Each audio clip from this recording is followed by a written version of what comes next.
Hello, Jupiter, stop that. Hello, VOD viewers.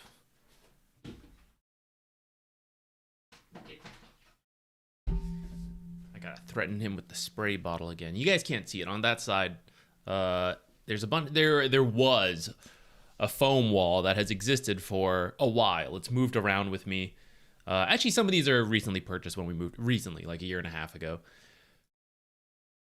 Lately, Jupiter's got in the habit of scratching them. And it was like a little bit here and there, but lately it's a lot more, and they are... I was hoping they would last till I moved, and then I was going to buy, like, a more proper sound paneling setup, and I will, but I had to buy some sooner because he's really ripping this stuff up. So I'm going to get something else, and hopefully he doesn't rip it up. We'll see. Let me pin... the stuff. Today we're doing related to farming and getting gold. It's a pretty broad topic, so honestly, if you had a question, we could probably tie it into making gold somehow.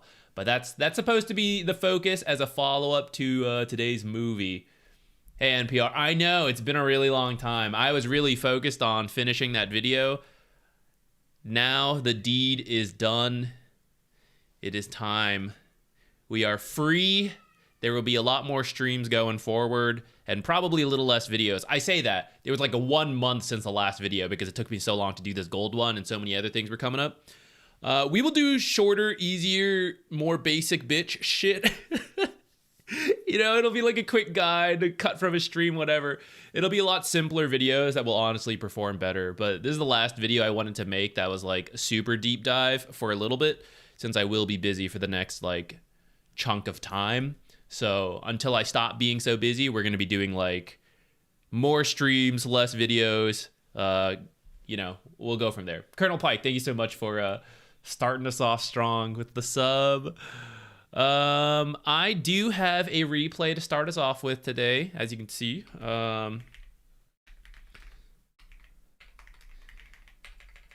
They were trying to get to Immortal, stop for a bit, trying again. You gave me a lot, which I'm glad you did.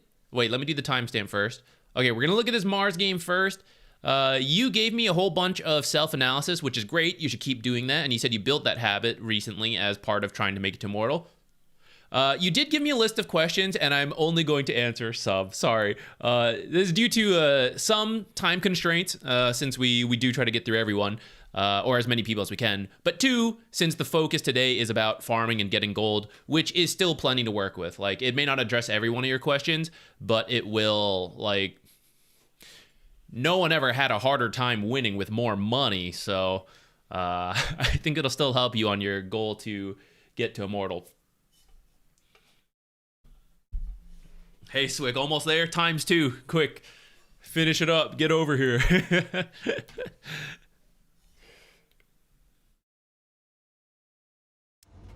On a side note, any chance free tomorrow for a community cast? Okay, so actually, no longer. I was gonna say I had time for a, I was thinking if I wasn't even gonna do any more video work, I was just gonna like chill and stream and all that stuff. But someone signed up for coaching, and I realized it's kind of like at a time where I'd have to stream pretty early and then stop to make it time for the coaching. So I was like, actually, I will do one more video tomorrow. There's like a couple of basic stuff I want to start knocking out.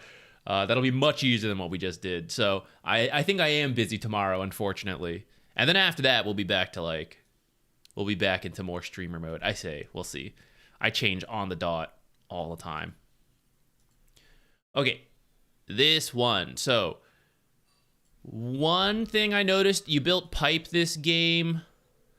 Honestly, that's some like pro shit for Mars to build auras. I would not recommend that for most pubs. Even like not even knowing the draft, I probably wouldn't recommend that. Secondly, and this is a little bit related to you about like who should I be playing around, point of contact and stuff. You are the point of contact. You're Mars, and this is the rest of your team, right? No one else will do it. It has to be you. Someone needs to work with Ancient Apparition when he hits 6 to land the blast. Someone needs to set things up so like people can't just run away from Tombstone. It's all you. So you need the Blink first or the Yules. I would accept the Yules first because you're playing versus Queen of Pain, and Omni-Knight, you know, you can like lift him and dispel his ultimate if he's not repelled.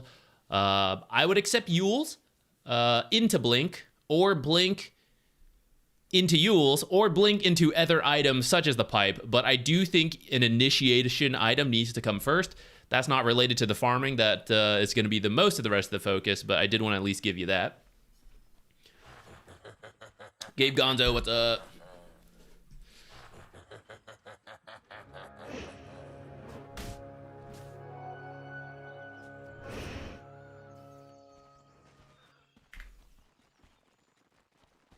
All right. Queen of Pain carry. Got a creep to go under.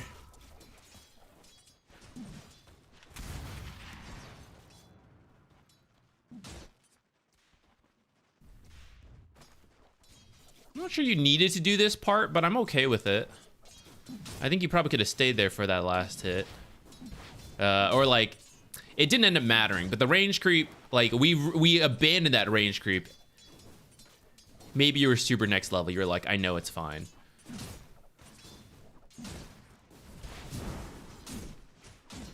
All right, okay. Missed a couple to start, but it's warming. Okay, I said that and then I jinxed you. That's okay, we're warming up. We're getting there. Let's use a spear again. That's fine.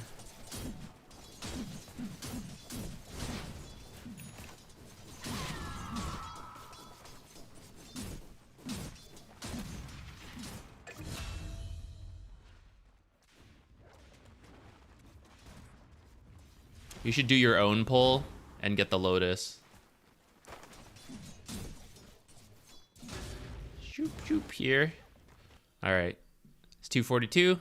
Here's the next creep wave. 5 seconds to the pull. Looking at this. Now, I maybe don't need to pull because this is under the tower and it's shoving out. So you just don't want to do anything. That's kind of okay.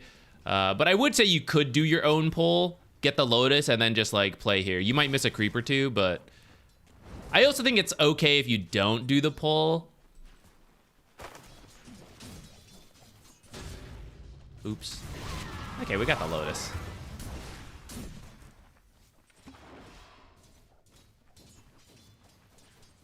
Choop, choop, choop. Well, lost a range creep for that spear. Got the melee, lost the range. So just keep in mind how much damage your AoE abilities do and if they're going to put your things into deny range. 150 damage is the magic number because that's what... They have 300 health. So more than 150 damage, you got to make sure to not hit them or you're going to always lose range creeps. And push the lane out.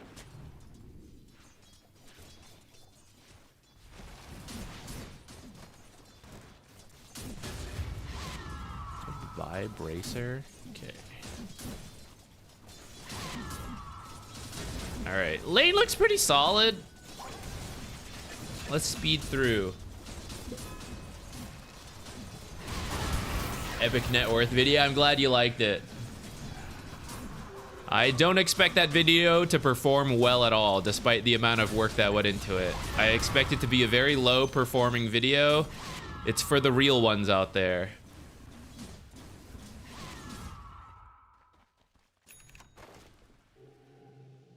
After initiation on Mars, honestly, Mars just committing to initiation, doing like Blink, BKB, Refresher, something like that.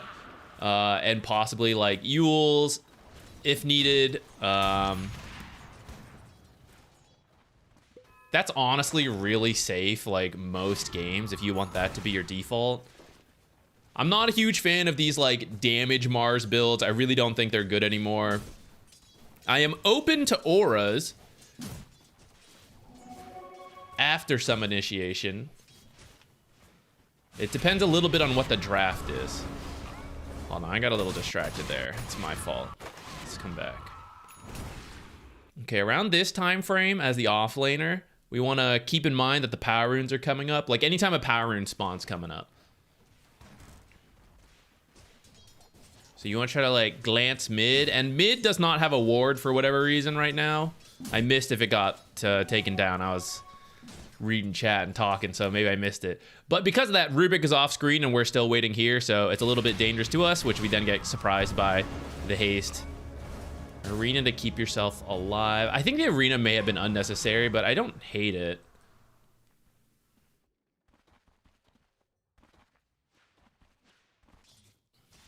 All right, this unnecessary risk. So if he came through here the first time, there's a good chance. Well, not that they have an observer, but they could. He could also be waiting. And there's also nothing, you're not getting anything for coming up here. You're risking your life and not really getting anything for it, right? So there's no point in doing this. You should either come stack this stuff, or if you do want to push up, I don't know. I really don't think you should. I really think it's too dangerous. If people are waiting around here, you're going to die and really get nothing for it. So I think just jungle one of these two camps while you wait.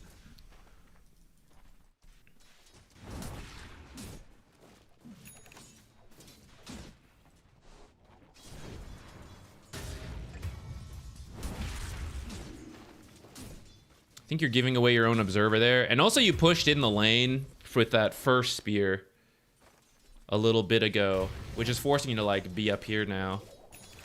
But you're not actually like pushing it in.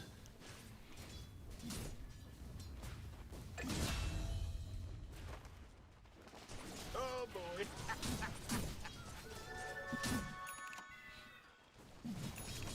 All right, then you pulled it back again.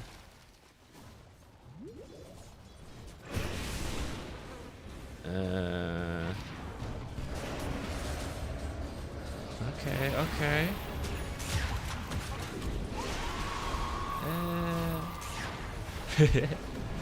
I was a little worried about this. The thing is... Yeah, hold on. Let's come back to when we did this. We've been kind of speeding around. Let's do a check. Because Tinker really doesn't want to play till he has Blink, and then this guy doesn't have Ice Blast. So I don't think I feel good about this fight bottom. Especially because you actually had a catapult wave building up here. I actually think you just commit top. I don't know what the team comms were, but I guess you saw this and you're like, maybe we can do it. But the tombstone's already dead. I don't know. She's like doing okay. Yeah, I don't know. I think you just let this one go. You shove in top for how many heroes are down here and you trade. This is in the farming video, right? Like the enemy is effectively grouping up bottom and we're choosing to punish it by playing top on our own. So we're going to pick up a net worth lead. And if we had left, all they would have is Undying, and then it comes down to like killing the tower. And then you're taking the top tower, so they're not actually getting money. And then that extra time would have let your Tinker get Blink. And then Tinker can also delay, because even though you coming in is like pretty committed, but Tinker can do it like non-stop. So Tinker could have come back here, use the March of the Machines, and delay longer. I think this is a pretty... Will I get the fight recap? I want to see it. Yeah, that was a 2,000 gold mistake, that fight. Probably cut it at like 300 when Undying dies and they get the kill, and then you guys just trade top, they go bottom. Do you play any other game? I try to play a lot of other games if I have time, so I can only play things here and there. I'm working on Expedition 33. I'm not sure you should be blocking this camp. I don't know if it even makes sense. Like, there's a stack already there. I don't think that really helps you. Expedition 33, I might get sucked back into old school RuneScape. I haven't been as interested. I've been taking a break. I've been kind of wanting to play again recently, and then they announced the new league coming up, which is fun. But I don't know if I have time, and I don't know if I like really want to do that much. And I also look at the pricing of the membership, and I'm like, I kind of want to do the league. But the pricing doesn't make sense. At that point, I might as well do the next tier. And at that point, you might as well do the next tier. But I don't actually want to play for a year. So now I'm unsure. Hey, Lax, what's up? You been back into it, Colonel Pike? New cow boss is cool. Okay. I was kind of unhappy while doing this gold video. These long videos have been stressing me out because I always set the bar too high, and I hate what I do, and then at the end I'm like, I'm done caring about this video. I hate it. And then I release it and I try to stop caring. So to counter that, I was playing old school RuneScape a little bit, but I didn't want to get the membership again. So I was doing like a free-to-play Iron Man for funsies, doing the cow boss, trying that out. That was kind of cool. I'm hoping the free-to-play stuff will fill my itch to play, and then I'll stop without going too far. All right, I got sidetracked again. Let's come back.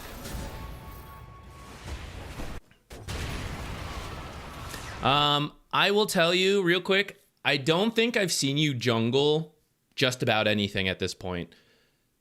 This also comes up in the video.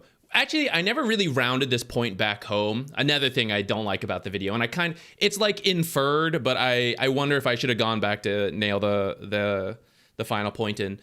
If you only farm creeps, you can only get so much gold. You've gone for some kills, so that's fair.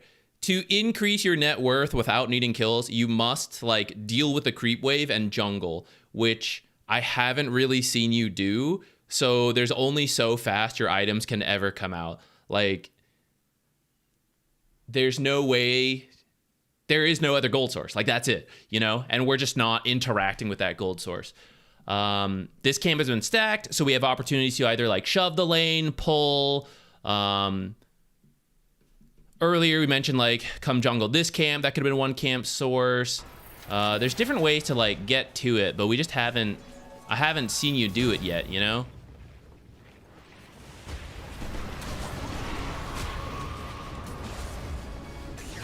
I can't believe you lived, actually.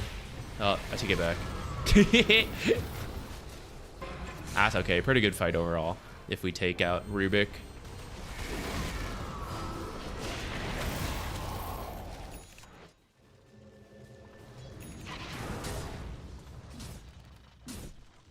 If you ask your team to come push with you, this is pretty good. Or they don't have to, but you could do it. This is a big wave. You could take this tower if no one comes here, which is why you want your team to like come up with you. Nuke this wave. Yeah. And then run. All right, Rubik came to defend. That's okay. So now you go somewhere else. So Rubik teleported in to defend this, and now we potentially go make another play. This, going back to like if you had built the blink, it'd be a lot easier to do this because we'd be like walking right now. We'd reach to our destination, whether it's top or mid, and then we have blink plus arena. Okay, we're doing a little double jungling now. Note it's like 16 minutes. I think you did like some little bits of jungling here and there earlier.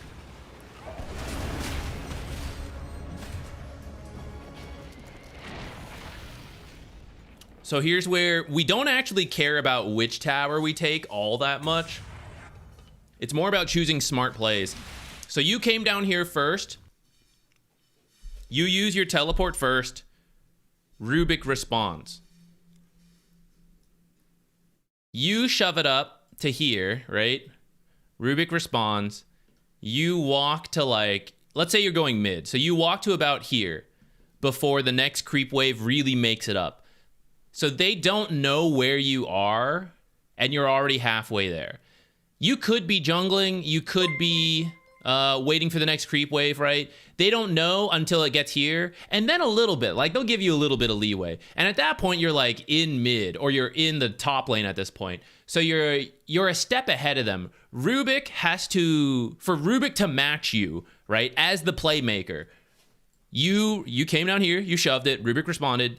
And you go top, you go mid. Rubik has to blindly know you are doing it and immediately walk after you to be in the fight the same time you are because he teleported down here. There's no other way. So that's why, like, if you do this and immediately start walking, any extra delay is what will allow you to take the fight without the enemy mid laner being involved because you got him to come down here. But you kind of like waited down here, which means whatever fight breaks out, whether we have more heroes or they have more heroes, it's going to involve the enemy mid, which is arguably their strongest hero right now.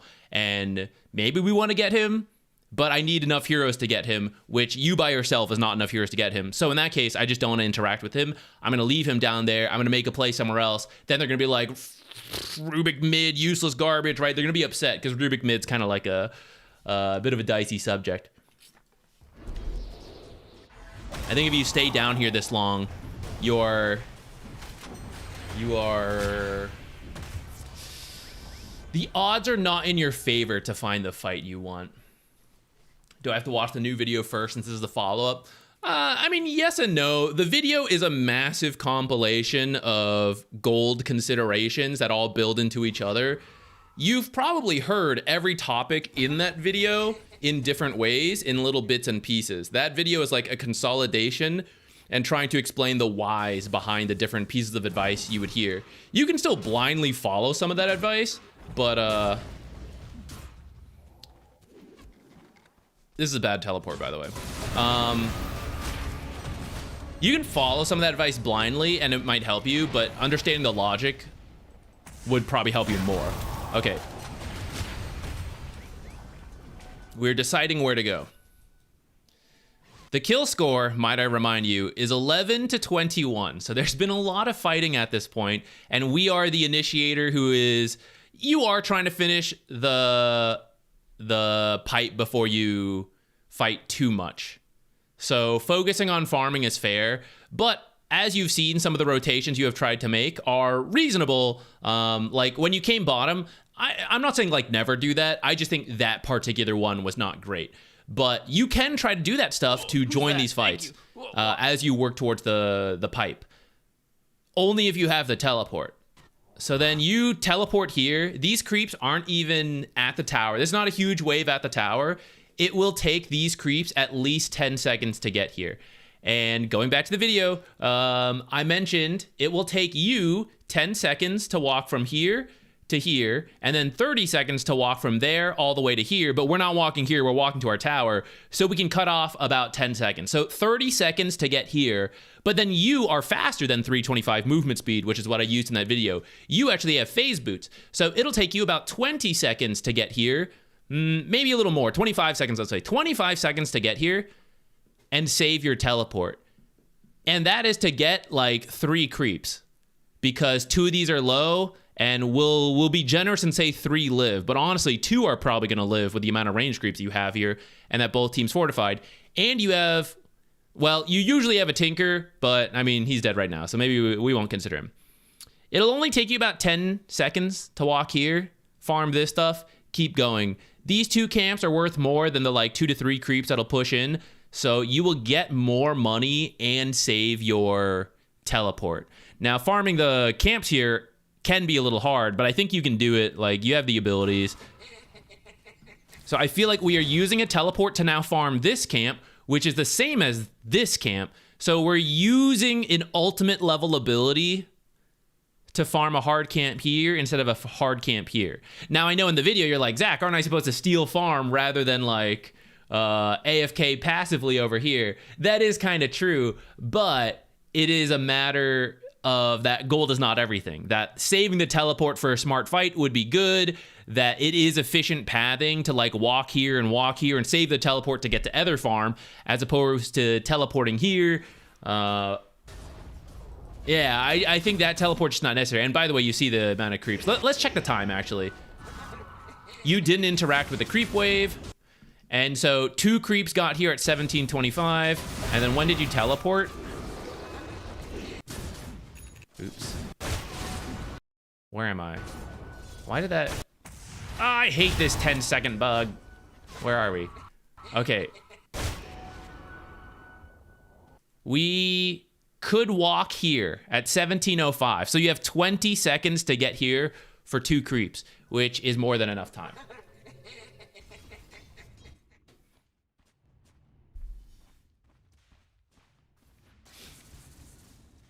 If they add a surrender option for your pubs, all your games will be surrendered. It'll be like League of Legends. I understand some games truly are surrender worthy, but you will not have late game comebacks anymore. They just won't exist. You will not get to farm a certain amount of items. Everything will become laning focused. All pubs will be about picking lane dominators. And as soon as someone gets angry, like, it'll be over. Games will no longer... Like, everything will be about the first 20 minutes of Dota, if that. Faith Morant, thank you. I hope I didn't butcher that. Moranti. Morant. I hope something like that. Thank you. Morante.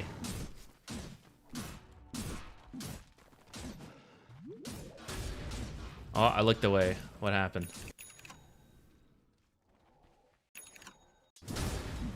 All We are, okay, since you went for the pipe, we do have to focus on that. So you shove in the wave and then you backed out here because you're kind of scared. Okay, but I just briefly saw 1, 2, 3, so you should turn around now. Especially because these guys are coming in and they need their stunner to do things. Going back to your build, why you need the blink instead of the pipe. The blink would already be done.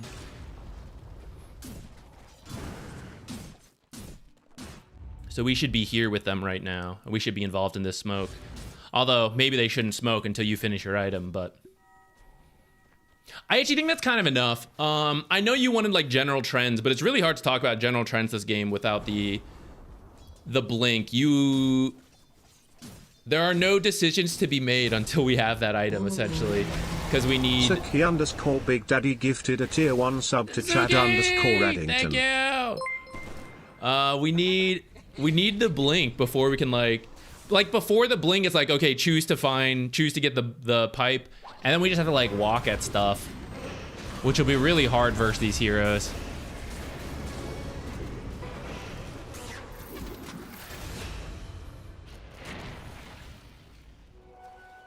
Okay, what do? We're jungling. Go push lanes. Go get out there. Go, they're dead. Rubik's dead.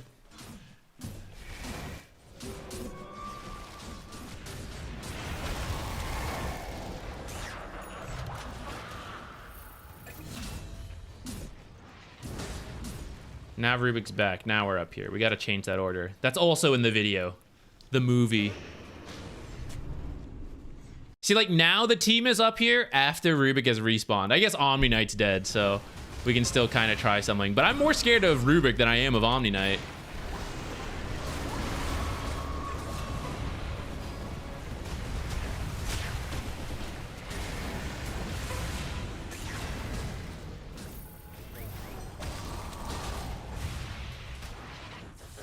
That's not too bad. All right, now you get the blink. We'll have anyone else, if you'd like to start submitting match IDs, let's start accumulating those, and then we'll pick someone.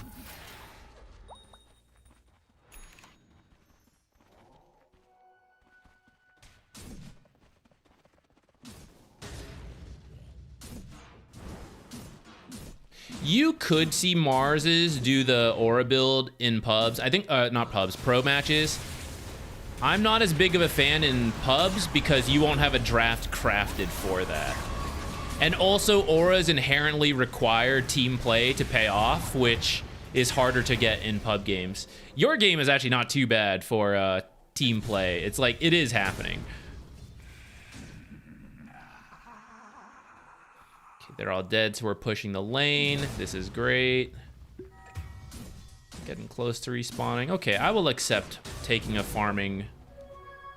But now we're going backwards. Okay, that was a waste of 5-10 seconds there. Because you decided, like, okay, I'm too scared to push forward. I'm going to farm this camp. And then after it got more dangerous, then you were like, well, maybe I was wrong. Maybe I should walk forward.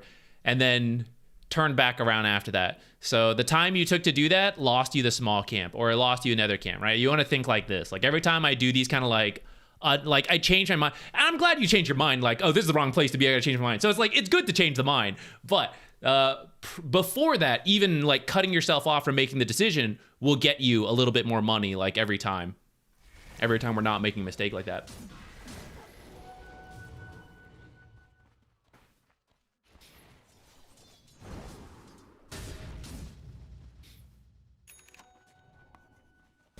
Occasional bot game. Most playing Project Zomboid. I've never played that one. Old school RuneScape, very familiar with that one. Very familiar. I'm torn if whether I'm going to go back to it or not. I'll continue doing the free-to-play stuff. Free-to-play Iron Man for funsies, and then we'll see. We'll see after that. For offlaners, how much should we farm? So it depends on the offlaner. Most offlaners right now need at least one item to be any good, if not two. So you need to know what that item is for your offlaners and for what your given build is. Like in this build, I've critiqued Blink first, but for whatever hero you're playing, whatever build you decide to go for, because sometimes there are multiple builds, you need to understand like what are the items I need to get, and then you need to get those, and then you will do stuff after you get those items. That's not to say you'll be like completely AFK until you get those items, but like farming first, and then you will choose smart fights, and you will only choose to fight when like it really lines up. I have all my abilities, I get the team, we smoke, all that stuff, right? Once you have the items, you force it more often. Like the default goes from like I farm and I sometimes look for fights to I fight and I sometimes look for farm. That's like the mentality shift once you have the item. But what that item is like really depends on the offlaner.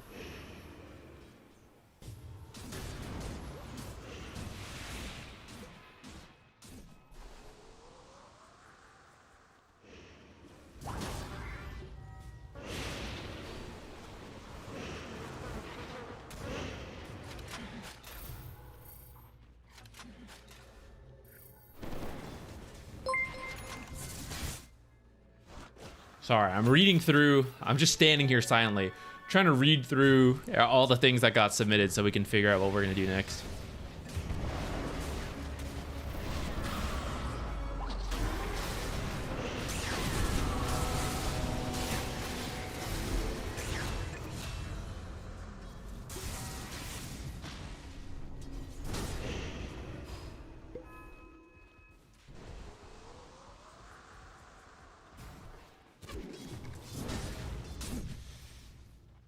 Ooh. Okay, let's try this, but I will admit, I will preemptively tell you guys, I'm not that great at Razor, but 2 of you have come in with questions about Razor, so let's try to take a look at them, and the advice will hopefully apply to both of you.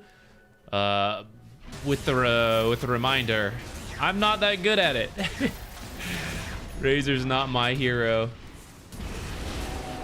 I like know how to work with the Razor, right, as the support, but that means I'm like not watching him all the time. I know he's farming, but I don't strictly know like when he's using his ultimate or not. I'm just keeping track of like, oh, he's got his stuff, I want him to fight now, or like, oh, he doesn't have whatever, I'll let him be. So I miss out on some of those things.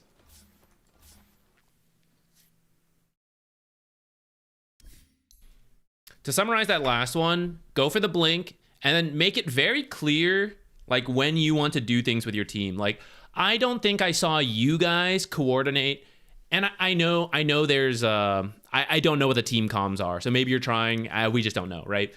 I do not think I recall seeing your team actually start a play with, like, you into, like, Ice Blast coming in, Tombstone's ready, Tinker TP's in, right? You guys were never proactive. We saw a lot of reactive fights where they did things first and you guys kind of responded to it, but I never saw you guys just like go together and make things happen, which with the Tinker, you are a little bit more on the back foot that game. So it's not that you need to do it a bunch, but still at least a little bit here and there. And it'll be around you and your Blink Dagger. All right, let me download this one. Wait a minute. There's no Razor in this game.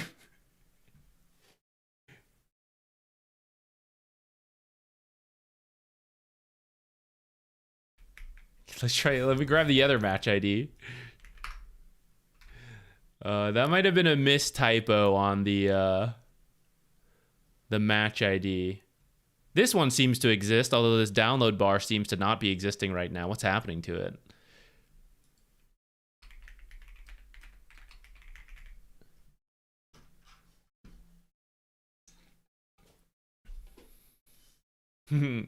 Well, Gabriel, you might still have a shot here because this one is also kind of bugging out a little bit. I'm gonna try to. Sometimes if we restart Dota, it because that download was within the week, it should work. It was just kind of bugging out a little bit.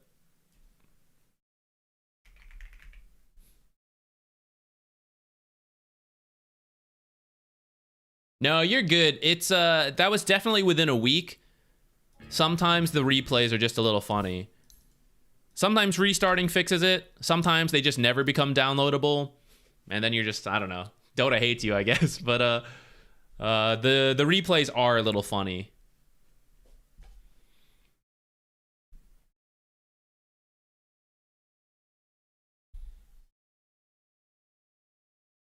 Oh, Cal, welcome. Happy to have you live. How you doing?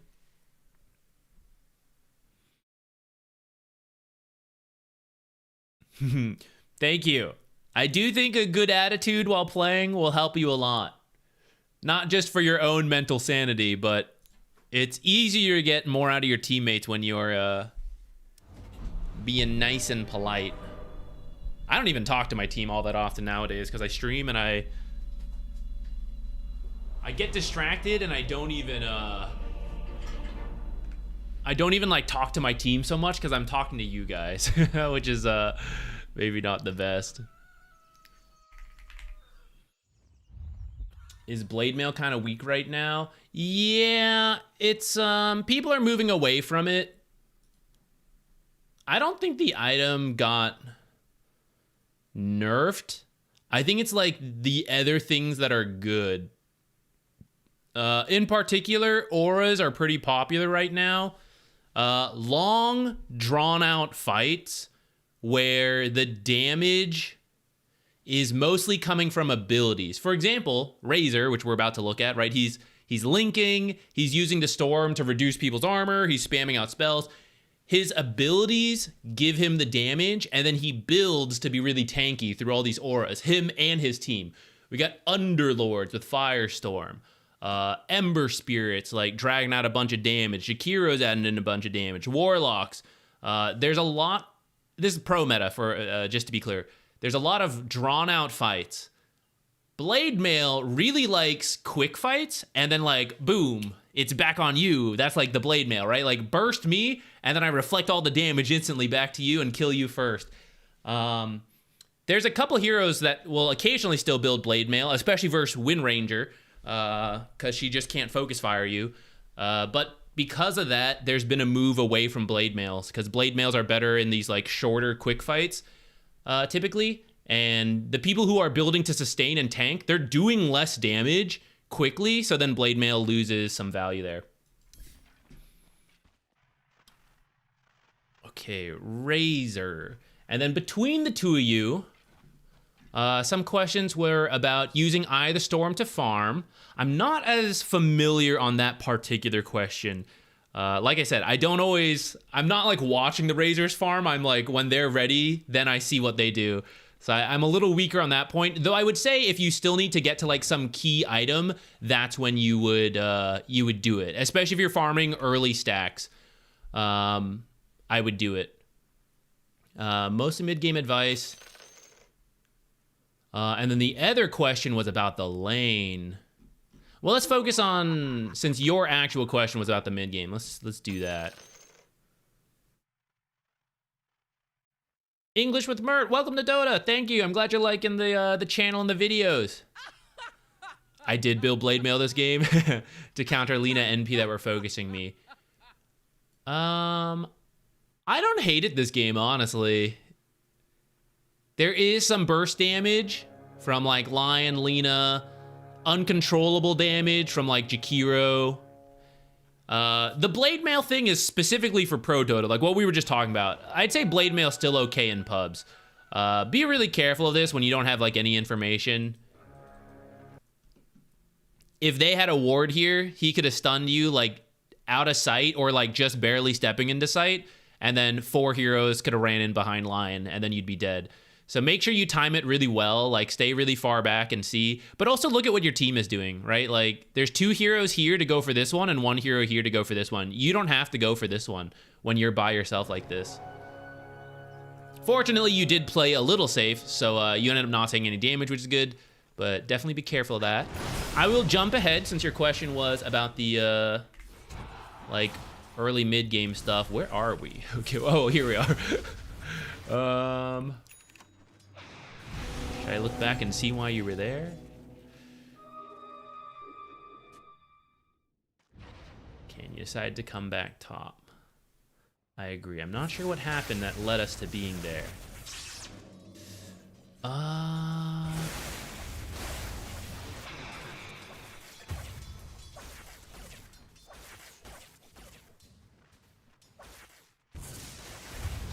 Yules is kind of sick this game, but I don't know. Because essentially what just happened to you will always happen to you. He will constantly teleport in front of you. The Yules, unfortunately, he can just do it again, which is why I'm not sure if the Yules is enough. But you would at least interrupt him once, and I think you continue to steal damage through it, so I'm like, maybe it's okay. You could do it after the grease, potentially.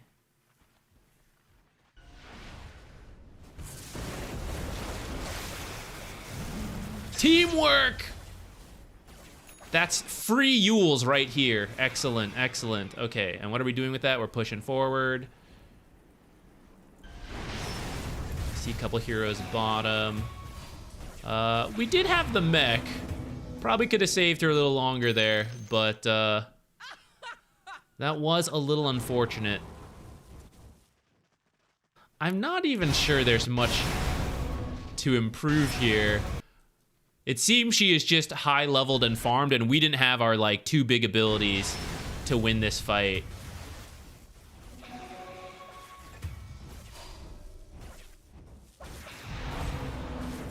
It's pretty close. I guess with more time, I was unfamiliar because I don't play enough Razor. Like, do we beat her? I guess if you play more Razor, you'll eventually realize like, oh, I didn't have these two, so there was no chance of beating her. I think with Link, you kill her 100%. It's just unfortunate we had just used it.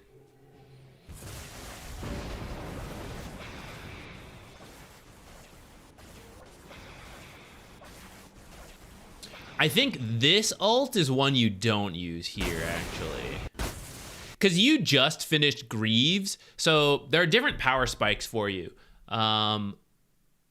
Finishing your first major item is one such power spike where you should be kind of looking to fight with that. And now, so it's like, okay, I finished a 15-minute Greaves. Okay, that's pretty good. We can fight with it at 15 minutes. But then you use your ultimate, which is like, you know, let's just say a minute to be easy. And it's like, oh, so it's like a 16-minute Greaves. You know? It's like, because I'm not going to use it until I have my ultimate, really. So then that feels a little weird to me. If you were still farming up the Greaves, I think you could use the ult to farm. If you had just used it and you had just done the fight and then the ult comes up, I think you could use the ult to farm. I feel this one's a little strange to use. I don't hate it, but it feels a little less optimal. Though maybe you want to say like, oh, I want to farm up to like level 12, level 2 ult and then go with that. I guess I'm open to that. Oh, look at that double stack. Damn. We got to deal with top before we come here. Keep an eye on top. Keep an eye on top. Oh, ah. Lost half your tower. Try to keep an eye. When you're jungling, try to look at the mini-map. Look at the mini-map. Click the lanes. You got to see what's going on. Because otherwise, I don't know. For example, right now, I don't know if you should go bottom if I don't look. If I don't look.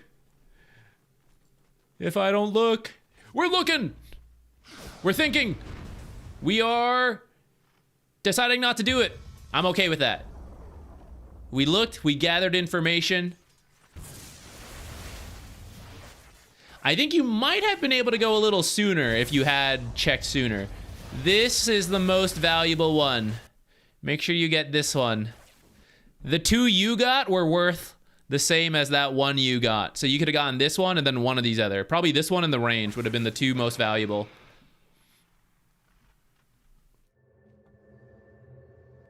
Now we are TPing mid. What are we doing here? We hoping to fight? I think you would have been better off staying top.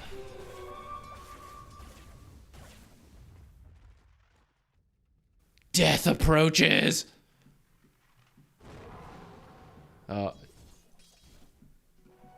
Broke it herself.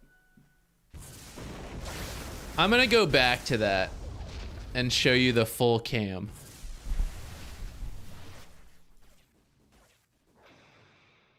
Oh, I see someone was pinging her. Okay, I missed that. So maybe that's why you TP here. But notice at the time you like back off and you come home, this is actually like completely empty. So there's a lot of money to be had here. Now, I know you don't like, we're cheating right now. So if we take away Other way. Here we go. Oh, no, this way.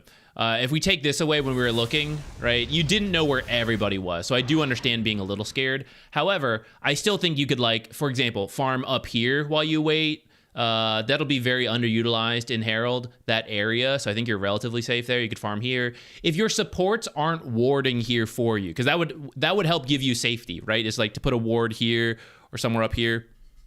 It will frequently not happen from your supports in pub games. So you're just gonna have to do it yourself, right? You're gonna like push up to here as Razor. You're gonna go out of sight, like walk down here at night and then drop the observer yourself and then back out. And that's gonna give you some power to like play up here. You could do the twin gate if you're worried about that happening. Though again, in pubs, you can usually hedge your bets outside of Immortal that it's frequently not gonna come from the twin gate. You can push the lane up to here, go through here, scan as you like go into this area, scan yourself if like your team has it and isn't using it, walk up, see what you see, figure out where you want to place the ward. How comfortable do you feel going further in? Who do you see on the minimap, right? Get your own observer down, and now you can stay up here. So for example, when you TP'd out, let's say it wasn't to go get the Lina here, it was just to like, I'm scared up here, so I'm getting out. So that means we left stealing from the enemy and a lot of farm up here to come here, which now we're going to conflict with all of these guys, right? No one can get to here. Everyone can get to here because this is your own. You teleported here, so all teammates can teleport here. None of your teammates can teleport here. Nature's on the other enemy team, right? So you are leaving an area that nobody else can get to come to an area that everyone who's respawning is going to want to go to. So we're kind of losing gold as a team. And the observer, like we spend a little time not farming and it's like inefficient to walk, place the ward ourselves. But now that the ward is down, I can push the lane, farm this stuff, push the lane, farm this stuff, and I can stay efficient now having set myself up and leave it open to my team as well. Leave the farm down here to the team.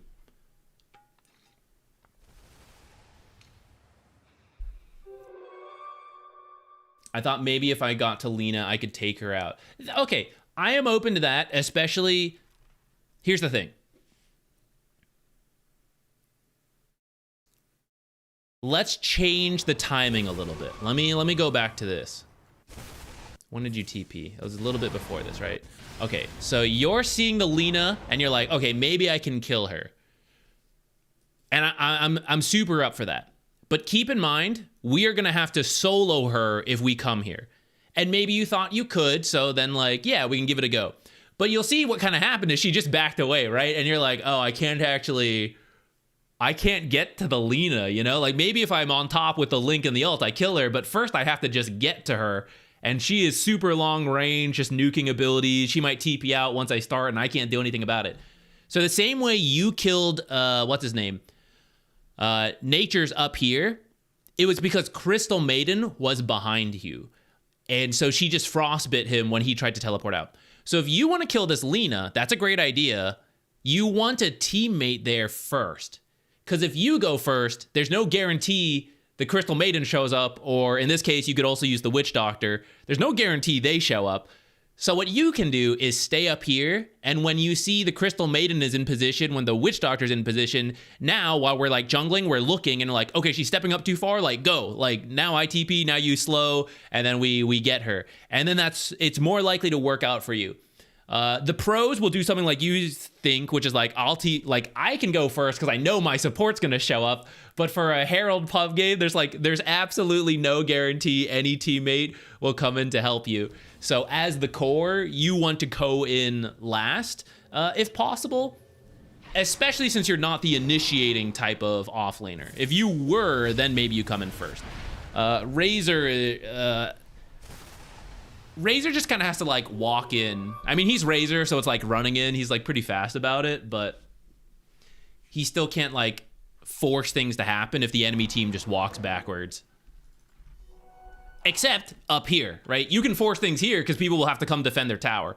That's why if you can push aggressively as Razor, it's great because the tower can't back away from you.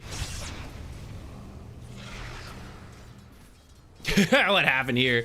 Looks like you got killed and I see some pings coming out.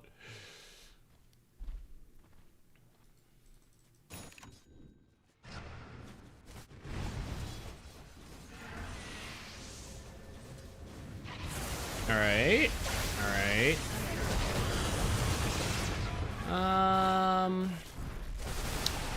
We did get a kill. Link should probably go on the most important target. So in that case, it's Nature's. You're linking a support. So like, in this case, your team had overwhelming numbers, so it didn't matter that much. But like, who needs to lose damage? The Jakiro or the Nature's Prophet, who's like a right-click carry versus like the spellcasting support, right? So make sure you're linking the most important target.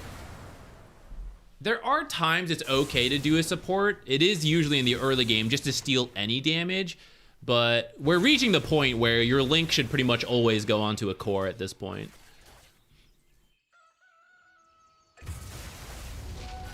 Here's where if you have your own ward, you're already here, right? You can do the rest.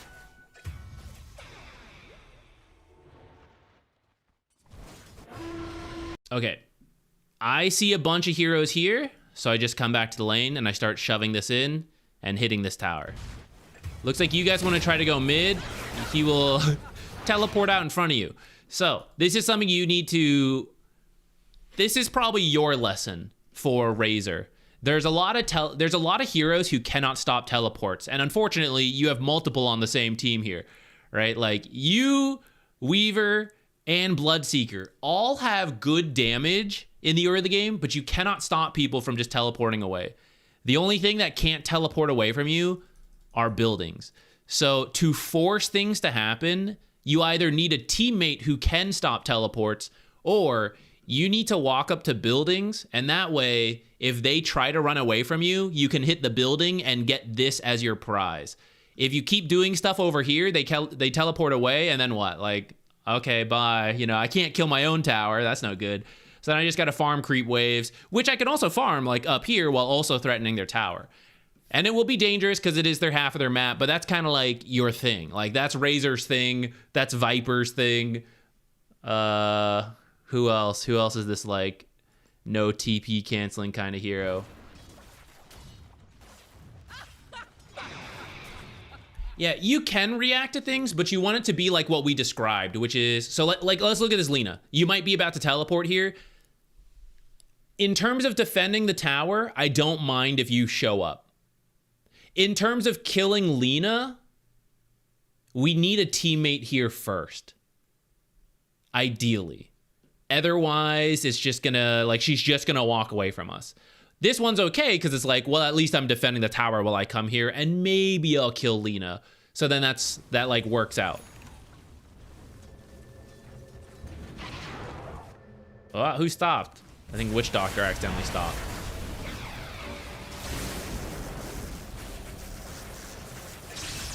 Oh, that was close. That was close.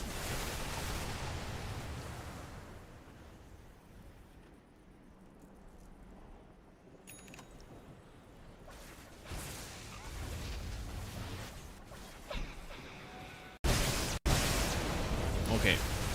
After killing Lina, we generally want to shove the lane as much as possible. But I am a little scared right now because I didn't see a bunch of enemy heroes. But now I'm seeing a couple more. Jakiro, Nature's Prophet. I think I'd prefer if you were pushing the lane right now. At least your team is doing it. You might have been scared of Legion, which is fair. But like, if you die, in theory, your team should get the kill. Just in the same way, like, she killed Bloodseeker, but then your team killed her. So I think it's okay to, like, move in. Especially as the offlaner. Like, you're not the carry who's, like, risking 1,000,000 gold. You're the offlaner who's, like, being killed by their offlaner to then give your carry a kill.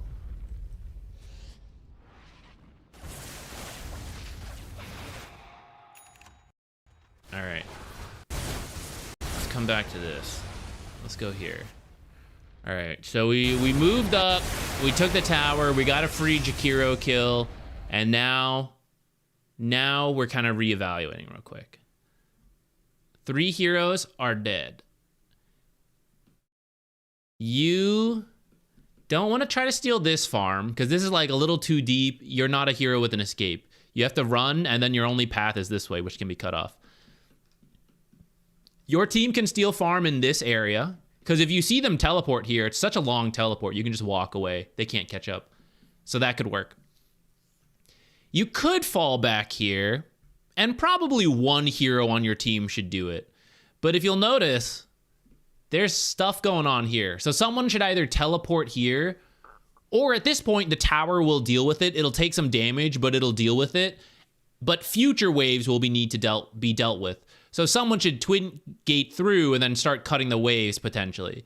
So those are kind of our options to continue to make things happen on the map, is to steal things from them. That is what's happening on the map, is me stealing from the enemy, or it's me using this time to walk through to deal with the wave that is on my half of the map. Mid, I suppose, could also happen, but like Lena's there and she's kind of scary. So if we're like worried about being low health going to Alina, then that's understandable. These other areas are kind of like the place you can be. Coming back here gets you farm, but doesn't help anything happen on the map because this is your own passive jungling.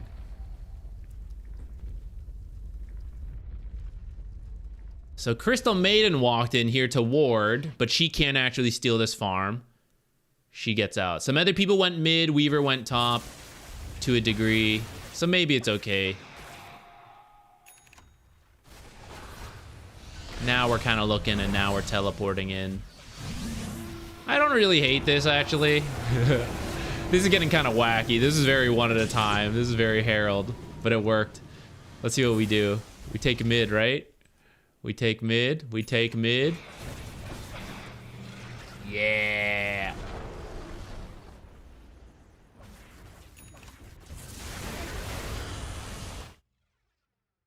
Oh. Did I do that or did you? Oh, that was me.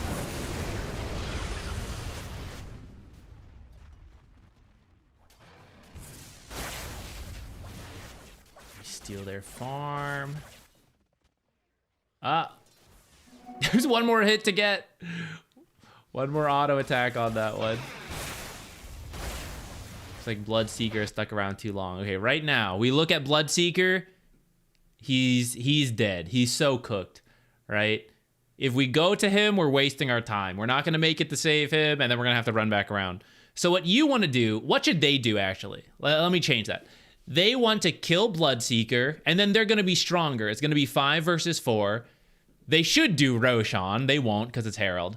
Then the next thing they should think about is pushing bottom to take tower, push mid to take tower. They need this creep wave and this creep wave to do that. So when you see them killing your carry or anyone on your team over there, you need to immediately come and deal with this creep wave. Because if you wait, if you walk and then walk back, they will be done with this and then they will come kill you. Great. And so now they all go backwards, of course. But let's pretend they wanted to do something. You have now stopped them. Because now they need to wait till... Hold on, well, now we're actually fighting. Now they need this creep wave to push, which at this point, your Bloodseeker's halfway up, right? By the time the creep wave gets here, Bloodseeker's up, so they didn't get anything done while Bloodseeker was dead. They didn't end up doing it, but that's okay. You did the right thing. You're actually choosing to come in to fight, which is a little scary, considering you know your Bloodseeker's dead, and that there's a Nature's Prophet in this game, and that there were recently 3 heroes in this area. So you are picking a bad place to fight now. Like, you can actually see it on the minimap right now. So you're pinging this area to go for the Legion as Jakiro is in front of you, as Lion is over here, as Lena is alive and can teleport to here or here, and as Nature's is alive and can teleport anywhere. And all we have is a Weaver behind us. And even if we actually had everyone behind us, the enemy team knows that Bloodseeker is dead. So the most we can bring is 4 heroes. So trying to go aggressive here is very dangerous. If you're some kind of burst hero, this could be enough, because I know Lion's here, I know Legion's here, so I can kill the Jakiro and then get out. But Razor's not a burst hero. He's going to have to run this Jakiro down, and that's going to give time for Lion to show up, for Legion to show up. In fact, that is what ultimately happens, right? It's like, here we go, linking, get the kill, but Lion shows up, gets the stun. If another hero showed up, that would have been the kill. Okay, he actually did have Finger. He does get the kill. Here's Nature's, right? Teleporting in. And I know all this can happen just based on what you actually saw on the minimap. You actually did know they were there. And that's where you should just leave. You should actually just go to another part of the map. I know there's 3 heroes here, so I should just walk top and do something up here. I should go walk, deal with mid or top, like defensively as opposed to cutting. I'm gonna open again for anyone else. Whoever else wants to bring in some questions. Feel free to resubmit them if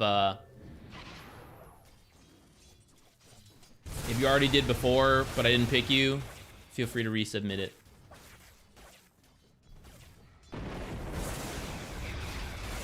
Oh, I feel a little low energy today, guys. I think it was I have not been happy with the video, the movie that came out today.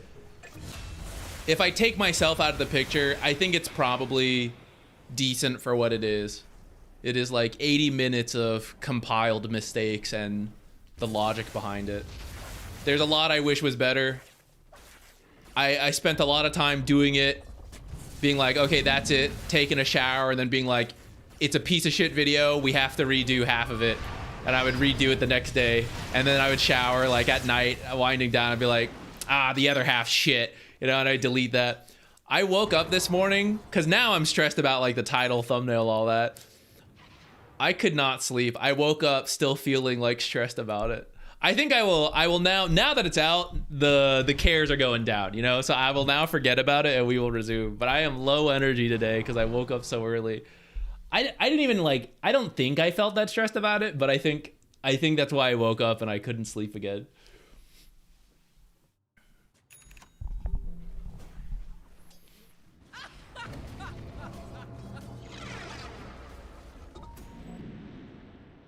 No problem, happy to help out. Have you heard of Lanchester Square Law? I don't think so.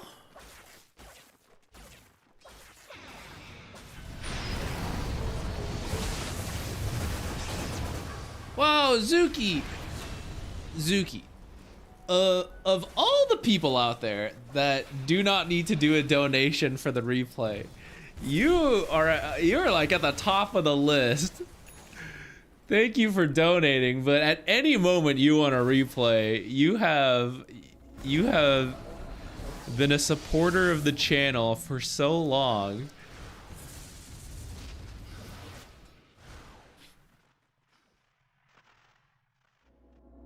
You can commandeer the whole stream.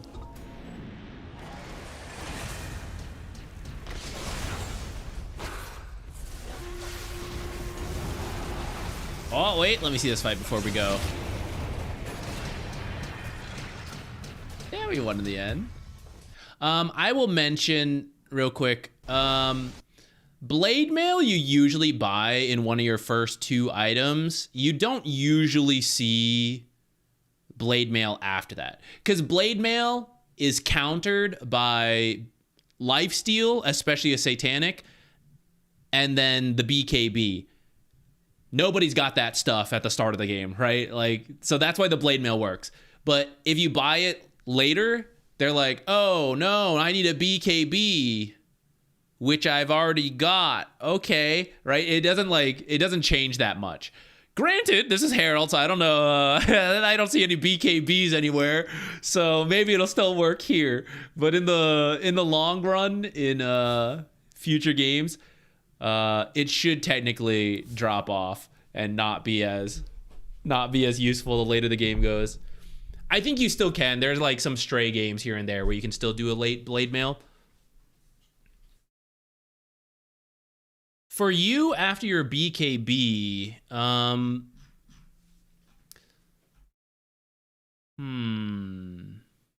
third item refresher is probably too soon. There's probably like at least one more item you get before we wrap back around to refresher. Shiva's that game was probably okay. I lost it. Is this the same match ID? Oh no, this is Zuki's. I'm trying to think about the heroes in there. I think Shiva's is okay for the armor versus NP, Legion, and Lena honestly attacks a good amount. You do a decent amount of spell damage, though your teammates did not. They were very right-click focused. Maybe you could do AC Your own Satanic, talking about that. Your Satanic could be great into Refresher. I don't think Manta is that useful, that game. Oh, a Hurricane Pike, or at least the Force Staff could have been good because you're dealing with a Nature's Prophet. You can't really, like, link people and stay on top of them if you're stuck in the trees. So that might be a game to get the... Maybe the full Hurricane Pike, maybe just the Force Staff. I don't know if... I don't play enough Razor to know if they'd be willing to commit that far.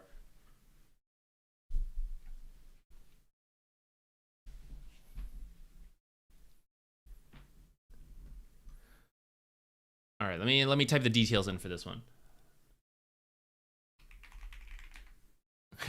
I'm glad you guys are enjoying the net worth video so far. I think the problem is every time I want to do like one of these big videos, it gets in my head, you know, of like I want it to fit everything. I want it to be like the perfect video, and there is no perfect video.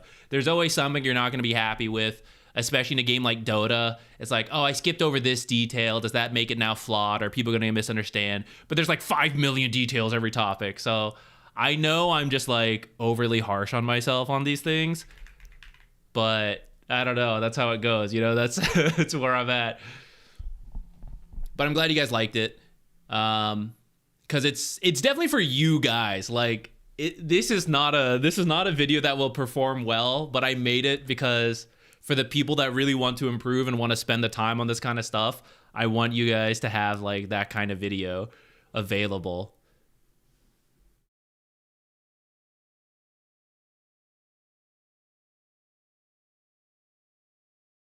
Oh, who's that? Thank you. What? Tidehunter 8,712,442,908. I want to have greater impact in the mid-game. Beat Yatoro. How are my items plus. in decision-making? Nice. It took me a moment to process there, because we're in this overlap of Dota and Elden Ring suddenly. I was like, you beat Yatoro, and what kind of thing? Nice. I was thinking about that. I want to go back. Hold on, wait. Calvin, thank you for subscribing. We'll do yours next. We have to do Zuki Big Daddies first, but then we'll get yours right after. I do want to get back to Elden Ring at some point. Especially the side mission stuff, or not side, the DLC, we never finished because we got sidetracked. I just don't know when we're gonna do it. I was thinking about it yesterday though. I've been playing Expedition 33. I don't know how close I am to being done because I have no idea. But it also has some parries, and I was thinking about, I was in a really long boss fight because I was trying to do like bonus. I don't even know what's bonus stuff. They tell you like, oh, this is kind of tough. Are you sure you want to do this now? I'm like, hell yeah, I want to do it now. But what it ends up being is like me parrying for like 30 minutes. So as I was sitting there doing that, I was thinking back to like Elden Ring, and I was like, I do need to go back to finish that. I was just thinking about that yesterday. Are you gonna do New Game Plus 5? Are you gonna go one more time? Or however many more times, I guess. There's nothing saying 5's got to be the last one. Okay, mid Crusader.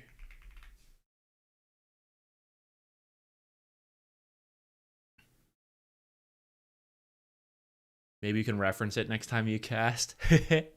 Sometimes I jokingly think about doing it, but I feel like it'd be a little cringe to like plug myself while working a professional, you know, setting. If someone else did it, that's okay. You know, one of the other casters did it, I think that's okay. I think for me to plug myself is like embarrassing. I don't know.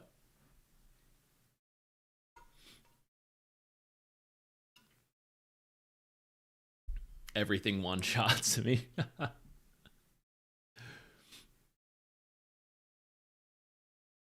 I'm gonna watch the new video after stream, just getting into Dota. Welcome to Dota.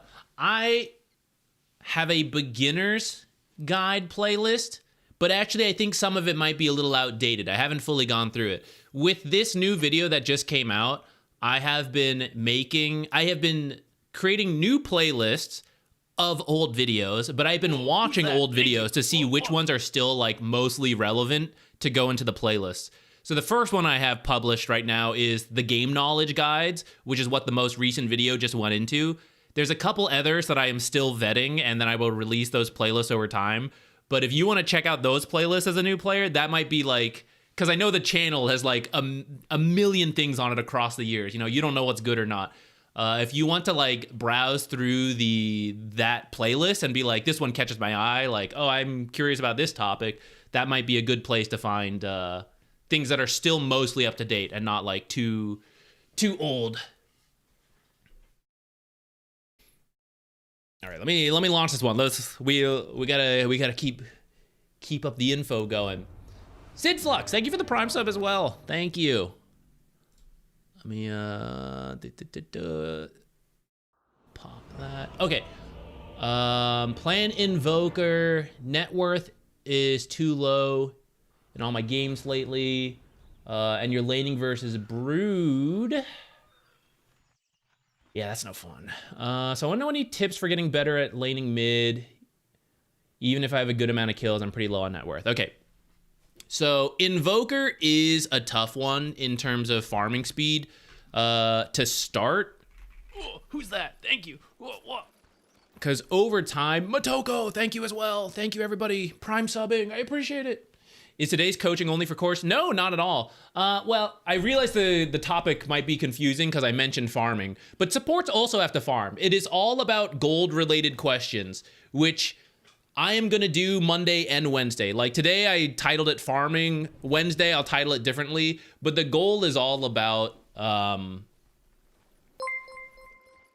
just like following up on that video. That video is not long enough. We can get into even more discussions. So that's what the topics are.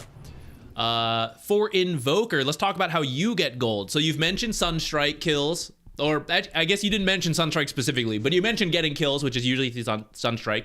So that's one way you expedite your gold, but your base amount is going to come from laning. And this is why Invoker's tricky. Over time, your spells and your right clicks are great for farming. But at the start, it's like, you know, this is what I got. I got these right clicks, and then I got Forge Spirits, and it's a little complicated to work with. But right now, you just got to be like really... Oh no, Brood with the first blood as well. Oh god, it's rough. Yeah, you will mostly focus on your own farm. And you might teleport rotate, but you will rarely go start a play yourself. Especially if you're doing the Exort build. If you're doing the other one, you might. But let's talk about Exort since that's what you're going for here. Okay, here you do want to poke her a little bit more. All right, let's get into this. So you do a little creep aggro, but honestly, if you're gonna do the creep aggro anyways, you might as well also launch the attack. So like, right, you kind of did the aggro first, but I think you can wait a little bit so that she walks in range, attack her, and then aggro back. Get like that one free auto attack in. It's not really the end of the world, but now when you try to do it, now it'll be harder, right? Because of the way the creeps ended up splitting. Now if you try to attack her and then back up, you may end up completely splitting the creep wave, which will then like make it hard to harass her. This is where you can check if she has a ward, by the way. You're actually stepping on the low ground. Stay on the high ground, attack her, because she's on the low ground. She shouldn't have vision of you unless she has a ward, which when we go to her perspective, here's the ward, so it sees you. But when she's on the low ground, she and her creeps can't see you when you're on the high ground, like back here. So then you can attack her for free, at least the one time. And then if you do draw aggro, then you know, like, okay, there is a ward that sees me here, which you can probably assume a lot of times, but that one was kind of close. You actually should have lost that range creep. She should have denied it. Definitely keep in mind on that one, and don't be afraid to Sunstrike range creeps. It's super, super worth it. You're not going to use like Sunstrike for anything else at the start.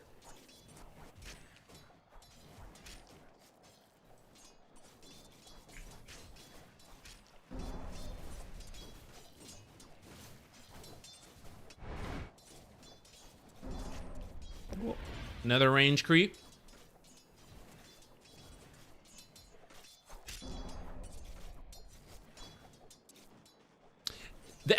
You're actually getting some of these.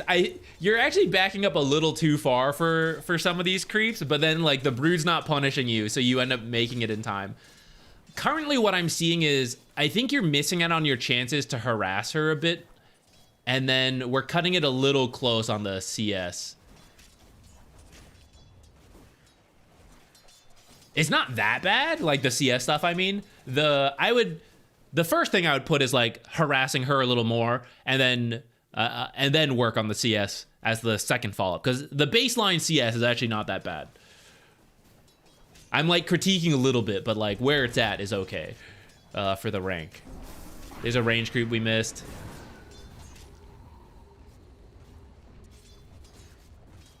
I know that was a bad time. Like, I realized we are not going for the range creep in this moment because she's like fighting. I am just calling it out to show the trend of how many range creeps we are missing over time, and they are a good amount of the net worth at the start. So an example like this, when she's back here, you could have walked up and tried to kill this range creep early, like auto attack once or twice, sunstrike it, whatever. Get it done before she walks over. Because once your range creep is dead, you can't get over here, you know? You could have also sunstriked it. We have full mana, right? So you could have sunstriked it and then never have walked down like this. You could have just stayed back here the entire time.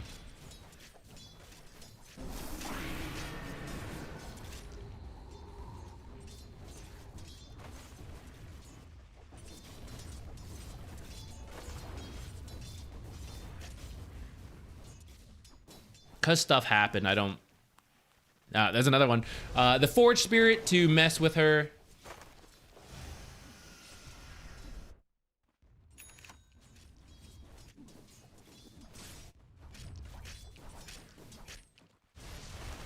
You stepped really far back to play it safe, to not get killed while you were looking top, but I think you're actually missing... The problem is this. Okay, so the sunstrike awareness is like good and important. If you miss too many CS looking for it though, then it's gonna backfire. And I know that's the really hard part about laning with Invoker, along with like some Forge Spirit micro. It's then also glancing at side lanes to like get the sunstrike. So it is the hard part. I don't know if I have much more advice. Like, I don't know if there is fancy advice for it. I think it's like a matter of micro practice.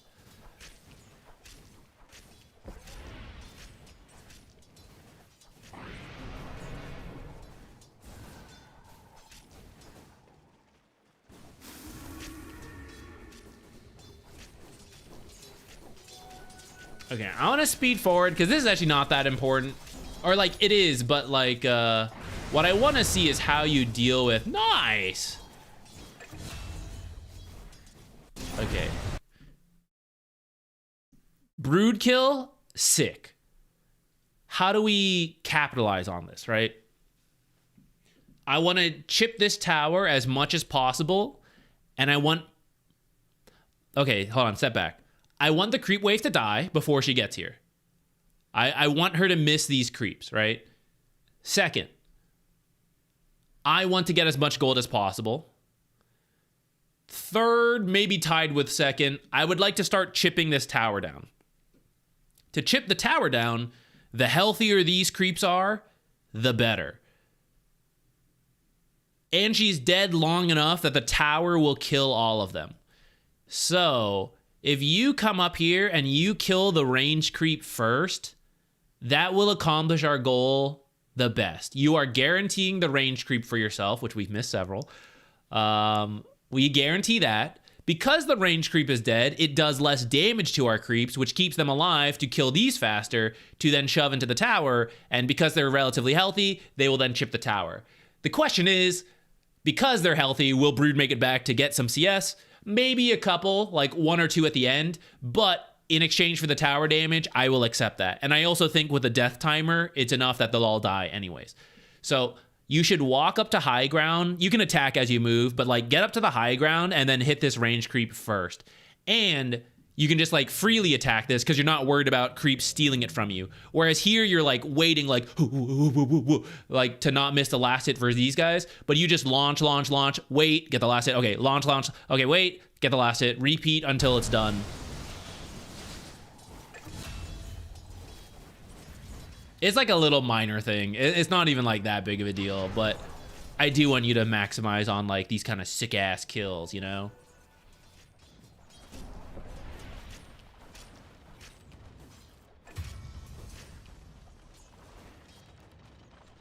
Okay, you're in a pretty good position with the catapult. So we want to shove the lane kind of hard, but you have to kill the catapult first. So attack the catapult right now, and then get the last hits on the creeps when you can. Unfortunately, she's level 6, so now the goal, now it's done. You can't leave this lane until this catapult is dealt with. Hold on, I have a couple thoughts here.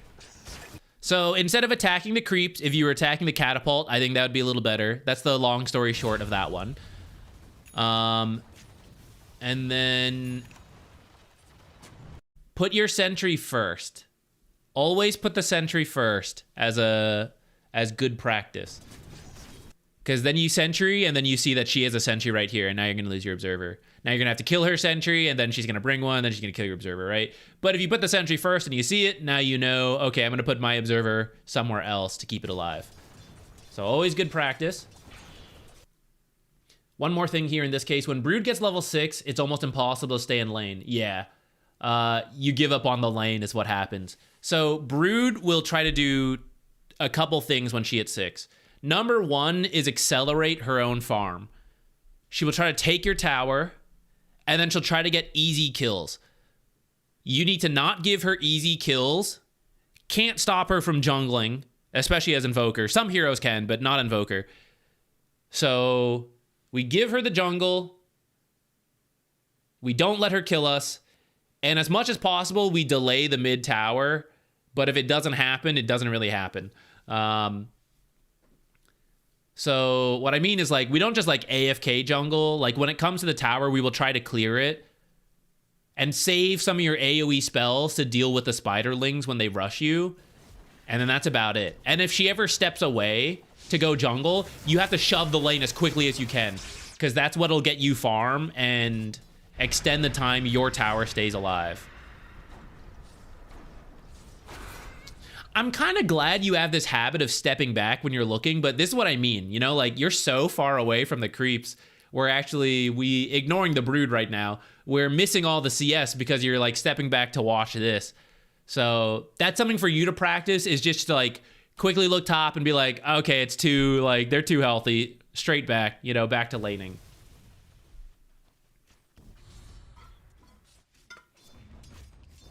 Can Tusk stop her from jungling? You need someone... you need to kill spiderlings. So you need a lot of AoE damage that can be frequently thrown out. And that kills the spiders. You can't weaken the spiders. You have to kill the spiders. 18 spiders with 2 HP can still kill you. So you have to actually finish the job. And if you have to attack 18 times, it won't cut it. So the spells have to kill the spiders. You could steal farm if you just avoid her. For example, you ward in here so you know when she's farming here versus she's farming like here. So then while she's farming this, someone comes over and they steal this camp away from her. You could do that.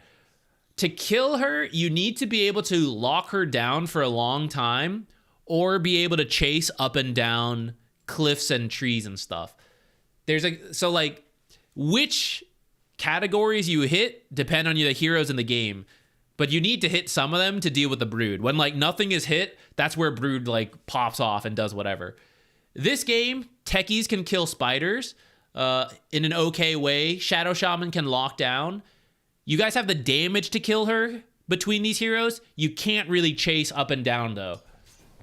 And the ability to steal jungle farm is not that great. So she will have, like, a pretty solid game here.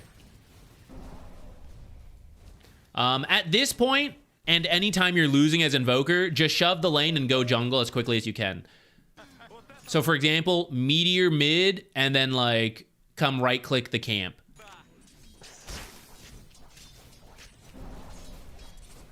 Now would be a good time, too, because the spiders are here. So it could kill the spiders as well. Which is why you want to... Ideally, you push mid with the spells and then right-click in the jungle rather than vice versa.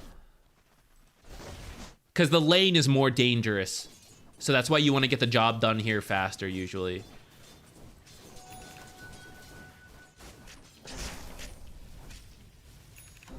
If you don't use spells, you're gonna have a hard time pushing fast enough, because Brood is so much faster than you when it comes to just right-clicking. Honestly, she should just kill you. Looks like she's finally realized that. If she had brought Dust, she would kill you right there.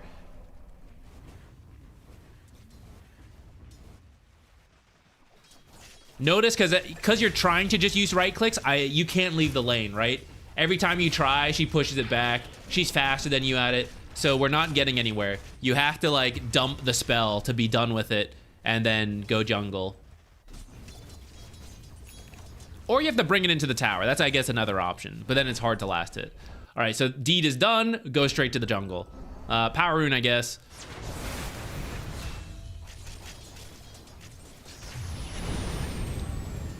It worked again. Hilarious. Honestly, it shouldn't, but we'll take it. We'll take it. And now we're even getting the tower. Okay, so this is actually fantastic for you. Outside of her screwing up, your net worth is actually pretty solid. Between the 2 kills, the towers, some Sunstrike assists. You're actually in a very good spot.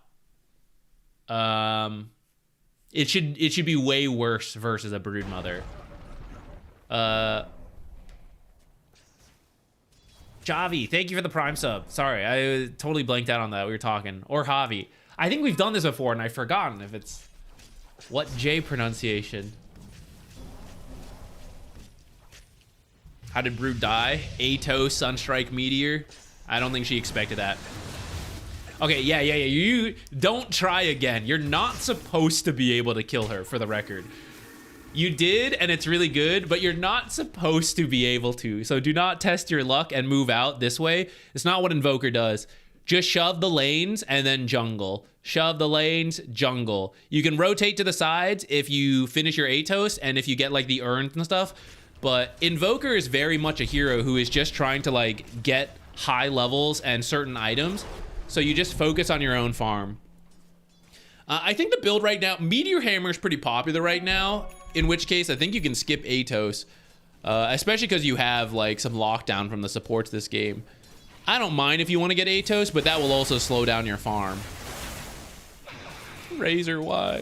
If Razor comes here, I wouldn't even bother coming over. I know it's technically like, you could say it's supposed to be your farm, but I would just jungle.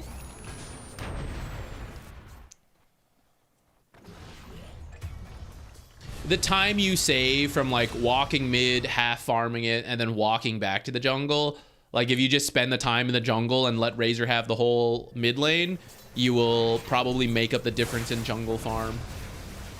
Plus it is on paper better for the team to do that.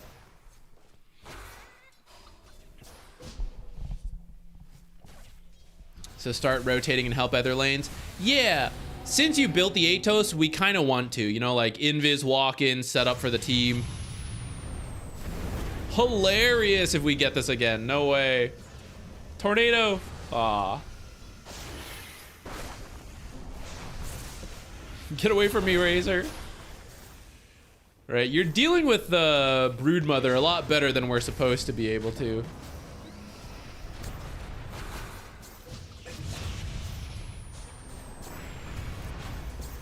Okay.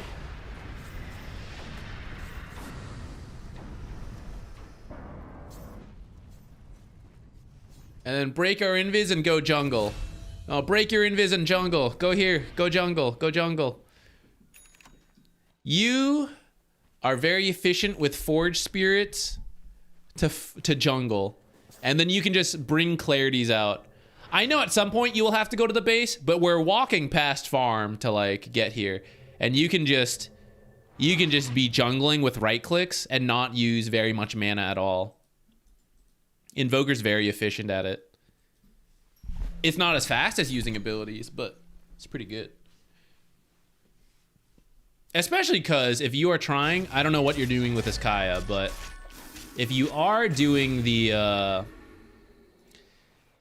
Meteor Hammer, then from Kaya, you only need like crown and recipe, and I think you had the money for the crown, so you could finish the recipe before moving out. Which actually, I just realized you skipped boots super long, but you probably should get boots earlier in the laning stage. That way you can like keep your distance versus Brood a little better before she hits 6.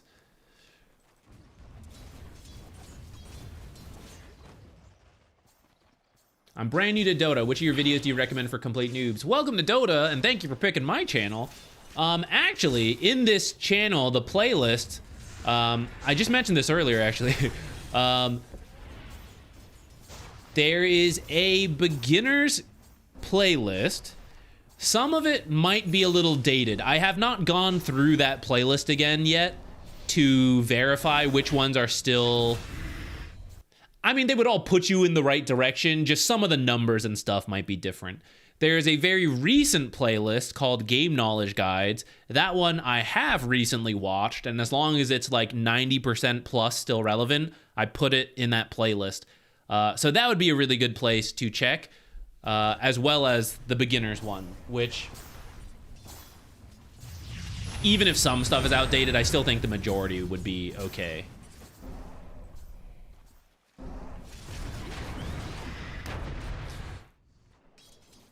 Where was your... Are they on cooldown? Before you leave a lane, always send your Forge Spirits down. I don't know. Can I check through here? You're not Largo. Can't do it. It's like the Manta. Like Manta illusion heroes, right? Before they back off, they should send the Forge Spirits forward. Or sorry, the illusions forward. You do the same with the Forge Spirits. Always have them push down a lane that you are backing away from, so that they can get more farm there, they can keep pushing the lane for you. You're at the point you can just right-click jungle camps. It'll be slower than having the Forge Spirits for you, but it pays off, because like the Forge Spirits are getting you farm here, and you're farming slower in the jungle, but we're still accessing 2 farms. So rather than doing this in like 10 seconds, oh, without my Forge Spirits, it's twice as long, 20 seconds, right? But in those 20 seconds, the Forge Spirits are also farming you an extra creep wave. So, and like helping you out your team as a whole of like pushing in lanes, giving you information to work with, all that stuff.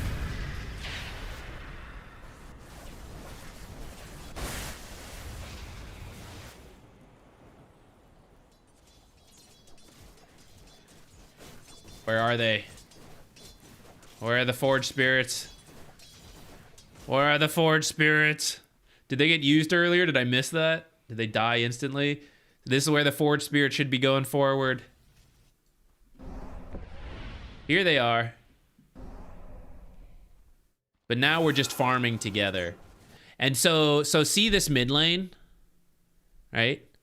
One, our team is just missing this farm, which at this point is what?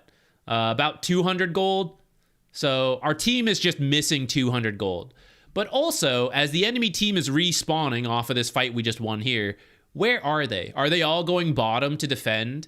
Maybe. But if I push in mid, someone's going to be tempted to be here. Maybe it's a hero who is already alive so they can push it back and then still TP bottom.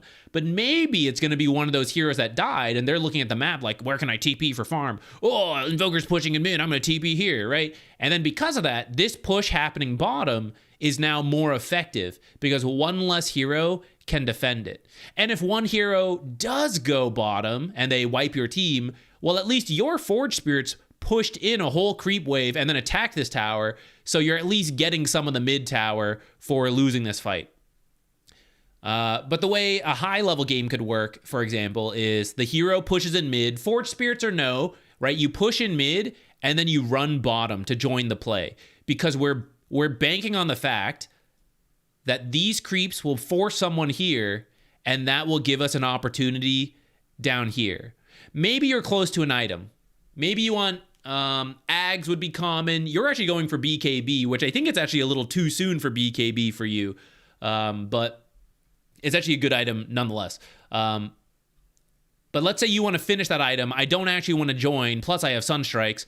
So then I need to push in top for my team. If anyone on my team is respawning and they get baited to go top, that'd be no good.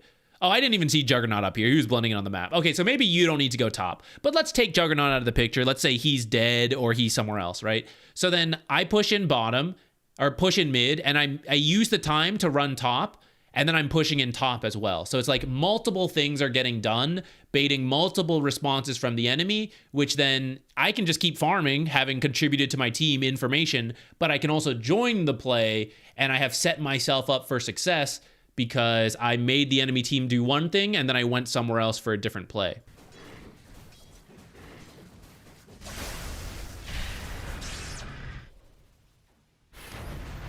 I'm a returning player. Super shocked there are no unique orb effects now. Yeah, the orb effect got taken out. Are there absolutely no unique ones? Let me think real quick. Did Basher also? I think it did. Anyone can buy this still? No, a couple heroes still can't. Okay. 4 heroes can't buy it. This wasn't really like an orb, but I think that's the only like unique thing that is coming to mind. Oh, some like Deso stuff doesn't stack between Blightstones and all that. If you count that.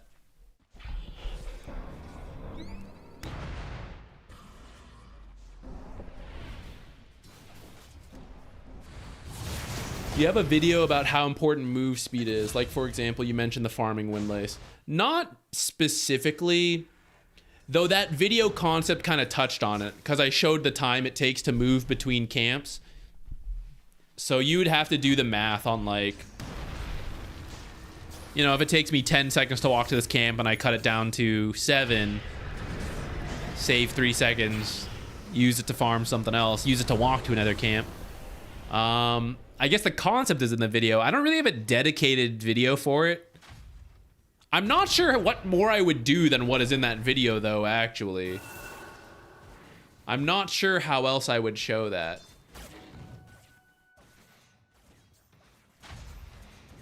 I'll think on that. By the way, for you this game, Zuki, I think Ags is pretty good.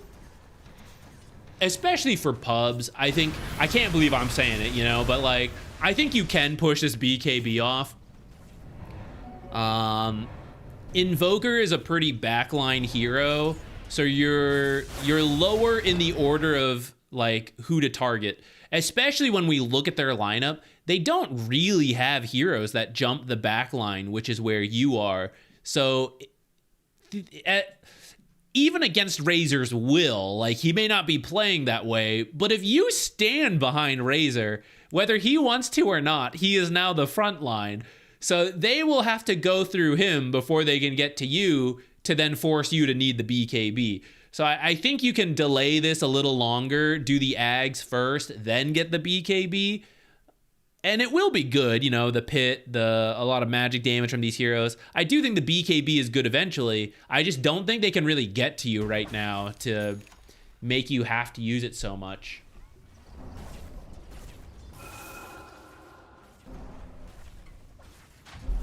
This game...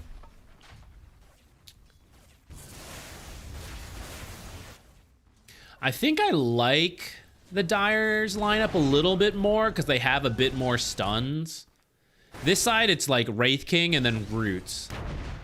So once BKBs do come out, like, it'll be pretty hard to get kills.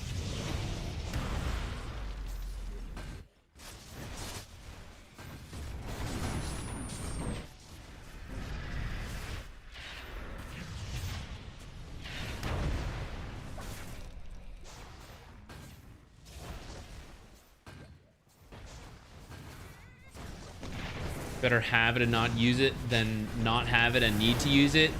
That is kind of true. Like, if you had a side to err on and you weren't sure on BKB, it probably is better to build. At the same time, it's kind of not true in Dota. Because, for example, like, let's do an extreme example. You first item build a BKB instead of the Battle Fury. It's like, well, I have it for when I need it. And that is true. But the opportunity cost is the Battle Fury, which would speed up your farm to wrap back to the BKB later. Or in this case, we're comparing BKB to, let's say, Ags, right? If he's only gonna need to BKB like once in the next 5 minutes, but he could use the Ags like 3 to 4 times, he could get kills, which would speed his way back to the BKB, and it would like increase his farm and active playmaking rather than an item that you don't quite need yet. BKB is like the best item for buying. Like if you had to make a case for, I think I will need it and I may not use it, but I have it ready, it is like one of the better ones for it. I think backline heroes can get away with it more though, to push it off, especially someone like Invoker. I think the Quas Wex Invoker, who runs up really close to people and then Spirit Vessels and Cold Snaps, I think he's more likely to need BKB. Exort Invoker is more in the back, farming, cataclysming, stuff like that. You're actually, I guess I'll mention now, I'm conflicted because you have the Atos, which encourages playing with the team and like with people, but we're not making as much use of the like global nature then of Chaos Meteor and all that. I feel a little conflicted.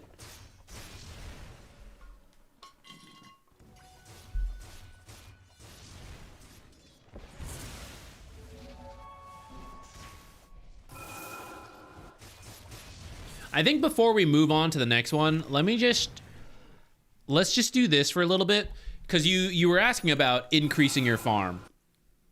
And one of the tricks I mentioned is the Forge Spirit should always be pushing out something different from you at this point. The Forge Spirits go down a lane, you go in the jungle, is the rule of thumb. So we're just going to watch the minimap. I want the Forge Spirits to go down a lane that we don't want to, and hopefully the team doesn't want to either, so we're not just stealing farm from people. If there's a little overlap, it's okay. And then our hero should be relatively far back in safe areas because we have Sunstrike. We're essentially a global hero. We do have to adjust for pubs a little bit, but right now we have a lot of overlap. It's just one moment, so we'll see what happens. But notice, like, no one is pushing out bottom, which perhaps a Forge Spirit could go to. Okay, so tons of heroes top. So they can keep pushing top. They can twin gate. They can run this way. Those are their three real options. Fourth option for pub games is falling back this way, which is bad. So if they do that, I don't really care as long as I am not like blindly running in here dying here. If they just fall back after this, it's bad play overall. So we can let them do it. So we need to push in mid, number one. Because of the options, like between pushing top and twin gating, those are pretty instant to get into the side lanes. Mid lane would take longer to walk to or have to teleport. So mid lane needs to get pushed in by somebody. It looks like we have two heroes here, so they should do that right away. If possible, let's say there's farm in here, right? They're about to push through top and we're going to lose access to this area. So if someone can farm it and fall back without dying, then that's pretty good because they push in and they get no jungle farm. There's nothing here because Invoker got it and fell back and he didn't die. That'd be great, but sometimes you can't do that, so you just let them have it, and we just need to capitalize on jungle other places. So they are farming this, so we are farming this. Or like, okay, they're farming this, we're at least getting this farm and pushing in lanes and like getting the edge of stuff, right? We just have to match whatever they're getting instead, and we have to try to bait them to have to go home, because right now they're clumped, they can go and do things. The more we get them to like, oh, I want to go here and another guy goes here, they lose the ability to make plays. So this, even though I said we could farm this area, this would be super passive, and if everyone does this, that's bad. If the other jobs are all covered and then someone does this, that's kind of okay. But like, notice right now the whole enemy team showed top. And then what's everyone doing? 3 cores are in the super passive area I mentioned. This is truly super passive. This is, what did I call it in the video? Defensive opportunity, right? Techies is aggressively on their half, but it's in the jungle. So nothing is being forced here or here, despite all the heroes showing top. Now, maybe you're worried about showing bottom because of the twin gate possibility. So that's where you send the Forge Spirits in. Forge Spirits take the danger, and then maybe you're here while Razor is pushing in mid, and he has less danger because of what we said. He's not doing it, so we go mid. From here, we split. Forge Spirits go bottom. You go mid. And as you go mid, we micro the Forge Spirit. We click here, and then here. And then I don't actually want to show mid that long. I just want to push it. So you can just like dump the spells and then run this way. And then that's okay. But the job is done, which is to push in the lanes when the enemy team shows top. Right now, those jobs are not getting done. So I think I just heard them take Tormentor. I've been pausing so much. Yeah, so they took Tormentor. Now they're bottom. So now we flip. Okay, so now they're bottom. What are their options, right? It's the exact same thing we just talked about, but now on bottom. They can keep going forward and go back through the twin gate to go top. They can walk mid. So if we want to fight, that's one thing, right? We actually have some decent vision here. Maybe my team wants to fight. Let's pretend we don't. So someone's got to push in mid.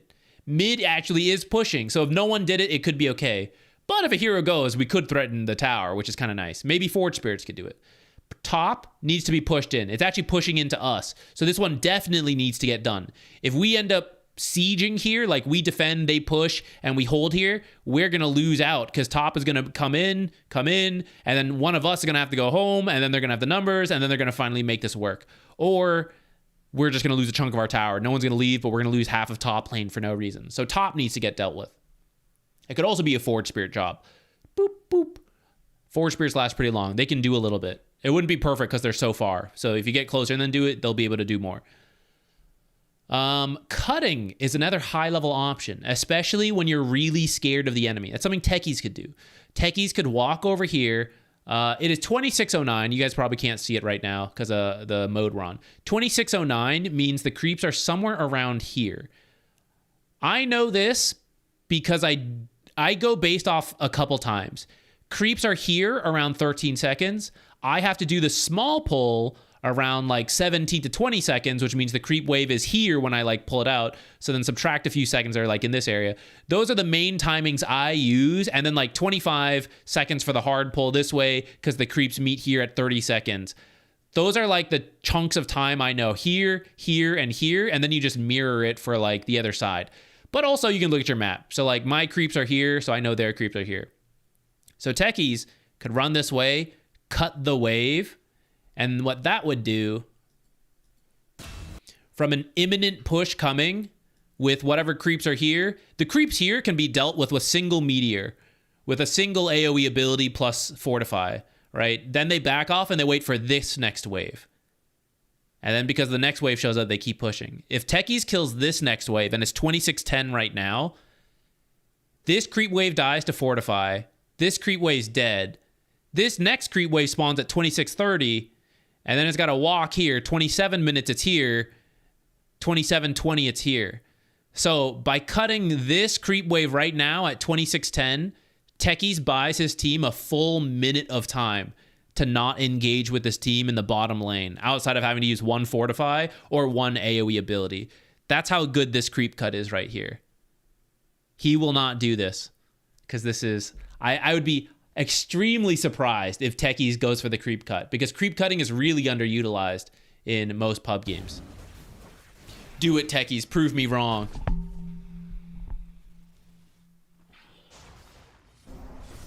Any thoughts on playing Invoker as a support? It's doable. It's tough.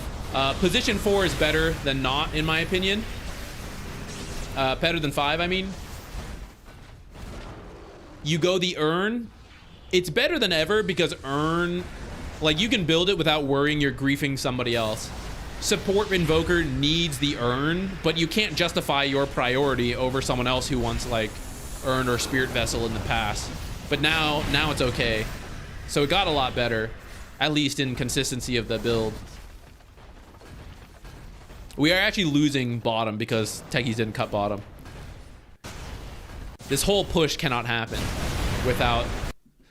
the first fortify kills the initial creep wave, and then the creep cut, like, the creeps actually still aren't here.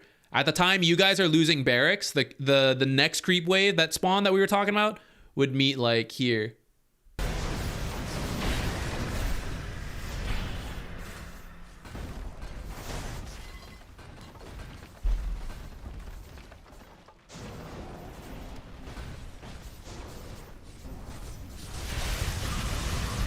With Forge Spirits, you can also creep drag. Like this wave over here, you can creep drag them to like the waves. Or drag them all the way out to you. Drag them into the mines, maybe. He may not like that, but it would be good.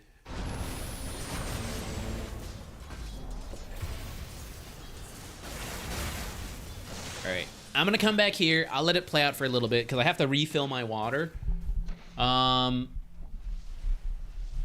Essentially, for you... For a pub game, I would strongly consider a farming item. Either the Kaya first into the Meteor Hammer, and then you get the Atos. But if you want the Atos, and I see you landing the kill combos, so like, I'm up for it. I kind of think Cataclysm Invoker, like one of the best ways you could play in a pub game is Meteor Hammer split push, and then Cataclysm, like get the Cataclysm for the big team fight wins. And then you go back for BKB at that point. I feel like that's a really safe way to play pub Invoker. I am open to the more kill-oriented Atos, but you're gonna have to be more active with it. So like a lot of the Atos kills you're going for, you're like pushing a wave here, and a Venomancer walks up too far, so you Atos him, Meteor, whatever, right? And you're getting it. But what I'm not feeling is like, I'm a Venomancer, minding my own business. I'm like pushing a lane, I'm warding, then this asshole Invoker shows up and Atos meteors me in my jungle, you know, and then he like goes back invis and runs away. You know, I'm not feeling that kind of pressure from you, which is what the Atos should give. It should be like anyone, anywhere could die. And that limits me, like whoever, I'm Skywrath, you know, I have like 1,000 health, and like the Sunstrike alone will kill me. And like, I want to push top, but like, oh man, I don't see Invoker. There's a Forge Spirit up here. Is he already looking at me? Am I dead? You know, like, I don't get that feeling, because I think a lot of times you're just moving with the Forge Spirits and going into like these fights. I don't feel that like I push, I get information, so I know where to go, where not to go. I'm out of sight. I can invis walk up, set up the combo, blah, blah, blah, all that stuff. If you want to do the Atos build, I would try to incorporate that more. The easiest way, split push with the Forge Spirit. You jungle and you just watch. And you see someone show up, so then you walk into the trees, and then you like you do the combo, and then because they're dead, then you push, then you back out again. I think if you want to do the Atos build, try to work that in, and if not, try the Kaya Meteor, focus more on farming to the Cataclysm, the BKB. Either of those approaches should help you bump up your farm and your impact. It's not better than ever because he's int again. That is kind of true. You lost a little bit of right-click damage. But I still think between the earn change is still pretty good for him. There was some other change that I felt was good for him, and now I can't currently remember.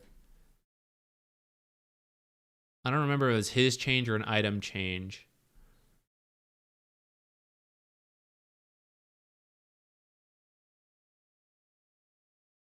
I don't think it was was it alacrity stuff? Cold snap?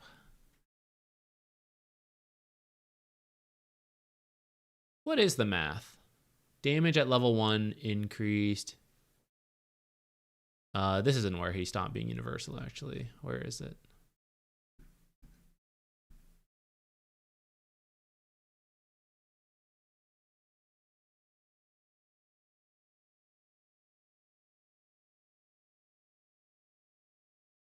Actually, with the recent buff, isn't it back then? Like, he lost damage as a universal hero, but then they gave it back to him here. So isn't it back to then, like, that point? The scaling is still a little worse, but I mean, that's Invoker support. You've never been about the right-click scaling.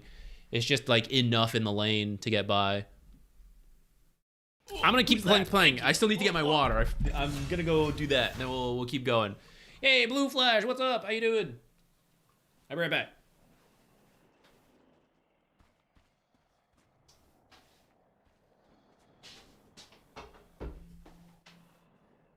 Wait, I'm back a lot sooner. I really should run these. I've reduced the amount of ads on Twitch. I have some control over it, but Twitch will kind of screw you if you don't run any ads whatsoever. But I have to be better about running them while I'm stepping away. All right, be right back.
do have another one to cover, and then after that we'll make sure to grab some from chat. And especially a support one. We need to cover a support one. We've been doing a lot of cores, as it so happens. Maybe everyone forced into the off lane again from the recent change.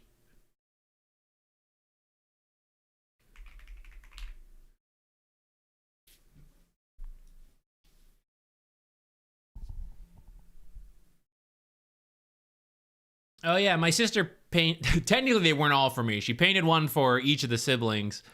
But everyone, it's hard for everyone to like move things because we no longer all live in North Carolina. So then one of the times I was driving, I'm like, I'm taking these, they're mine. Now I have all of them.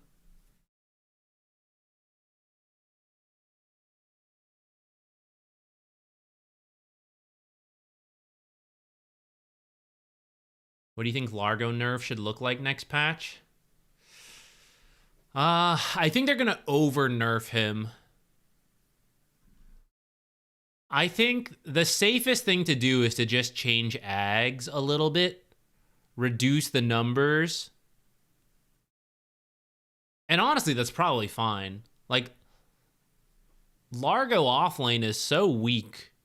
Not really weak, but like, it's so different before ags and after ags, and people are willing to deal with his weak early game to get to the ags because the ags is ridiculous, and that's why offlanes become popular. So if they just nerf that, he could stop being an offlaner, or they can just you do a bit of both. You bump his landing stage a little bit, and then you nerf the ag, so he becomes a more like inline offlaner, not such like insane weak into insane power spike. King_blue_flash gifted a tier 1 sub to Zama12. King_blue_flash gifted a tier 1 sub to KNTVK. Thank you for gifting subs to everybody. King_blue_flash gifted a tier 1 sub to Mway2. What is this emote? King_blue_flash gifted a tier 1 sub to Gerbzy_.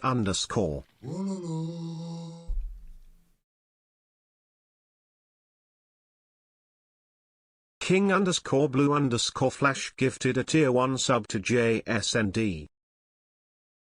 Why was that one so delayed? I thought it was done and then it hit me with one more. King Blue Flash. Thank you. Hold on. I'm going to make sure not to lose the message and everything. We certainly have time to cover yours. First, we're going to do this one. I do want to pick one from chat after that because I just said I would, and I do want to balance the like guaranteed ones versus the random chat ones.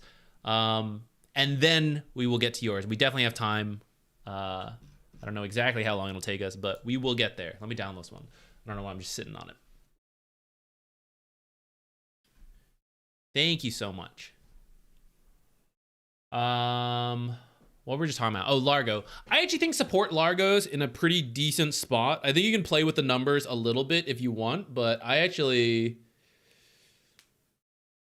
think it's okay. I haven't looked at the looked at the larger stats.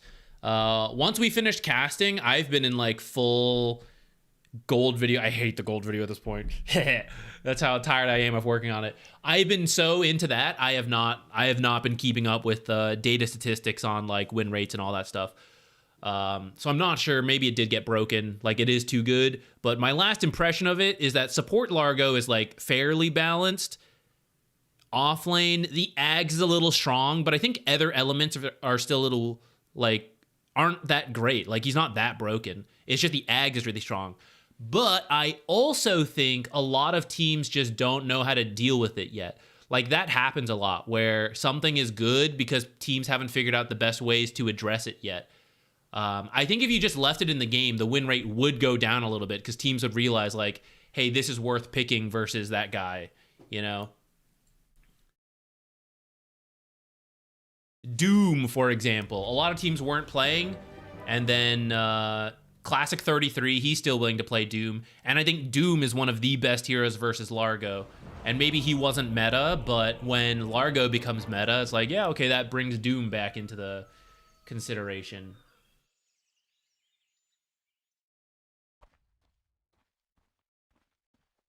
I also think he still needs a facet. So perhaps you don't even have to nerf it too much. Like, just when you introduce some kind of facet and the corresponding nerf that goes with that, maybe it becomes balanced. Or maybe they'll split something he has into the facets. I kind of hope it's not that, but that could be another thing that happens. To be honest, usually I have more thoughts on a hero I play a lot like Largo. I haven't really spent too much time thinking on that one, though. Like, I've just been having fun with it, so I didn't want to, like, will into existence, I guess. Just like, he's a bad hero. He needs buffs, you know? I haven't actually spent too much time thinking about it because it's so fresh, still so fun. Okay, this one. Thank you. What? Got to Crusader and almost to Crusader Hey, 2 with Valkyrex! help from your stuff. Thank you. Thank you. No, you did it, man. You put in the hard work. I just sit here behind the screen like some Wizard of Oz. I don't have to do much. Congrats to you on the climb. Did I already timestamp this one? Oh, I did. Okay, so we're looking at mid-game, how to have more impact and items and decision making. We kind of jumped here post lane. How are we looking? Top net worth for the team, pretty good. Okay, we are. Ooh, Slark is no fun. You do have a Legion. Legion's pretty good versus Slark if she can get the duel off. Slark is good versus you. The fact that you did well in the lane is actually quite nice. No one else bothers us that much because you have the blubber. That's pretty good. You're a pretty cooldown dependent team. You and Warlock are big team fight ults, and then Legion is lower cooldown. So I would say we need to play around that. If Legion's not ready to get involved, then like when Golem is up, when Ravage is up, we go make a play, and that looks like maybe that's the case right now where we're stepping in. And otherwise, okay, Legion has duel. What's her build? She does have the blink. So like, okay, let's help Legion mid get these kills so that she can scale properly as a hero. And when she does well, she will deal with Slark and Sniper to a degree for us. And then Tide doesn't like really care much about the other heroes. It looks like we're gonna meet up together. This is a little backwards. You should actually be... Okay. I just jumped here, so I don't really know what's going on. Like, full map. Like, where the enemy heroes are. What we're currently doing is a little reversed. Rubik is pushing in bottom, but Rubik is way squishier than you. Rubik is like a backline hero. You are the tank with Ravage that no one wants to deal with. And even though I said Slark is a little bit of a problem, it's because he just keeps like stealing your stats. He doesn't actually stop you from doing anything, at least till you die, which will take a little bit. So you can be the one tanking and being really obvious, like, hey, you got to come deal with me. I'm pushing your tower. And you have everyone behind you. Rubik is waiting to steal a spell. Warlock is waiting to Golem. Legion's waiting to duel. And they know. They're like, man, I don't want to go on a Tidehunter, right? But like, if they don't, you're going to take the tower. You're like, tok, tok. That's a terrible anchor noise. I don't know how to make an anchor noise, guys. But you can hear it. You can hear it in your mind when he hits, right? They have to respond to you, and then you Ravage, and your whole team does it. But now it's a little slipped. Like, Rubik might get jumped, and he's squishier, so he might die. Okay, well, we'll counter-initiate. Oh, but I don't have a blink, right? Like, when you go Vlad's first and any kind of aura first on Tidehunter, you aren't a blink initiator, which means you can't wait in the back to initiate. You are the front line. You're just like the wall in front, and people have to go through you, and that's how you get close enough to Ravage. It looks like you guys are about to go smoke for a play, but you don't need to. You just need to, like, face plant on this tower, and they will respond to it, or you're going to take, like, a 14-minute tower, which is... That's no bueno for the enemy team.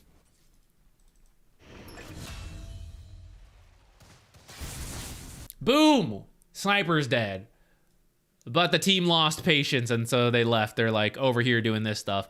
And actually, this looks not too bad. But I hope you get that idea now. Like, this is literally it, right? You're walking in with the creep wave. You're like, I don't care. Take me. You know, just initiate on me. I don't care. The whole team's in the trees waiting. And then here's Sniper. Legion blinks in duels. It's very straightforward. It's very clean. You kill this. The enemy's all back to help, which gives space to your carry, except your carry already died, moving too far up.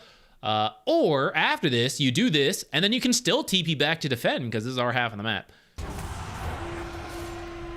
She ends up killing a support Undying. It's literally, oh, I guess it's an offlane Undying. But it's still less than the carry Sniper.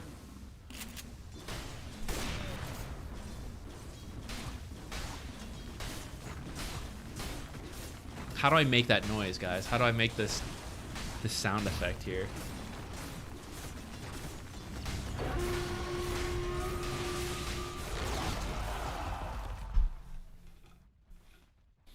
As a fellow support player, how do you justify to others on your team to pick heroes you love versus the current meta and who's got high win rates on Pro Tracker? I think as long as you start with the, well, convincing other people, I don't know. For yourself, it's just like, it's just a video game. So like, I want to get good with the heroes I like, as opposed to like, I will win with heroes I don't like. As long as you have that logic, like, you know, you can do whatever. And it doesn't matter if you win or lose, because you're just like, I will get there. I'm learning to push the limits and make the climb with these heroes I enjoy. Get him! Nice.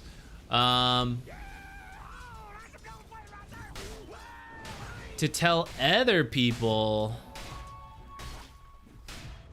I don't know.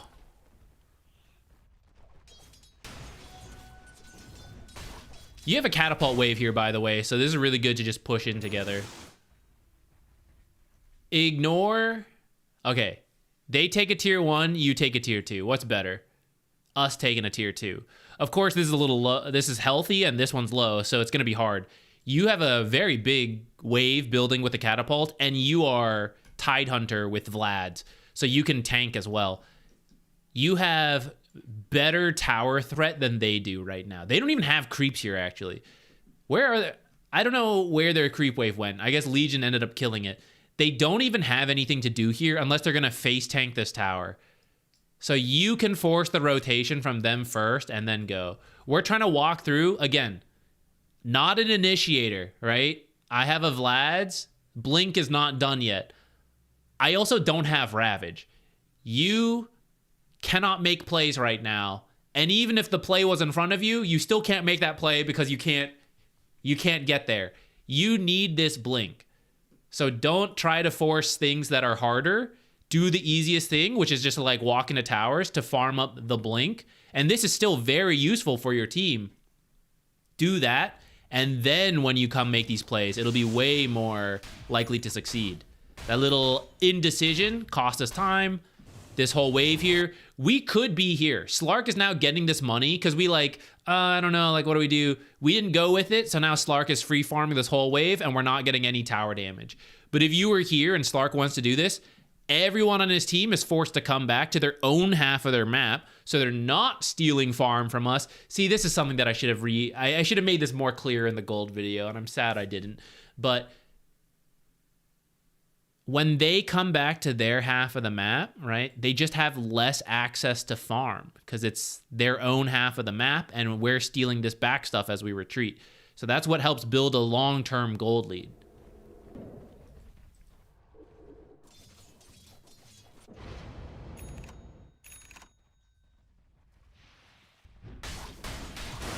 Everybody got scared. They got scared, you got scared, so we backed out. So I don't mind this. You came to jungle. I guess I'm okay with this. You would have found more farm in the lane to get the Blink sooner, and I think that would have been better. But you can jungle, whereas they can't. But then you came up here anyways, so you should have actually continued to jungle. Like, once you come up here, let me show you that again. I'm glad we made this screen. I need to add, should we do it right now, actually? Hold on, 1 second, guys. Let's add one more Waddle Dee. No, not that. Let's add...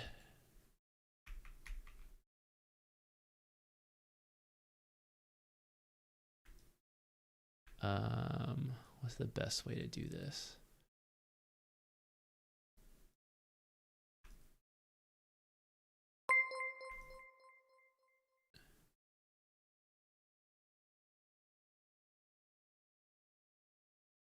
Because it's too small to see in the screen.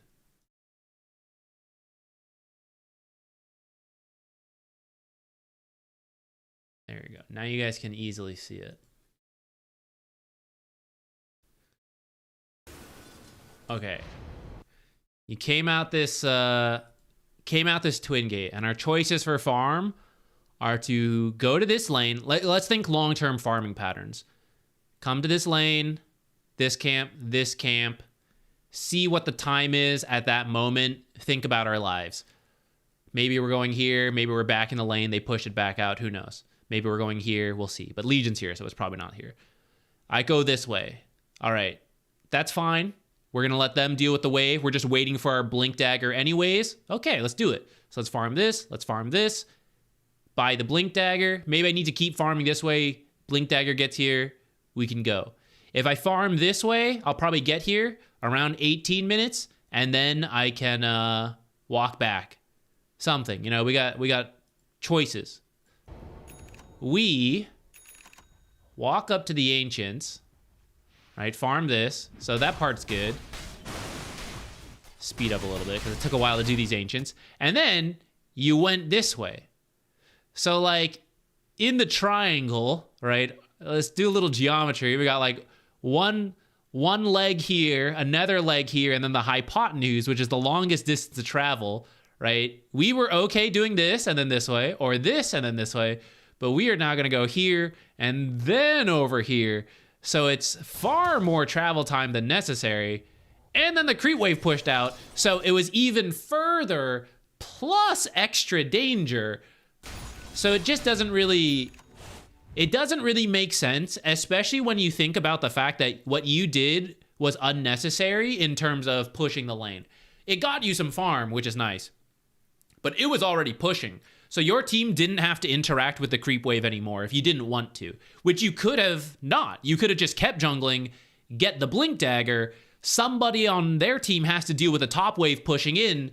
You could bait that, smoke behind it, Blink Ravage. Or you can be using the time because it's pushing slower because you guys didn't deal with that wave. It's pushing slower, but it is still pushing. So you have more time to smoke over here. Someone comes over to respawn, boom, instantly going on the bottom. And they're going like, oh, sorry guys, I TP top. I can't join the fight, right? Instead, we do this kind of like awkward move. It does push in the lane like even harder, which is kind of cool. But now the team is smoked. The Blink's not actually here yet, right? Now you're going to go Twin Gate. Now the Blink, which is like over here, right? Like, wait guys, like it's really weird. You know, if I go first, I can't get it. Let me pick the Blink first. Okay, I got it. Okay, now I'm coming in. You know, here we go. Shit's already happening before, right? And then the wave we pushed, we took so long in this, Mirana is pushing in top, and now someone has to already come back here and deal with this. Now, the timing has gotten really scuffed off of this.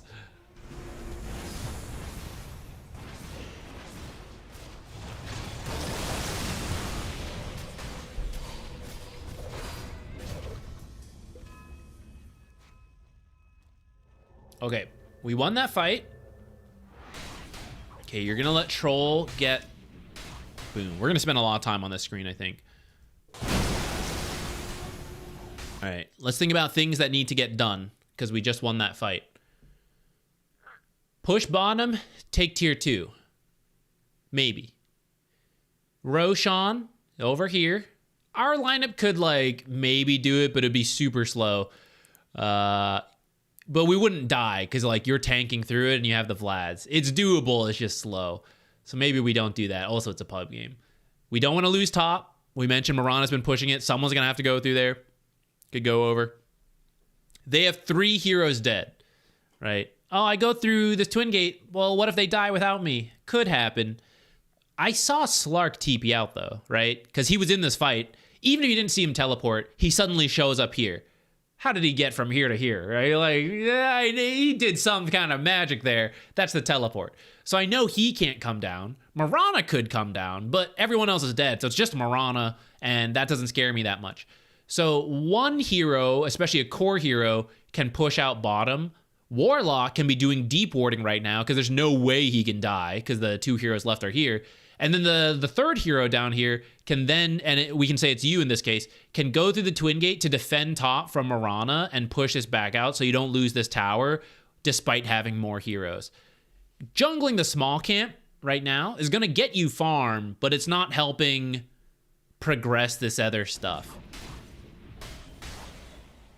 In a sense, it's waiting for Troll to push, and then you're gonna push together. But like, you didn't come over here because you're like, I'm not gonna steal farm from Troll. You know, I'll let him push the wave to get it, and then you're gonna cut the next wave anyway. So like, you know, in the end, we're still like taking something from him. We didn't want to wait that long.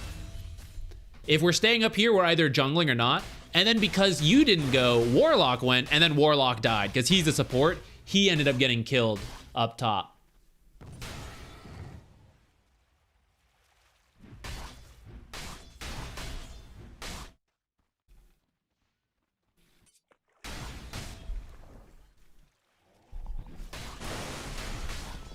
So off a winning fight, a little bit too much jungling. How can I phrase this? Because it's not that you don't want to jungle.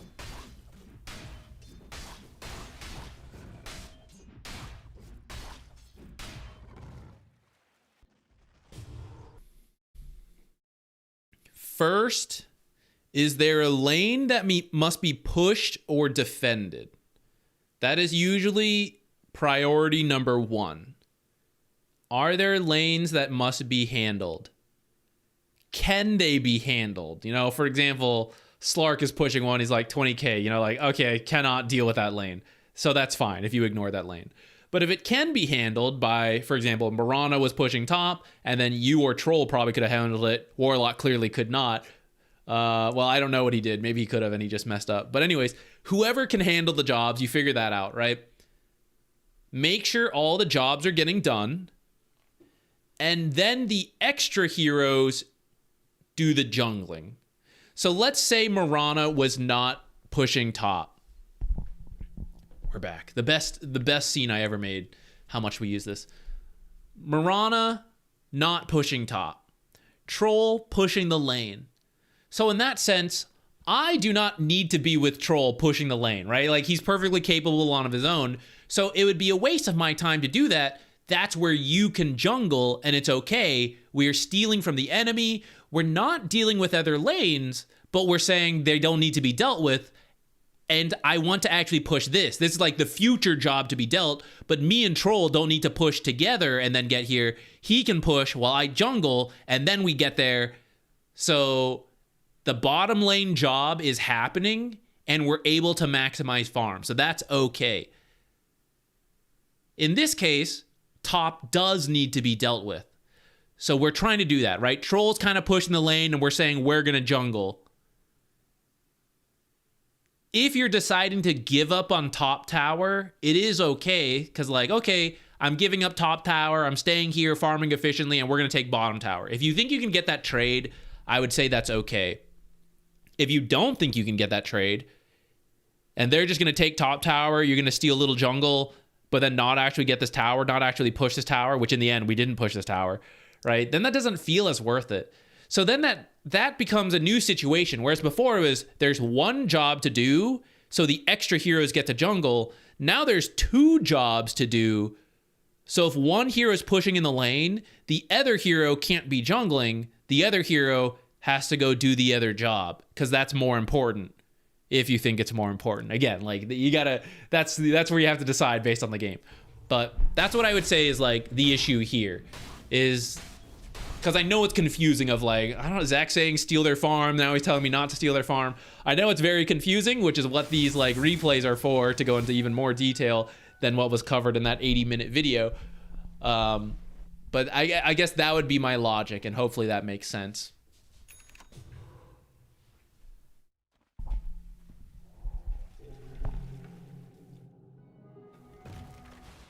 Okay, we got Ravage again. We can group up and go.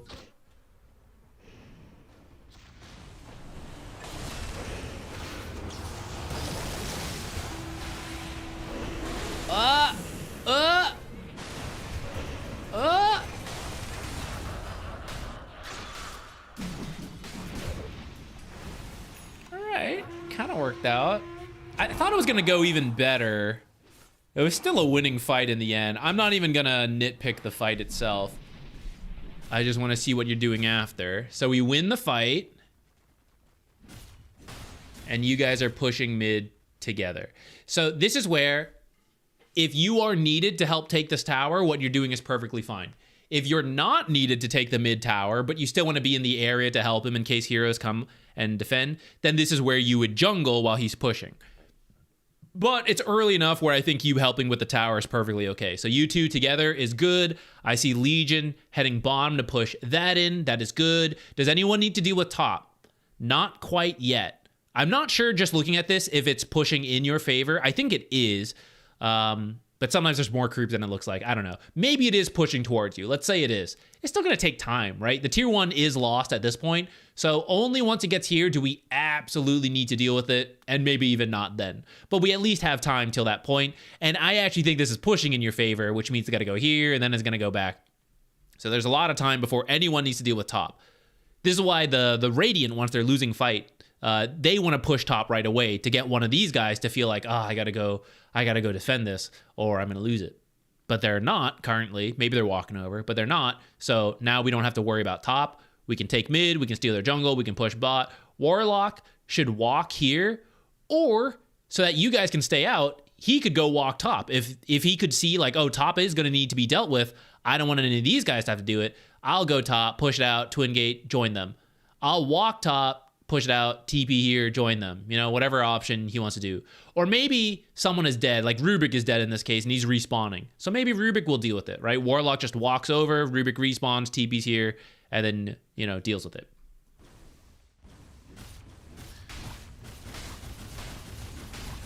So while they're dead, we pushed mid a little bit. You didn't quite take it, but that was half the tower. I'm pretty happy with that.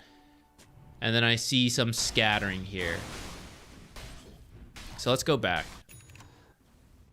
Let me now show you free cam mode. So this is the stealing the jungle as we back out, right? I'm being pushed off the tower. That's fine. Okay, maybe I'm not gonna farm this camp because it's so close to the tower, you know? But my teammates are over here, and I would like to join them, potentially.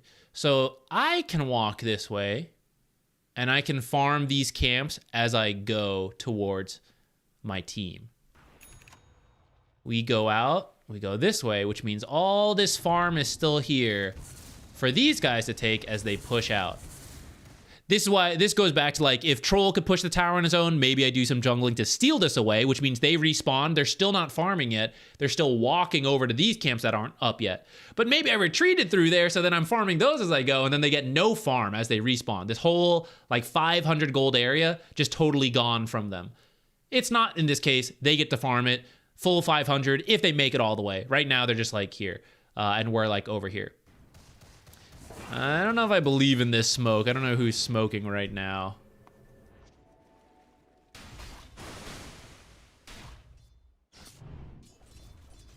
I want to, before we keep going, you asked about itemization before I completely forget. Vlad's is pretty good because it's a good Tidehunter item and it's good for Legion and Troll. One question is, will we be attacking? Because if you're not attacking, the Vlad's doesn't get much value in actual fights. That's where I'm a little worried, where Slark is good at not being attacked. Sniper's pretty far back. Sometimes you have to deal with Tombstone. Vlad's doesn't care about that, right? I'm a little worried about that. I still think it's okay, but we just need to address that other stuff. I think Shard is a good choice to help lock down some heroes, make sure your heroes get close. I think I saw you had a Scythe queued up. You're changing it to the pipe. I don't know if this is really a game you need the pipe. What could be a good item for you? It's like okay.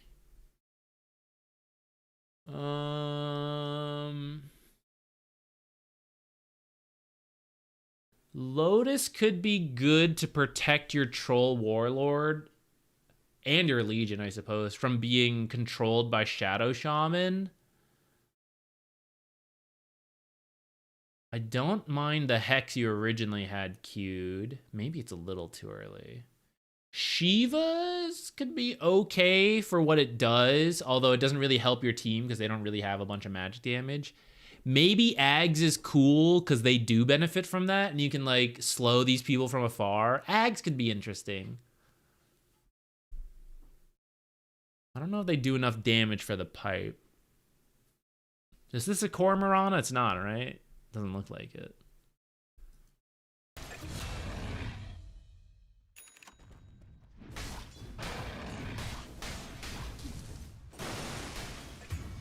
This is the kind of situation where you see you're falling, like you're farming back here. I know you don't have Ravage, so you're like a little scared. So that's fine if you want to play a little bit more defensive.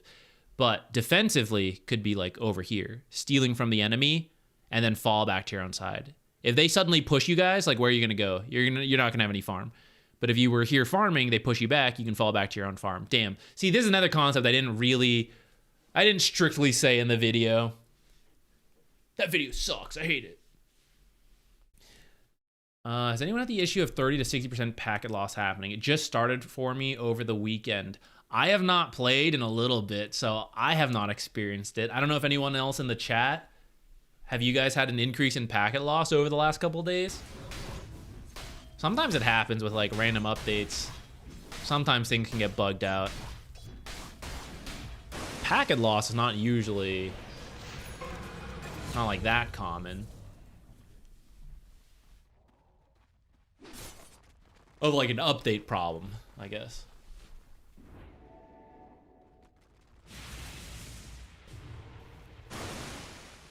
Whoa, an apology from a Legion commander. Guys, that's rare. That's rare. Ags, ew. I am not a fan of that.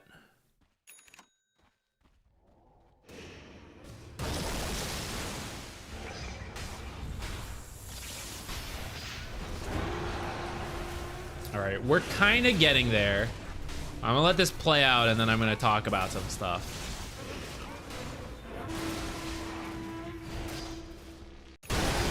Okay, let's come back here. All right, so Legion takes DD. Legion walks by the heroes, you blink and ravage.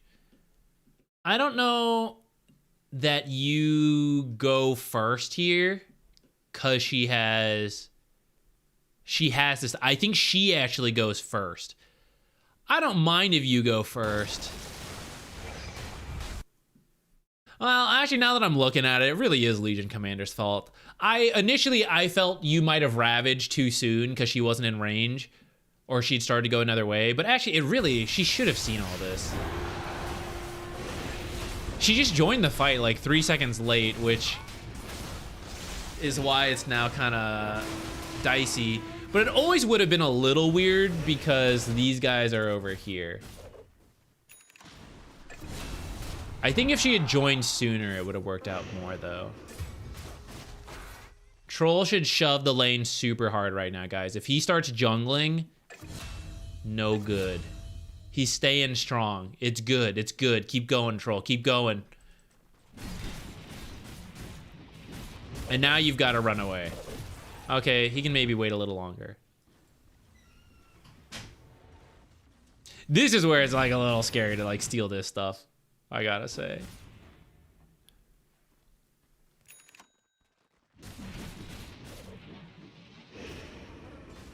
Cause he did this? Let's look at that from Undying's perspective.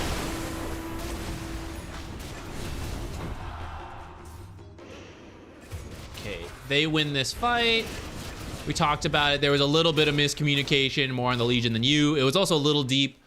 Okay, we won the fight. We want to go take towers, right? 4 enemy heroes are dead for the Dire. So Radiant is kind of free to do whatever, right? Slark's down here. Warlock's the last... no, Warlock was one of the heroes who wasn't in the fight, but Slark actually killed him. So Slark has free reign here. He'll handle this. These guys should push mid and take this. But then because Troll pushed top and he's not just AFK jungling, we're going to lose tier 2. And we're not as fast as pushing this tower as Troll. So even though we have 3 heroes alive to 1, Undying stops pushing and then has to walk over here. And then Sniper at the same time is also like, oh, I want to walk over there. So now they have a bunch of heroes over here baited by the Troll. And so long as Troll gets out fast enough, it's fine. Now here's Mirana TPing in, right? So this is all because Troll pushed in top. These guys go, Troll, tower, defend, kill. Didn't get anything. They won that whole team fight. Barely pushed in this lane. It is pushed at least, but they didn't really do any tower damage. Slark, I don't know, somehow ended up back here. I guess the Golem is pushing towers, but I feel like Slark should be able to just kill the Golem. I don't know. The Radiant ended up getting nothing from this. And part of it is their own mistake. Like, they should have gotten something out of it. It's not like what Troll did should have, like, completely prevented them, but that's just what'll happen in pubs, is because people, they'll overreact to, like, what you did split pushing. Everyone will come back, and boom, you just did some super impactful push. And then you just retreat back to jungling, which, to rewind one more time to close that out, because Troll pushed aggressively first, right? Now he can fall back. As he's getting scared, everyone's respawning. He comes back here and farm. The timing didn't quite work out for him where like things have already respawned. So it's not like they still get farm. It's not as perfect as it could be, but he has somewhere to go back to. Whereas before, if he had just continued to AFK jungle here, they come top, they start pushing in, he would have already farmed all this stuff and then been like, oh, well, now where do I go, right? So what Troll did here was pretty good.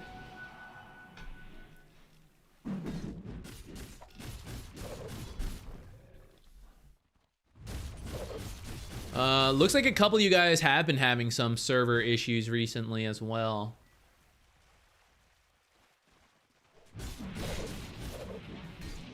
So I guess not an isolated case.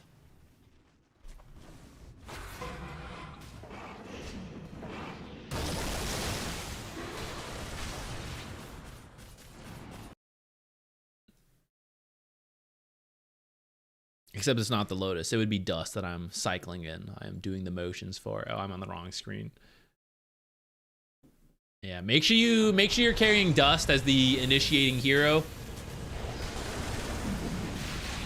And you'll just have to be a little bit more careful with what spells you use. Let's see how this fight ends up playing out, and then we'll do a deeper breakdown. Looks like it's not too bad for you guys. That felt a little deep. If we go back.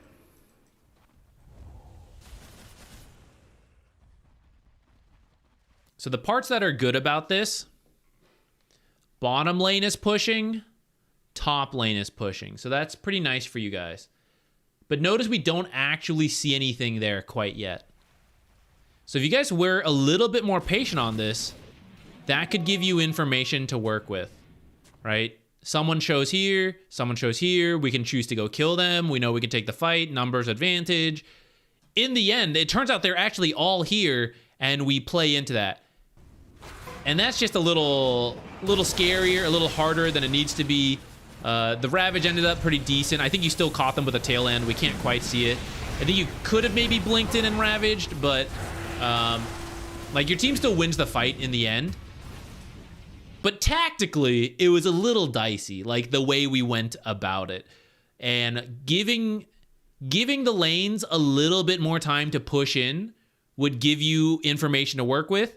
Roche could have been an easier objective. Tormentor is up down here. These are safer. Like this fight ends up behind kind of like 2 different tier 2s. And this cliff is very common to have wards in, right? Tactically, this was an extremely dangerous place to take the fight. And it did work out this game, but I don't really know we can guarantee that. Like if we really look at everything that you had going for you, I think there was some luck that the enemy was so clumped for the Ravage There was also like Sniper was in a bad position. Like, I don't know why he's up here and the rest of the team is like back here. You know, there was a bit of luck going our way to win this fight. And I think choosing one of these other things we just talked about would give you a better shot at a more consistently correct outcome.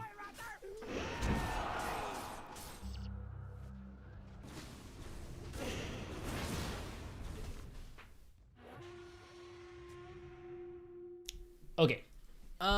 Let's keep moving, I think. I said I wanted to pick one from chat. Let's definitely do that. Pick one from chat. We'll cover what we'll cover the game Blue Flash sent in earlier after that.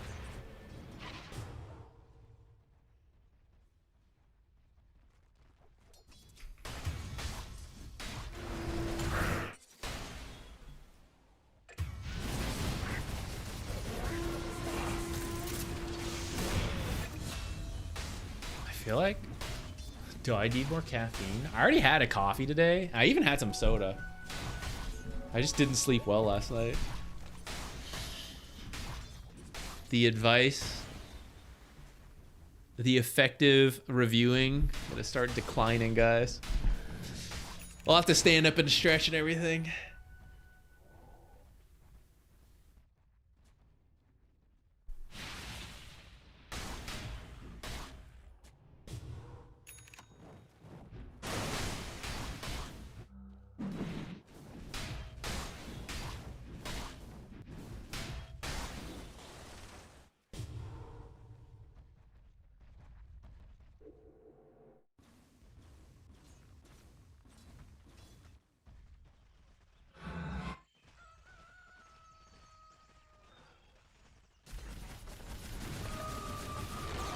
Oh, excuse me.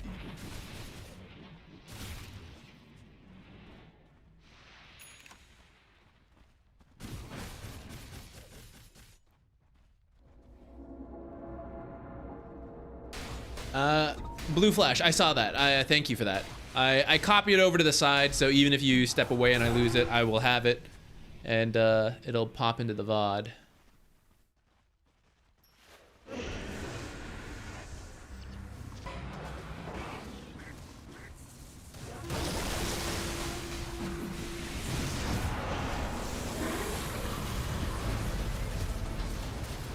Something crazy is going on in the background while I'm reading all the submissions. Wonder what's happening. Oh, they're winning. They're doing it. Or are they? Troll in the fountain? Maybe they're not. Maybe that's losing.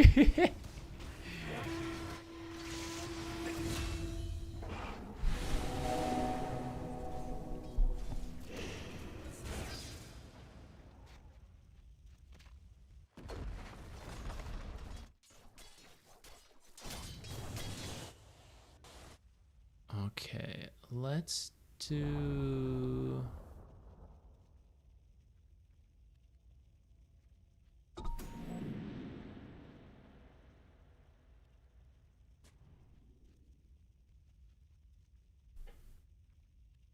Okay, I want to do this one because your question's pretty in line with one, the video, but two,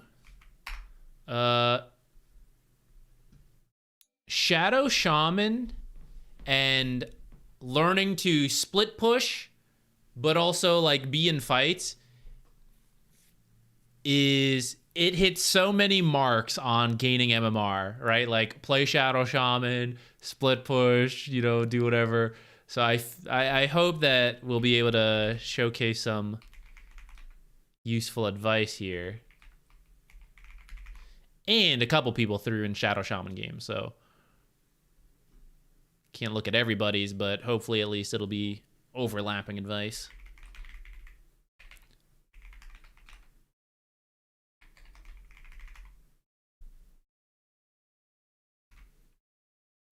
Let's stand too. Troll counters all melee carries. In a direct fight, Troll Warlord does win most, like one-on-ones. I hit you, you hit me. There are still some close cases, which is like, depending how the fight breaks out, the heroes can win. Like, Ursa can beat a troll. If Ursa's more farmed, or if Ursa gets a little help, gets the bash first, things like that. So there are like some ways to manage it. I do think that troll struggles, maybe struggles isn't the right word.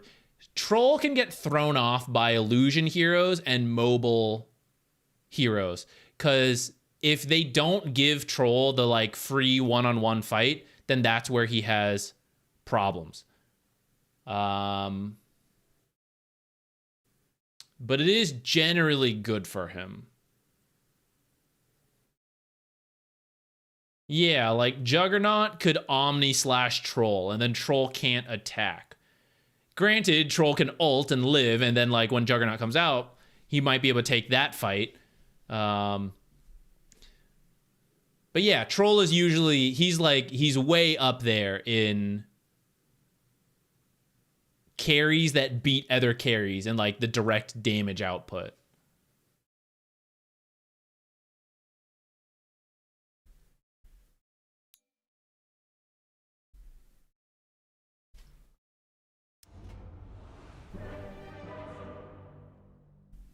Steph, I'm glad you liked the movie, or hopefully you will like it once you finish watching it all. I realize it's pretty long, but I think there's a lot of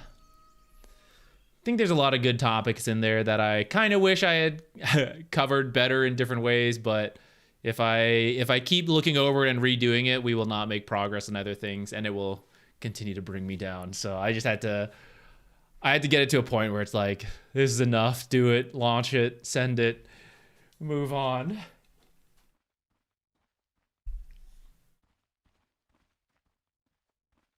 Okay, the question's post lane, so we can probably just skip it. Skip the lane, I mean. Let's see. This game, in terms of who we can play with, setting up any control for Lina or Weaver, they're super high damage, right? So they should be able to get the kills. Setting up for Hook could be another way we do it. Pango has a little less damage. Well, it depends what build he goes for. He could have more damage than he used to, but he just can't, This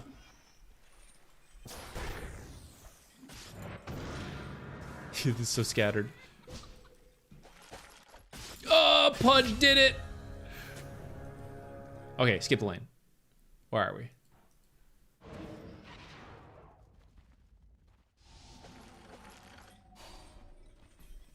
Okay, you guys are winning. That part looks good. You're halfway to the blink, which is pretty nice. Can't help but notice we are very clustered mid, but maybe something just happened, so we won't worry too much. Oh no, stolen Serpent Wards, too bad. Wow, he's been holding out through a while because you still have yours. Okay, so when you respawn, we have Serpent Wards, I want to use them. I don't care if we get a kill or if we push a tower.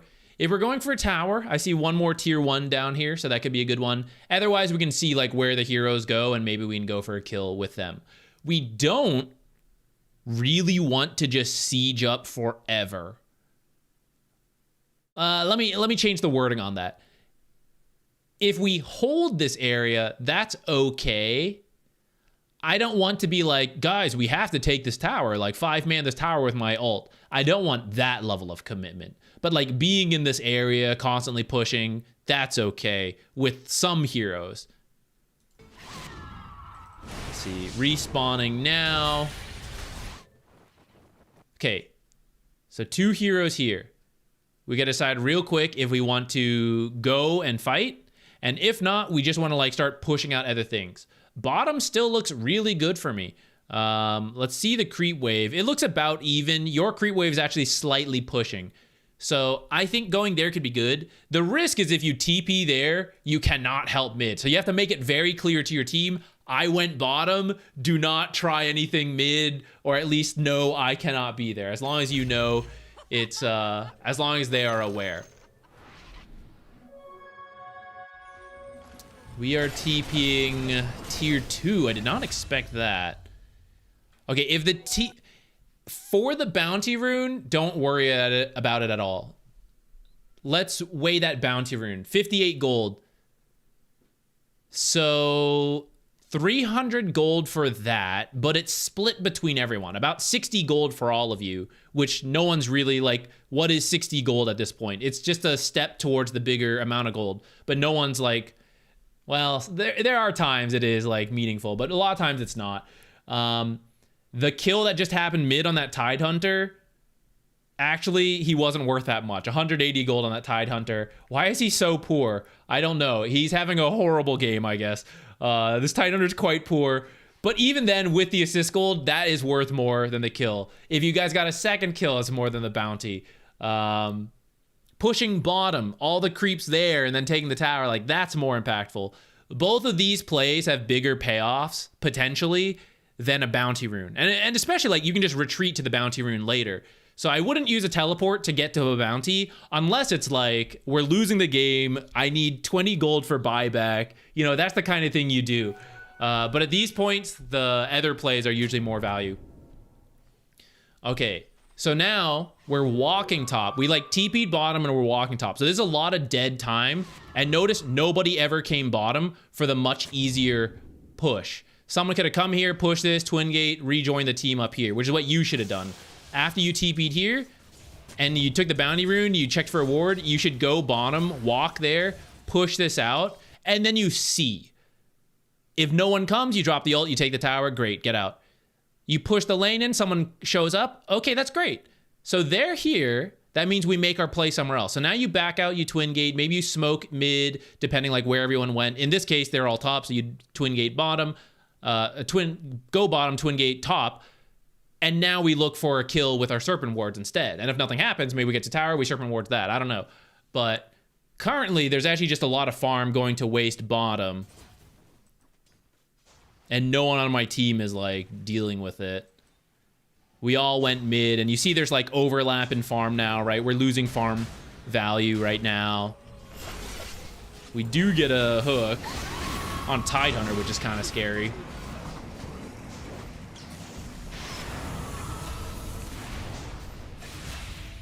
Okay, fight ends up winning, and before we break it down further, I do just want to revisit this bottom lane, which is, again, we did not go. Also, the opponents did not go. There's been no one bottom this entire time. That's what people are aiming for when they're telling, when they're giving the advice like, hey, look for split pushing. You know, just ignore the team, go push out side lanes, get a bunch of gold, get farmed that way. Because right now, neither team is collecting the 200 plus gold that is going into the lane every 30 seconds. So when you are like only thinking about split pushing, you've picked up like 400 gold down here, and the enemy team not coming down here is just losing that money. So you're building that value as the support, which, I mean, you're already pretty rich this game. But like that's what people are saying when they're saying like split push, you get this money, you also hopefully get this tower. Neither team is doing it right now.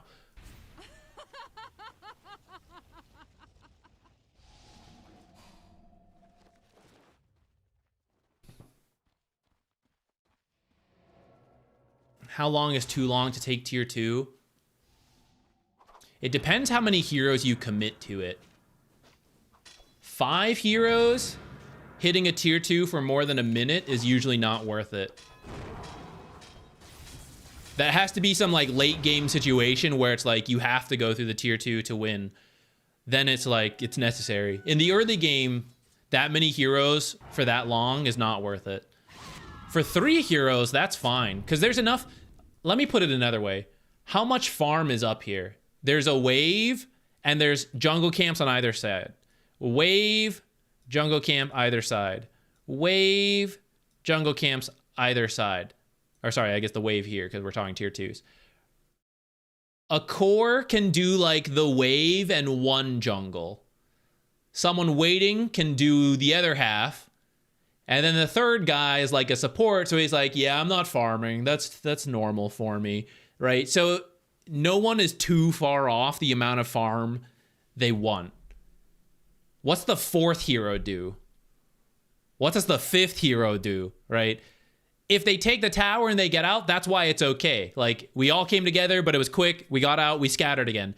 The longer you are here, and after it goes a minute, things aren't spawning, like we're just waiting, right? That's when it gets weird. So that's why like 2 to 3 heroes can sit in front of a tier 2 safely as long as they want and still be getting farm in the surrounding area, and the heroes that aren't there are playing the other parts of the map, which is not going to waste. That's the other thing. Not only are the 5 heroes in this area not getting enough farm for themselves, but then you're also losing like everything else down here, for example. Maybe the enemy's farming it, maybe it's just going into the void like bottom lane was for the last minute and a half.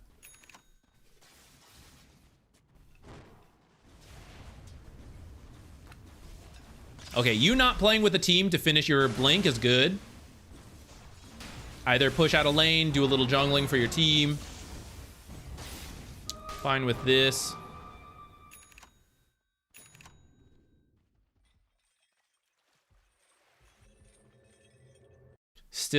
Still getting towards the blink, and you see we're like posturing to like, okay, yeah, maybe we can fight. I really don't want to though. I really want to just be like jungling one of these camps. I want to, okay, what can I do for my team? You know, it's like, can I make it here? Then maybe I got to walk there. Hey, I don't want to go there. Well, then let me go bottom. Maybe I can bait someone on the enemy team to be here, and that indirectly helps top. Or maybe they all go top and I can't be there, but then I'll take bottom tower, right? I am contributing in some way while I'm working towards the blink. Looks like we're maybe still thinking about mid. Now we're getting into a fight. This is what can happen, right? When you group with heroes and back them up and you're like, I wasn't really looking to fight, but it's like, oh, maybe it might happen, maybe not. Like, it's gonna happen. It's gonna happen at some point. The longer you are with people. So if you know you don't want to fight because you're close to a cooldown, close to a big item, you just have to like walk away and be ready to teleport back. I guess there are cases where that's not true, but I don't know. It's tricky. In this case, I think it's true. We died. We bought consumables, right? So we're negative on the blink right now. Hopefully we get the kill here. All right, we're back to where we were about a minute ago. Right? How long have we been sitting at this amount of money? Because we're not just like, just farm, you know, farm and then do it. Farm and go fight. Same concept. In the video, I mentioned this in terms of efficiency scape for towers, but it's true like in any regard, right? If Shadow Shaman would just get the blink and then look for a fight, all this shit would be easier. You know, it's like instant Hex Shackle on that guy or this guy, wherever if we want to. Here we've died again, like we're still at 2001. Like how long are we sitting at this amount before the blink dagger finally comes out? It's because we're not letting ourselves farm the rest. And honestly, I don't even care fully where you go. I've highlighted a couple, like you can push this lane, do this, whatever. At the same time, if you like AFK jungle, it can be okay for the blink dagger. The point is get the blink. Once you're this close, just do it. Just get it. And then the high level play is to like figure out the most useful way to go about that. But 80% is to get it without fighting. And then the remaining 20% is figuring out the best way.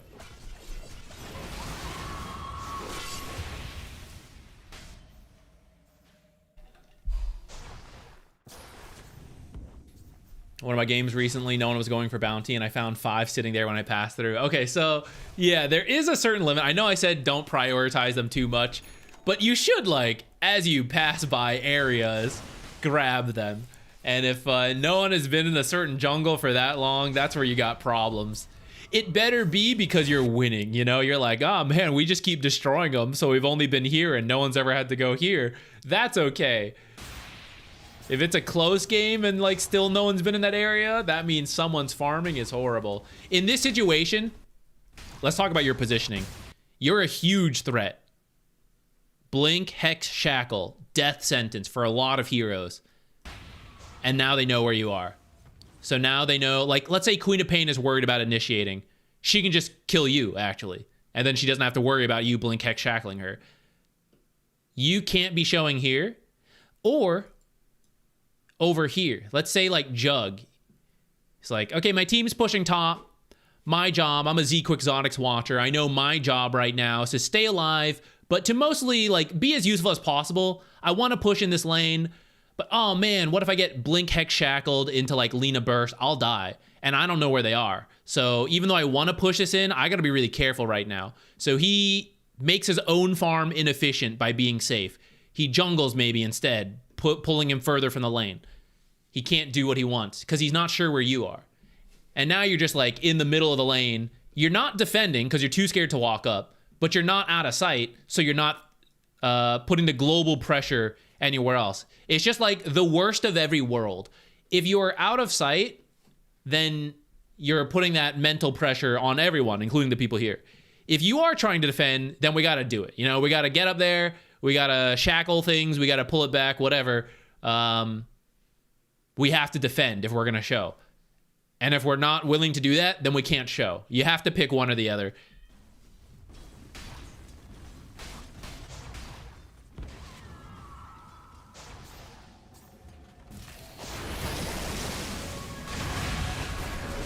I don't know, you show and he just walks up into you. I don't know.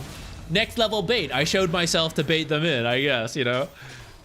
Which can be true. I wouldn't have classified Venomiancer just walking behind a tier 2 into a Ewan Weaver as a bait that really should work. But it did.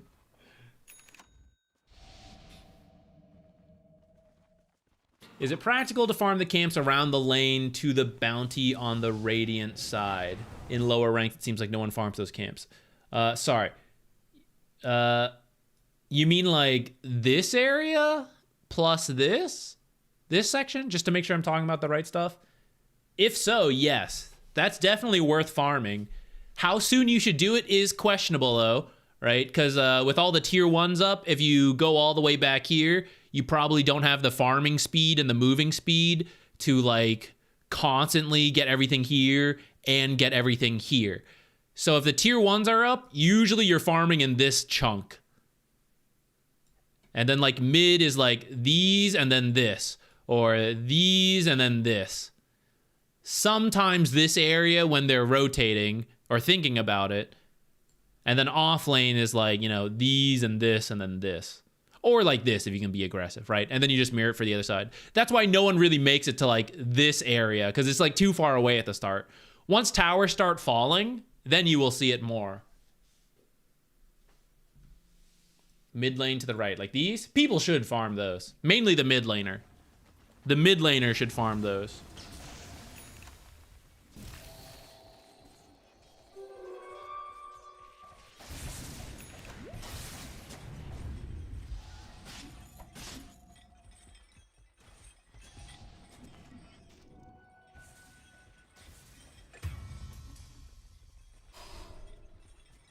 Okay, they end up killing our Lina top. And we seem to be walking up, seeing if we can get a response.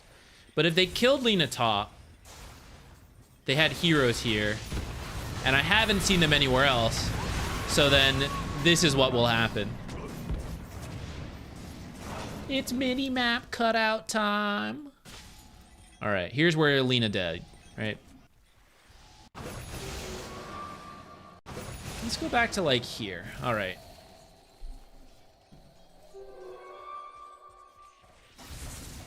So Lina has pushed in top. First, our lane's being dealt with. Top is being pushed. Mid needs to be dealt with. Bottom is currently good, and we're a little scared to move out right now. She does not need to go up any further. The job is done. She can now fall back if she is scared. And Lina is not a very high escape hero. The enemy team is all missing. It is reasonable to back up as Lina right now. Or to at least stay out of sight, like be in the jungle, trees, be farming this jungle. This is the more dangerous jungle to farm. You can do it, but you usually want some level of safety, either a ward to see people coming in. You want to be a hero like Queen of Pain, Void Spirit. These are the heroes who can do this and get out. Lina can try to do it quickly and then get out, but there is just more danger here as part of the video. This is just the active, dangerous area. This is the safer ledges to be in. Lina like stays in the middle of the lane and then chooses to come to the more dangerous area while the enemy team is still all missing. Right, they're not pushing here, they're not pushing here. So then I'm not that surprised that they end up killing her. I didn't know they were going to, but there was always a risk, and there was a plenty of farm like back here. Okay, we lost Lina, so what do we need to do as the Radiant? They're going to take our tier 1 tower. They could tank it, but they probably won't. They're probably going to try to get this wave and push in. They could go for Tormentor. This is a pub game, so probably not. They could go for Roche, but it's down here, so they'd have to spend a lot of time walking, and that's towards us, so that would actually work out for us. Could Twin Gate and then go bottom, but then they're going to have to push a tier 2, which is like all the way out here. They could, but this is probably the most direct and obvious thing that will happen. So what do we need to do on the Radiant? If we defend this, we can all TP in because it's our tower. We can always all TP there. Some heroes can go first, but other heroes need to push mid. There were quite a few here. So pushing mid, pushing bottom as quickly as possible to get to these towers. What if we don't defend top? We're missing one hero. It's 5 versus 4. Well, while they go from here to here and then take our tower, maybe we can go from here to here and take their tower. This is where it probably depends a little bit on how low the towers are. Actually, it is in our favor. This one's low. This one's relatively healthy. So we might be able to just trade towers. Despite being down one hero, we trade tier 1s. Pretty good. Mid lane push in, threaten a tier 2. Maybe someone's got to respond to that. And then we can all back out TP top as Lina's respawning and fight that. That could be something we do. We go towards top. Now, maybe you're thinking about defending. So it is possible, right? Okay, we're going to hold this. We'll wait for Lina to respawn. We'll take a fight. Pango, I see he's facing the wrong way right now. He better turn around and start pushing this lane, you know? You guys did push mid. It didn't push as hard as possible. Like, I see it stalled here. But it is pushing. So soon I will have information about what the Dire team is doing. Are they coming to defend? Are they doing whatever? But I don't have it yet. The lane's pushing, but this isn't that weird. You know, like someone could be farming here and then they'll get it. Someone could be on the way and then they'll get it. I still need a little bit more time to learn like what the pushing gives me, which will be when it hits the tower or when a hero shows up. But we start moving in. We know there's a ward. We're clearing the ward. We're kind of showing there. We're moving in, right? We're not like under the tower back here. We are in the danger zone, which is that this is the middle of the map. It's very playable. People aren't going to cut through towers, but they can engage through this way. This is the most common pathway to come through. It'd be very, very rare do you see wraparounds from this side. But we are all on that half with less heroes. We are losing, but we're preparing to fight, which just, it doesn't really, you know, that's not the play. We've half done it. We pushed mid, but we haven't seen anyone go yet, which would let me know it's a 4-on-4 here so we can engage. No, we're still setting up, even though it's a 5-on-4. Pango's doing the wrong thing, right? He stopped pushing. He's not pushing hard enough. And we get in the fight. Pango starts TPing in. They're already here. Although we mentioned the defensive advantage of TPing back to your own base, there is still time it takes. It's a lot less time than an enemy hero going from here to here, from here to here. But for that to be true, an enemy hero needs to be here or here, which we haven't seen yet. So that's what we need to see. You need to push in the lanes. You need to see the heroes, and then you can do what you guys did. Without properly doing these steps and then seeing the following information and just jumping straight to this was always slighted against us. Even though it's our own tower, it's a tier 1 at 24 minutes. It's not that strong. Also, we're fighting outside the tier 1 anyways. This was always not in our favor. And that's why it's not that weird that it's not working out. So for us as a Shadow Shaman, what do we do, right? Hey, Zach, my team's like, they're going top. Okay, let them go. You know, I go mid, I push this in, I Serpent Ward drop on this tier 2. Okay, I see Pango giving up. I'm like, why are you giving up? You need to keep pushing. I'll come over here and I'll push this in. And I'm walking so that if this fight does break out, I can TP if it looks good. Surprisingly, oh, that's good fight, TP. Oh, as expected, it's not a good fight. Well, I will keep going and I'm going to take this tower. So while my team is losing this, I am getting farm myself and trading. And hopefully I am fast enough. The sooner I can realize I need to do this, I beeline to it to get these guys, the enemies, to TP back first so that my team doesn't goof up into a fight like this. I get them to TP home, I TP over, and we take the numbers advantage fight.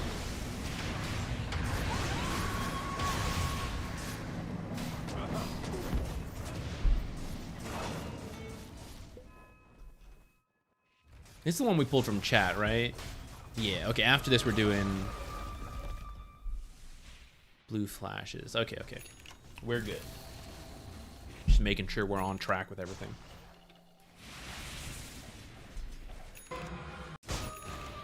Wait, one more thing. Look at this. Because, I mean, this part's kind of fine because we lost the fight, but because we didn't push bottom all the way, Lina is respawning and TPing away from the team to go do it. If it was already like pushed up, she probably wouldn't do this. Maybe she would. I actually don't hate this anyways, just because like, yeah, we're dead. She needs to not go top. This is actually the right play. But if we were all alive and then she did this, it prevents us from doing anything because like, oh, she can't teleport to us now. And the reason she's going is because we didn't do it while she was dead, which is what you want to be setting up for. As your heroes that are strong are coming alive, you want them to like have something to join. Potential, I don't know. I guess it does depend on like exactly what's happening in the game. But Lina has Boots of Travels. It'd be nice if she could respawn, pop in Laguna, and then go back to farming.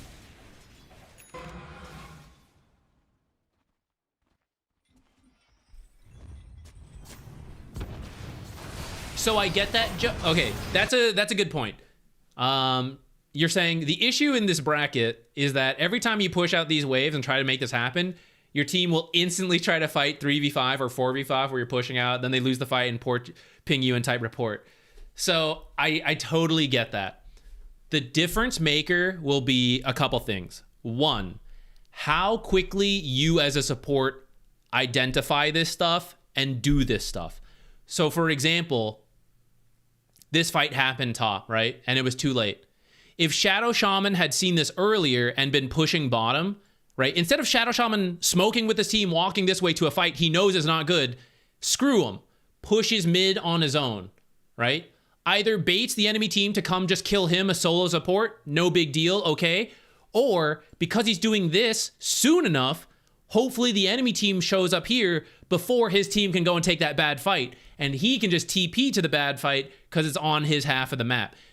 If you dilly-dally, though, if you go here and then you're like, oh, but actually we need to push top, then you're always like, you're never going to be fast enough. You have to see this really early and go really fast so that it is in your favor.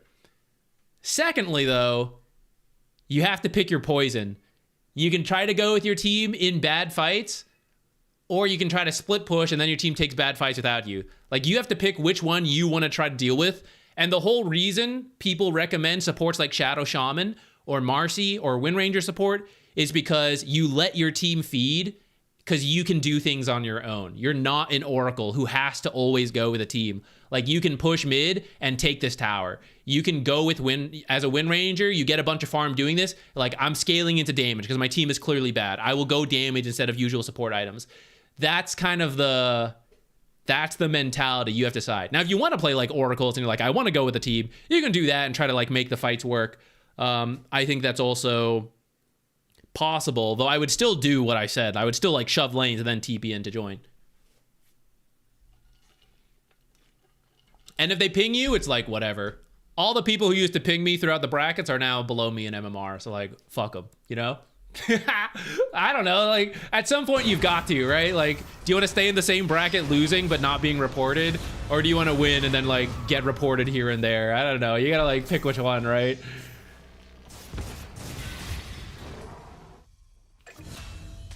At some point you have to realize the masses are leading you in the wrong direction and you have to break away, even as they're like, oh, look at this guy, he thinks processing milk's right. And you're like, no, I just don't want to die to disease. This has been a proven science for years.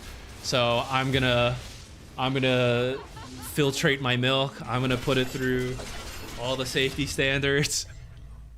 I'm gonna do that. And they can yell all you want, but I mean, you're still alive, so what are they gonna do? I played Kaz a little bit when he came out. I think he's a very fun hero, but there's a lot of buttons to press. It is a little tricky.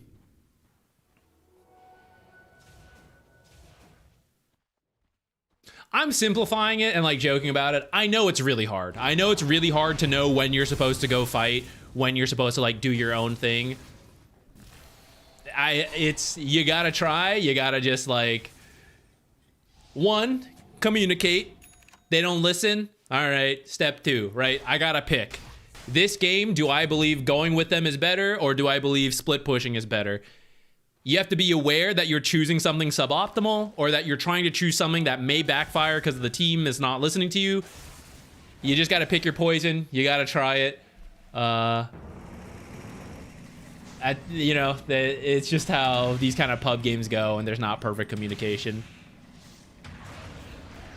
All right, we're clearly getting sidetracked a little, but I think we covered some good stuff here. It's the discussion's related to the ideas. I will let this one play out a little bit. We're gonna do blue flashes when I'm back. I gotta refill on water. Okie doke, moon gelling. Be right back. Oh wait, gotta get in the better habit. Let's run these ads. Get them out of the way.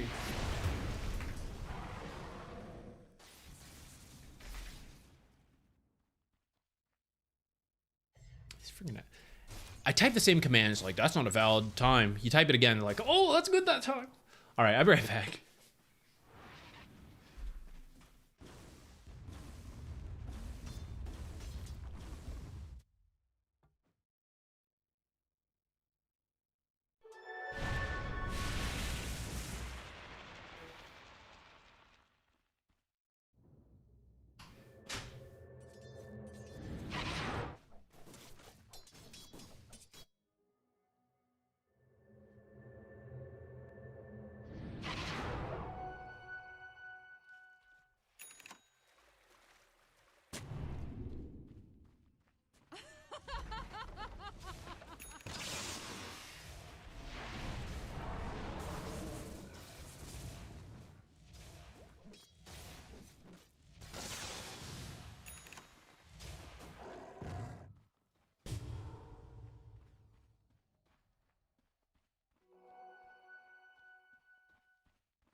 That was unreal.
Was unreal. Let's copy the new one.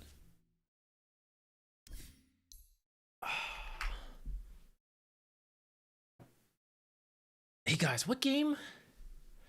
I'm finishing Expedition 33. I have no idea how close I am, but I hope to finish it. I hope to stream more. Streaming is less work, less stress for me, and I'm gonna be busy in the upcoming months. So I'm planning to stream more, and some of that might include some variety.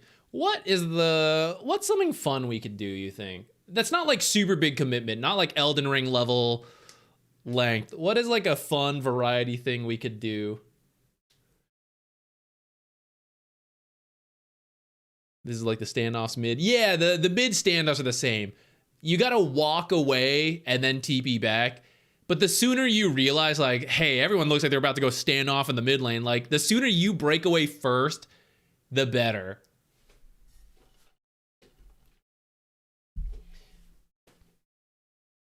Eugenics.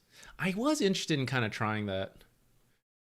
Should I be doing Binding of Isaac? I know they're different games. I never even played Binding of Isaac. Should I be doing that one first? Are we knocking that out? This one's a Spectre 1. This could be good for, I think Spectre's the first hero we're, like, truly global hero we're covering. I think we did look at Invoker earlier, who's kind of like that with Sunstrikes. But Spectre, we can really be talking about, like, where you should be going on the map to access more farm that your team cannot otherwise. Unranked match, but you said Guardian. Which part are you in Expedition 33? I don't want to talk about it too much. I've been really lucky. Despite being really slow to play the game, I have not really been spoiled. I'm afraid to talk about it to any degree, lest it gets spoiled. But I am making my way through it. I am doing a lot of parrying. I really enjoy that about the game. I like the parrying. And I like that as long as you can parry, you can technically do anything, even though it might take really long time. But, like, I'm enjoying that. There's a lot that's taking me a long time because I'm doing everything just about. Yet. Yeah, let's keep it that way, please. Don't do it to me. Don't do it to me. Binding of Isaac is great. Not a big commitment unless you get addicted. Uh-oh. I get sucked into roguelikes. I really do. They're so fun. I actually have thought about going back to do the Warcraft 3 stuff. I never played all the Warcraft 3 mods that even led into Dota. I never played Warcraft 3. I was just not really... I was too young, and I wasn't really a computer gamer. Like, when I was growing up, I was playing consoles with friends. So I didn't play all these computer games, really. There was a couple my dad had, like Age of Empires, that I played, but, like, I never did the online stuff. So I never really played... Warcraft 3 or any of that stuff, and I kind of would like to. My hotkeys were changed. Rip. I had to reset them later on. Gotcha. Hello. Do not sweat it. If you've been in a bracket for a long time, totally normal. Happens to a lot of people. If you are tired of it and you want to climb, it is definitely doable. The channel has a bunch of videos for it. The first thing I would say here while you're here, though, is I don't know, like, what level of focus you feel like you've been trying to improve. You know, like, maybe you've just been playing for fun, or maybe you've been trying but stuck here for a while. So if that is the case, though, there's some kind of bad habit you don't know you have, or some kind of, like, big mind shift in this area. This is true for any bracket, not just the one you're in. Like, anyone who's been stuck for a long time and you feel like you've been trying, there is some part that is conceptually, like, you've overlooked that is often keeping you here. If you have genuinely been trying and been making, like, no improvement, which is hard to say because it's different for everyone, but you have to go in, like, super humble and just start, like, man, I don't know Dota at all. Like, bare bones, like, start from scratch. I think this is good. Okay. I think this is good. Okay, you have to, like, completely start over and, like, reevaluate. And then that, like, rebuilding that way, I think, is one of the ways to break out of your bracket that you may have been stuck in for a while.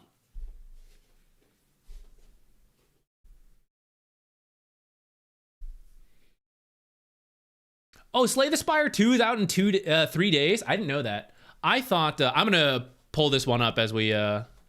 continue rambling a little here, but I have Slay the Spire 1 on my phone. Played it, stopped. Recently, I've actually been playing it again a little bit. It's been my like side distraction while I was doing the gold video, and I've been watching more TV with my fiance. So we've been I've been playing like Slay the Spire while we watch stuff. I'm trying to beat Ascension 20, I think, just to do it, just to feel like, okay, I've done the game, you know, with just one character. I don't need to do like a bunch.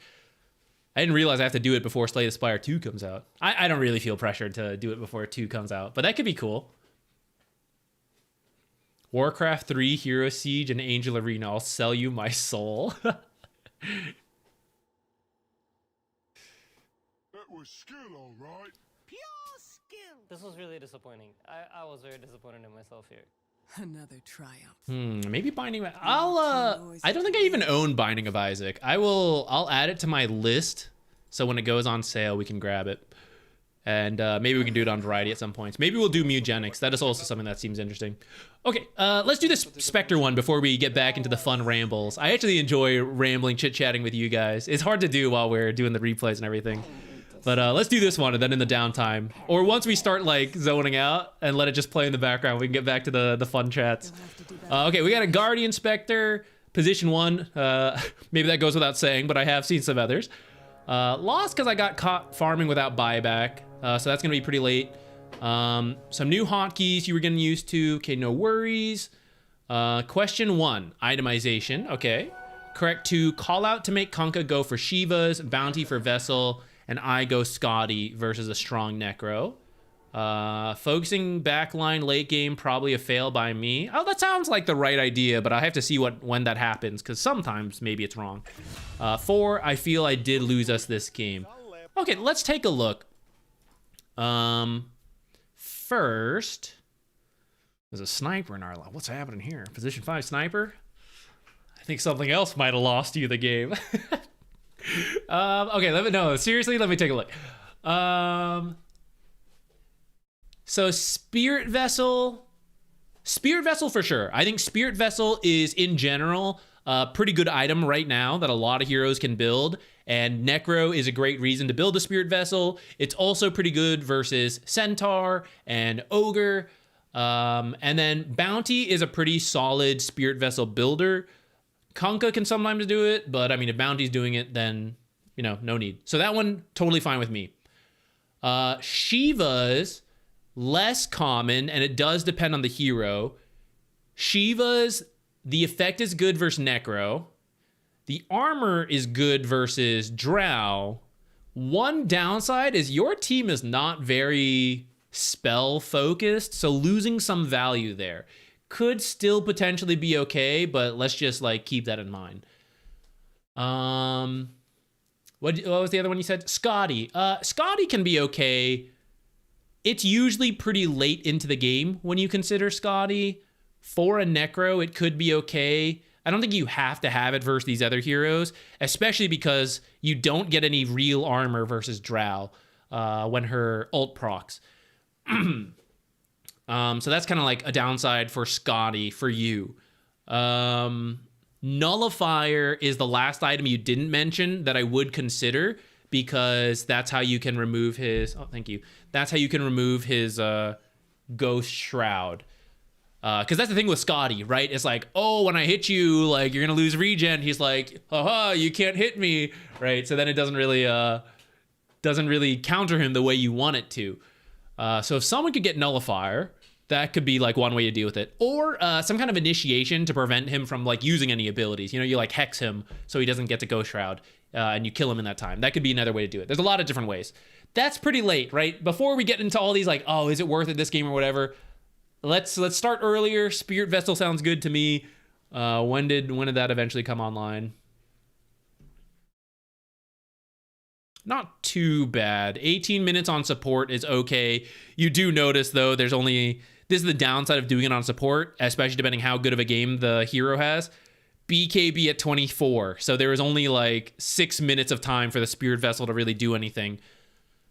Maybe needed to get it sooner. Maybe not even finish the Tranquil. So that would save like a minute. Maybe better plays could have happened here. Not sure.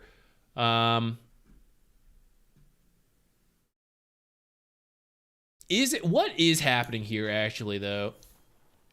It's a 5-man. You guys planned this draft. Sure looks like a carry sniper to me. What's going on?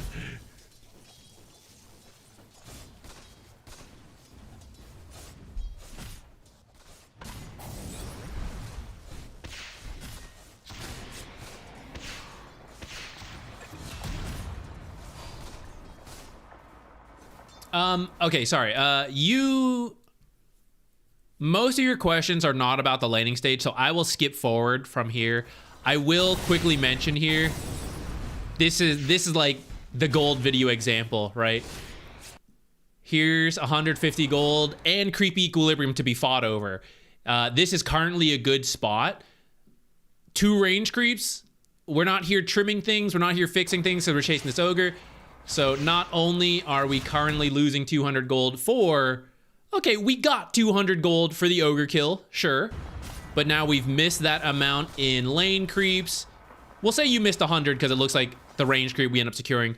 So we lost 100 in the creeps, but the bigger loss is the equilibrium here, right? Which is now, as a Spectre sniper lane with Spectre or Sniper now out of shrapnel charges, we are now gonna lane up here. So it's not just that 100 gold, which on paper is worth it. 200 gold for ogre, 100 for the creeps. But now how many will I lose for being up here? Because I was not maintaining the creeps as I chased for the kill. And for someone like Spectre, who's really not that strong of a hero to start, you really want the creeps to stay here so you can just focus on farming rather than go for kills. That might help with long-term net worth. I also think the sniper support, it can work, but I don't know. If we look through the lane, something seems funny here. I feel there's too much splitting of CS, which is not bueno. I am open to sniper support working, position 4 more than 5. I don't think it's the worst thing you could pick, but I think it has to be played a certain way. Sniper took everything. I'm gonna be honest. That's probably a bigger issue than anything else you have highlighted. No flame to friends, but like, you know, put it on paper. Here's this hero who is supposed to scale late game. Dota's exponential. The sooner you get farming items, the sooner things work out. And you take it away from the Spectre, right? It's actively what the enemy wants to do, and your ally is doing it, you know? So, like, that's actually the biggest problem. But we'll skip it for now, because it can happen in pub games, and we can still try to win. So we'll just go from here. But, like, yeah, this is a horrendous state to be in.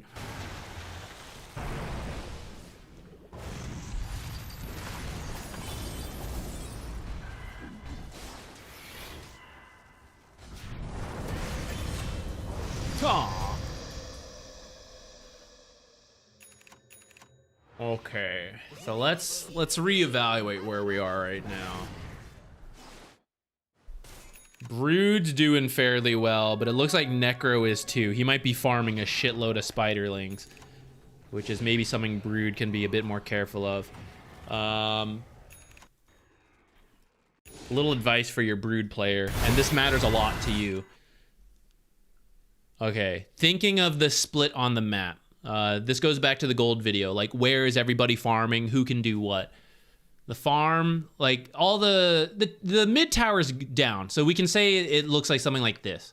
The downside of the mid tower is that it's great for controlling, like, big objectives. But actually, you'll notice it doesn't, like...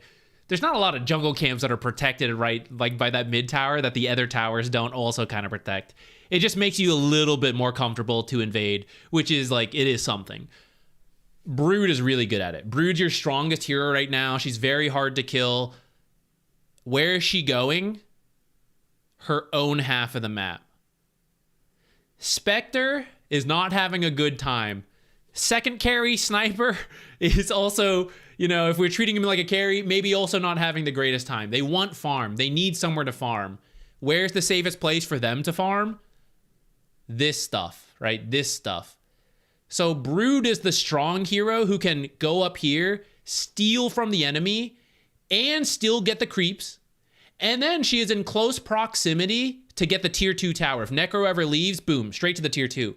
And then, oh, Brood's just jungling. Don't worry, Drow. Don't worry, Drow. Just kidding. Brood's here. And then Brood can kill Drow, right? There's a lot of proximity to useful plays that also steal from the enemy if Brood plays up here. And it gives her team space here. When Brood falls back this way, it's like, hey, Spectre, can you go jungle here? Hey, Sniper, go jungle here. It's not really going to work for those heroes. So the poor heroes are going to continue to split farm, and the enemy is also going to have access to farm, which is just not the way an early active hero like Brood wants to function. This is why, like, when Axe, a winning Axe, what does he do in the off lane? He starts cutting creeps, he starts farming this stuff, and punishing the enemy. It's how he gets to, like, insane net worths. He doesn't, like, go up here and then fall back this way. There's more travel time, there's less useful plays to make, and it doesn't help his team at all.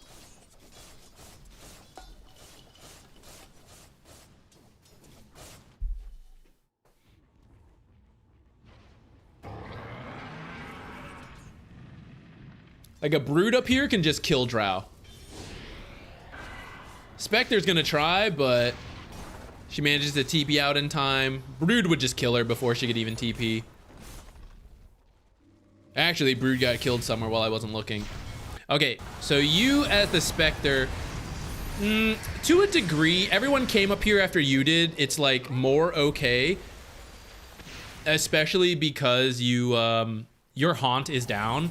Now Haunt is coming back up. So now on the minimap, you want to go somewhere you can farm the most, because you can just show up to any fight with Haunt, right? So it doesn't matter to you if the fight happens here, here, here. What does kind of matter to you is that, let's say you're farming here. You're safe lane Spectre, you're farming here. You Haunt, you kill her, and then we go back to farming. So I got the kill with Haunt, which is nice. But what map space did I get? This, where I already was, right? I didn't go anywhere new. If you farm here and then, oh, Haunt top, kill here, farm a little bit up here too, and then go back bottom, right? You're a whole new avenue element of farm for the Spectre. This is what global heroes really like, to go from one half of the map to another, because not only do you get kills, not only is it the whole numbers advantage thing, you're moving to different areas to farm in a very efficient manner. Which is why when you have those global heroes, you want to make the plays away from them. It's not just about leaving them alone. It's about bringing them somewhere new when they do use the global ability. So here, I mean, you get to go anywhere. You're a carry Spectre. You're supposed to have the highest priority. So you can just, like, you could farm here, but it's not very efficient for your farming pattern. Right now, making your way down here and holding this tower is probably best for you farm-wise, depending how much danger shows up here. But this area is going to have the most farm for you. So you make your way here with the ult. Okay, you want to teleport in. It's kind of okay with the, because you have the, what's it called? We are immediately running at Drow, though. This Drow is worth less than all the creeps. So let me just show you. Hold on, let me go back to this. Let me show you the combo here. I am Spectre. I want to solo farm, but I want to Haunt in somewhere else as well to make plays happen. So the ideal case, I am in a lane mostly by myself, maybe one other hero, and all the action happens somewhere else. Here we are. We TP in, which is fine, but what do? You instantly run at Drow. So first, creep wave check. 4 melee creeps, about 130, 150. 2 range creeps, 100 plus. Catapult, no one's gonna last it, so out of the equation. But, you know, altogether, there's about 300 gold here. Drow is worth a very similar amount, if I had to estimate.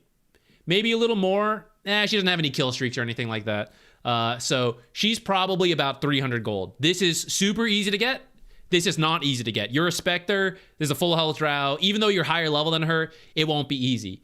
You hit her with the Spectral Dagger to freak her out, that's pretty good, because now she's going to back away from this farm, and then we get all this, and she's going to waste time walking around. Like, that enough is good. We chase harder, what happens? 1, we're missing this farm.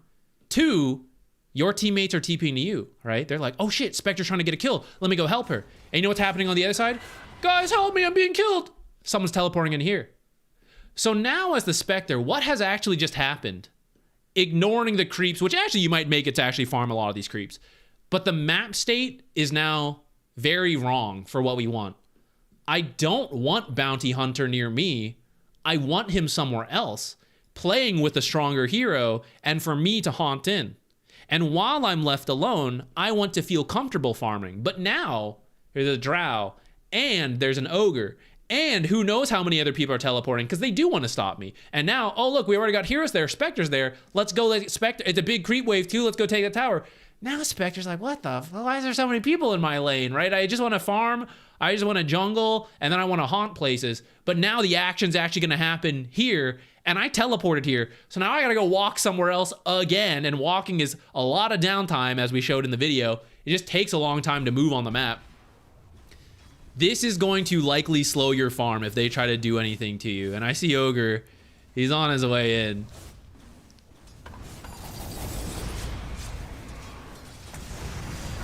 Let's see if we kill him. A little more than I was expecting.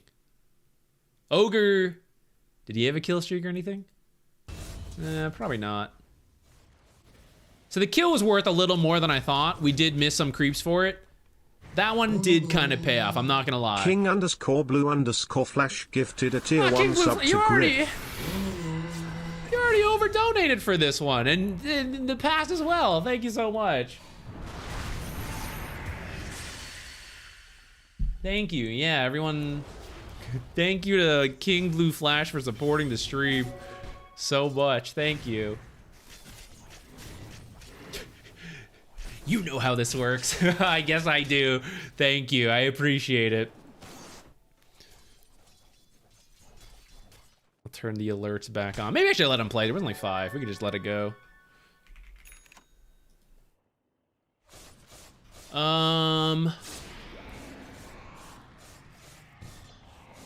Okay, let me see. Before I forget, let me take a quick look at the itemization as a whole. Because I know a lot of what we've been talking about is not really the original questions. It is like good stuff, but it's like different things. So yeah, the Radiance ends up coming online quite late. I suspect due to some of what we just talked about. The rest of the build looks okay up to here. Not sure about the 8 ultimate orbs, but you know.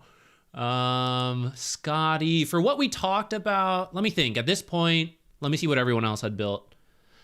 I would maybe not do Scotty there.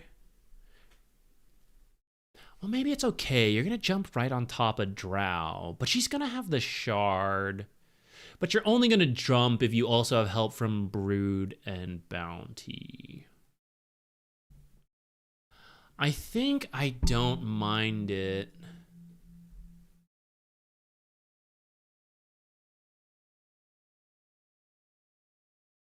Let's go with it. I'll accept it. I don't play enough Spectre. Maybe you do Nullifier here. It would be armor. It would be the Dispel versus what's his name? Necro. And it would be it would let you kite people a little bit. It also dispels some other useful stuff like Frost Shield, Glimmer Cape. What else did they build? Midas, of course. It's kind of a useful item, but I don't know. It feels a little weird to get right there. Like maybe there's like one more item and then you do Nullifier. Maybe it's like Scotty into Nullifier or Basher into it. Hey, what does your Ags even do nowadays? Still Haunt, right? Just lower? I think you push off the Ags. I also don't know if you need the Conda this game. I might just leave it at Phylactery and then sell the Phylactery. I would rather a Nullifier than Phylactery or Conda. Brood wanted to go Nullifier at minute 15. I mean, it doesn't... One Nullifier to start, but I don't hate... Like, I think 2 can be okay depending on the game.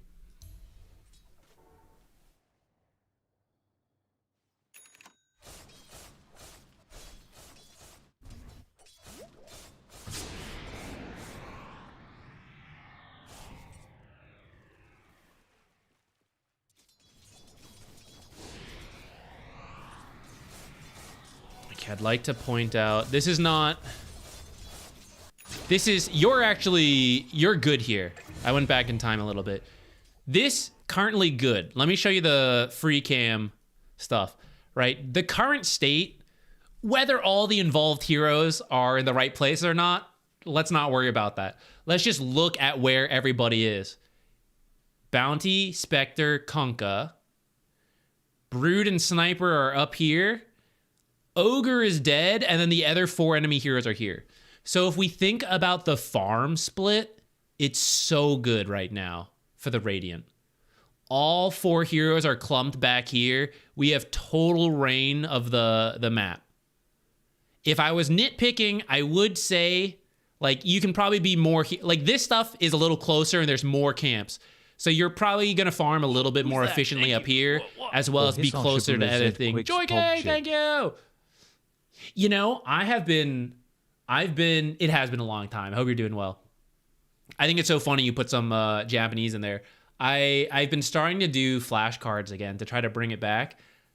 I am both a little disappointed with how much I have forgotten since I studied, but also kind of amazed, because sometimes something will come up and in my soul I'll be like, Finn! Like, it's...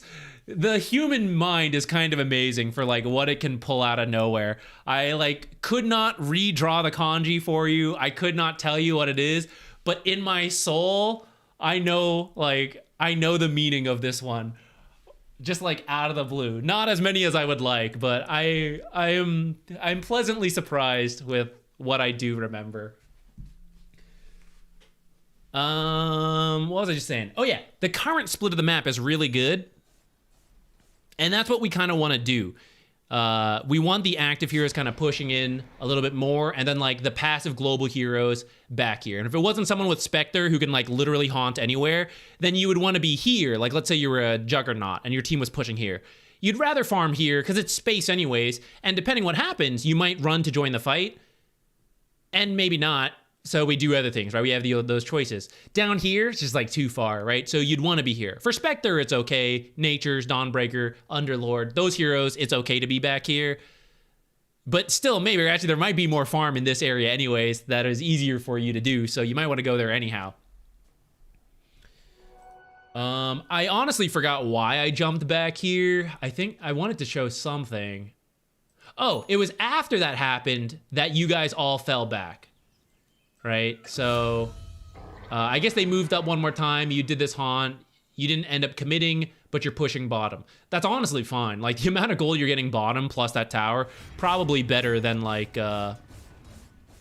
probably better than any kills you would have gotten, like, diving this area anyhow.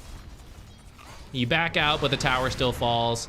Ooh, a little scary, but you just hide. You TP out. We stay. Oh, we walk out. Okay. That works for me. Maybe I missed it then, because there was a moment you guys were all on your own half, and I was going to critique that. But actually, we're back to, like, we're pretty good here, you know? Now, I don't think I like this. I don't like that you twin gated over. Oh, maybe you're teaming Torm. Okay, I like that you twin gated over. This is so good. You're so good at Dota. If we're taking twin... Guys, what the... You told me to come over. Get over here. All right, we're so good. We're so good. We're taking Tormentor. And then we go back through here. If safe, if not, then you can, like, you are the Spectre, you get to retreat back this way. Granted, without haunt, if you want to be active, you got to be, like, in that middle of the map, like we were saying. But for you working on Radiance, it's okay to, like, AFK. See, this is the weird part. My weakest hero in the Spectre, your net worth without this Radiance is bottom with the Lich.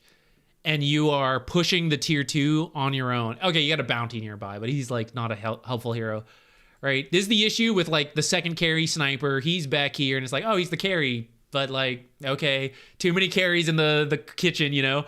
And then Kunkka, our stronger offlane hero, who's doing a very damage-oriented build, but, I had considered the Shivas as per your request. I hadn't considered the other parts of the build. I didn't realize this. This is also not a great offlane Kunkka build. That is also maybe some of the struggles. But like earlier, what we had was good. Spectre in the back, the strong heroes up front. This format is now wrong. Spectre should be swapped with these heroes. And then that's right. Even though Spectre doesn't have Haunt, that's like still Spectre's thing, is being back there.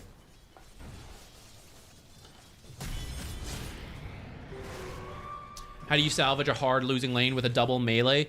Let's talk about that once we're wrapped up on this, because it'll bring me down another whole tangent. We got so many tangents to fall down already.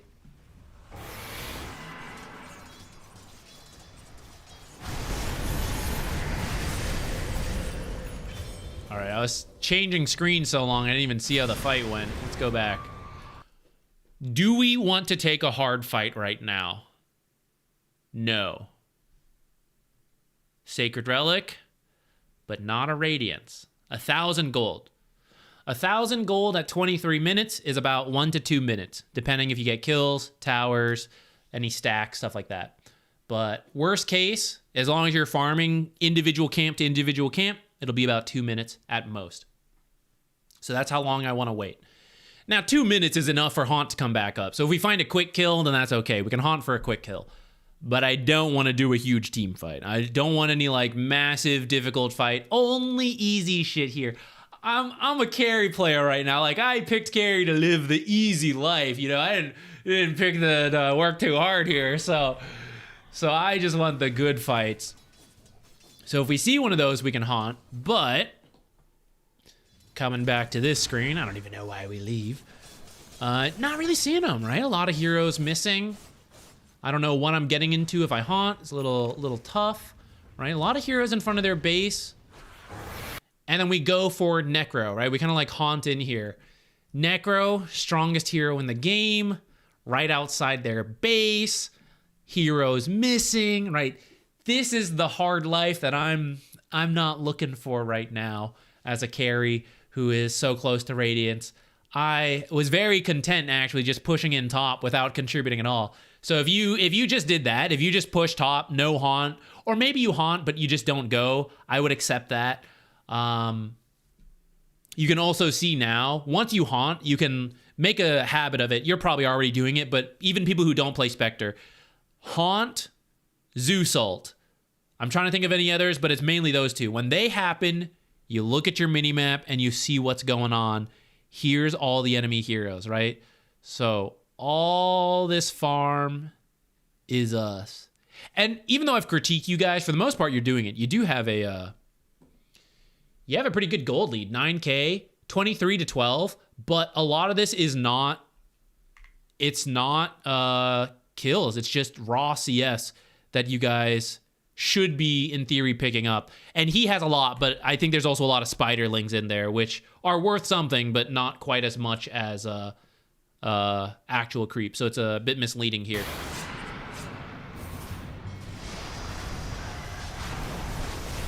So this is the kind of fight where we're just not at the power spike we want, and sometimes it works, sometimes it doesn't work. What was the Shadow Shaman we were reviewing earlier, right? It's like, 2,000 gold to a blink, need half a minute, die. Okay, die, right? Like, the blink got delayed forever. Same thing will happen to the Radiance if we're not, like, power farming it.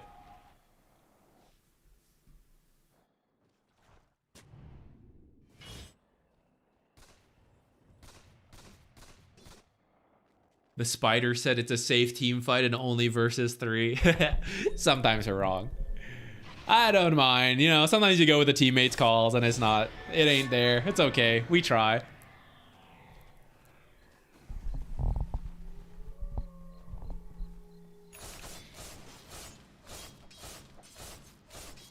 All right, we're back to farming though, which is good. I see a big creep wave coming in top though. You're jungling, but the lane creeps are easier for you and probably worth the same amount. I didn't quite catch that full wave, but both you and Kunkka did not farm that wave. So someone should farm it. If you think there is some danger to it, like, you do it safely. You know, you stand in the back, Spectral Dagger. Kunkka X's himself, runs in, blammo, you know. Someone's got to get it.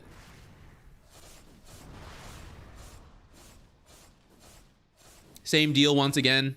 Spectre kind of far up. Now, actually, you guys do have deep wards, so in a sense, this is okay. If a play was happening somewhere else, but I see like, you know, Brood safely jungling this guy. It's like the format is just funny. The format is not the way it's supposed to be, unless they're trying to actively like push Roche, push other buildings. But instead, like with the tier 2 tiers like this, the active hero should all be top, and then Spectre should be down here with like one defensive ward. You know, you two are farming. You farm that ancient camp together, but someone should be farming these so that they respawn in just a moment, and then you farm them again. And while you're doing this, you're waiting for this to push back. So this one is pushing a little bit towards you, I believe. No, actually, it's like still pushing in. Sometimes it's not clear where all the creeps are. This is taking a while to come to you. But at some point, either an enemy hero will do it, or it'll make it to the tower and then bounce back. Like, it'll be on its way. So you don't have to... When the camps hadn't respawned, you did a long, like, dead walk through here, because there was no farm, so it's all wasted time. So you, like, stay here where there is farm, and then it respawns, and you farm, and you hope at that point it has pushed in, like, further, so you don't have to do such a long walk through nothing.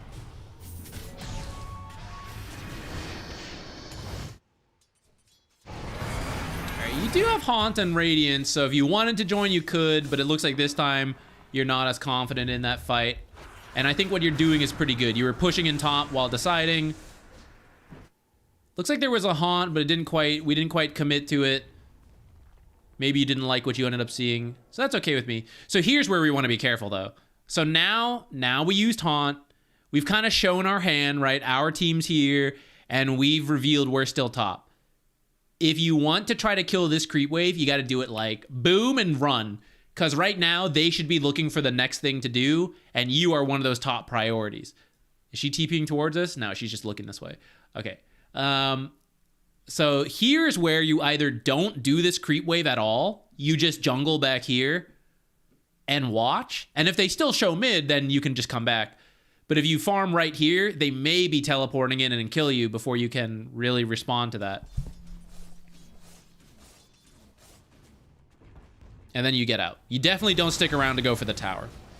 But now maybe we do. Because as we see, like, no one is here, maybe we think about it. King Blue Flash gifted a tier 1 sub to bald What is this? This is too much. Too much. King_blue_flash gifted a tier 1 sub to Dane 1209. It's overboard, though. You've already gotten the replay. King_blue_flash gifted a tier 1 sub to Tosh 823. Always the triple. I've been got. Chungo Bopper, sorry, I didn't see that come in earlier. But I see it now. I will keep track of it. Gifted a tier 1 sub to Maximanova. We'll check that one. Actually, I want to get another one from chat before we do yours. Gifted a tier 1 sub to Shion_. Well, actually, your message is here, so I won't lose it, so we're good to go. I want to make sure we bounce between a little bit, the chats and the donations, which thank you so much to everyone, with especially King Blue Flash right now. Thank you very much.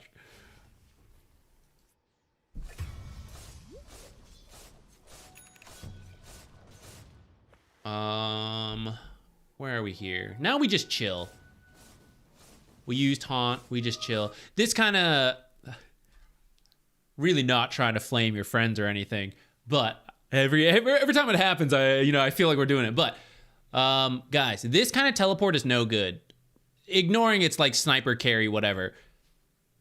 We're at the point in the game. It's 28 minutes, right? There's a lot of big things that go on. Roche, pushing side lanes, getting towers, big fights that will have like huge swings on the game. Getting to a camp like 10 seconds faster boosts your GPM like what, 50, let's say? 50, 100 gold. Rotating to a fight, killing 3 heroes is what? 1,000 plus gold swing, right? So this is like what you're weighing when you're choosing like, I respawned, I want to go farm, let me go. The walk here, the reason I put it in the video, the walk here is less than 15 seconds if you have more than 325 movement speed, which most heroes do at this point. He's got a Hurricane Pike, he can even boost himself forward. He's at 330, which is actually not that much more than 325, so it will take him about 15 seconds. but it's really not that long of a walk to save the teleport. But it's also in the wrong area, or it's going to force Spectre to now change. So first lesson, after respawning, walk.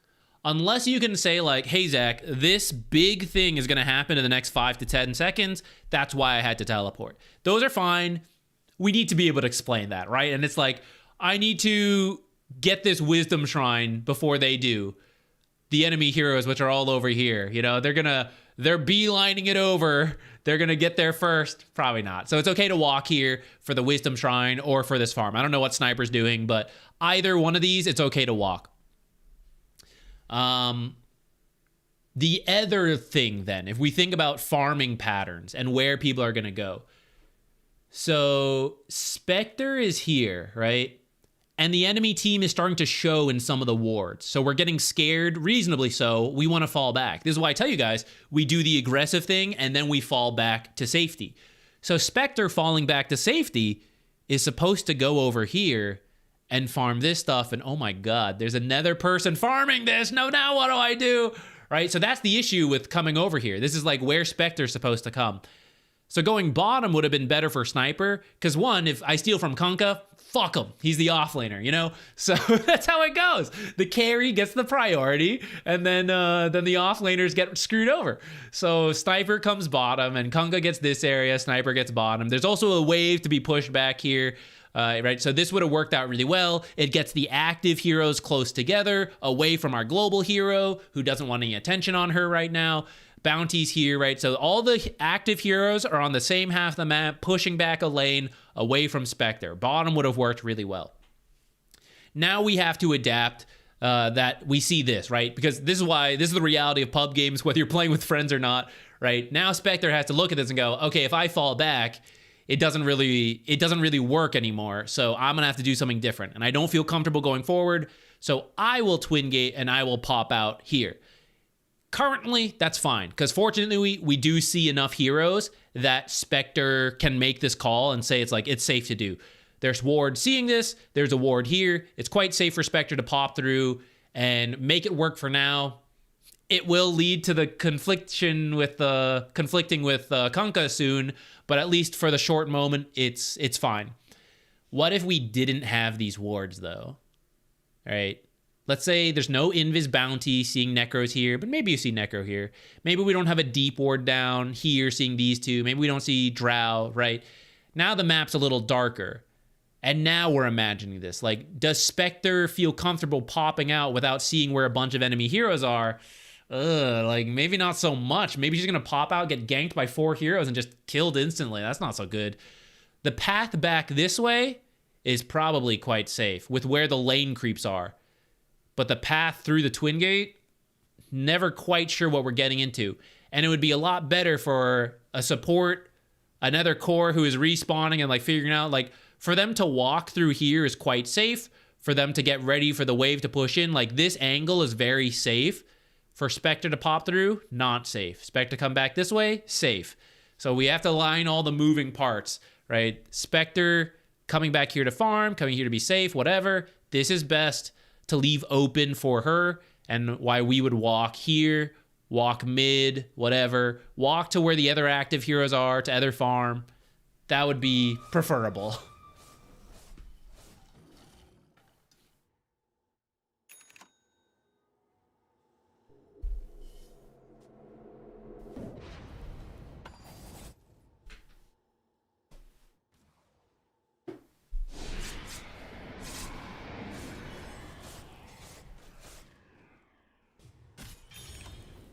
Okay, I think we've talked a lot about some really good stuff. Let me make sure we addressed all your actual questions. Let me go back to that. Talked about itemization a bit. Talked about the all-in on Necro, which I actually think a good chunk of his farm came from the Brood Spiderlings. There are some moments before disaster. I have noticed your Broodmother player is constantly with the Spiderlings, which is a good way to like begin playing Broodmother, but to deal with heroes who easily kill the spiderlings, especially if they kill the spiderlings and you with something like Echo, you actually want to split. So like the spiderlings go one way, the spider mother goes another way. And where they go depends on the hero. Into the lane, when heroes can kill Broodmother, the spiders go. A hero like Necrophos actually can't kill Broodmother on his own, but he can farm the spiders easily. In those cases, you send the spiders to the jungle camp, and you send the Broodmother into the lane, because she'll take damage from Necro, and then she'll insatiable hunger camp and be back to full health. She doesn't care.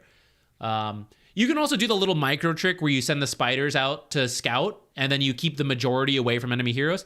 Some tricks to do for the Brood. Do you live here? What else? Focusing backline in the late game. Oh yeah, so let's jump to that. Because I had buyback on CD and not enough money, I threw. I could have defended 4v5 even without Brood. She was dying nonstop at the end. Okay, let's take a look. We're here at the end. God, this is a rich Necro. Holy. Holy. You got everything in there. Okay, guys. Hot take that core players are not going to like. What is this Necro farming for? What else does this guy possibly need? Oh, he's going to backpack refresher and pull something out. All right. So what's he need with the other 10,000 gold?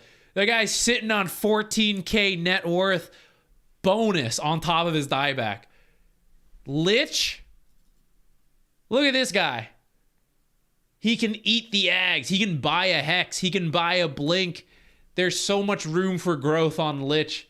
There's so much room for growth on these other heroes. Let the other heroes farm a little bit. You don't need to farm it all just because you can.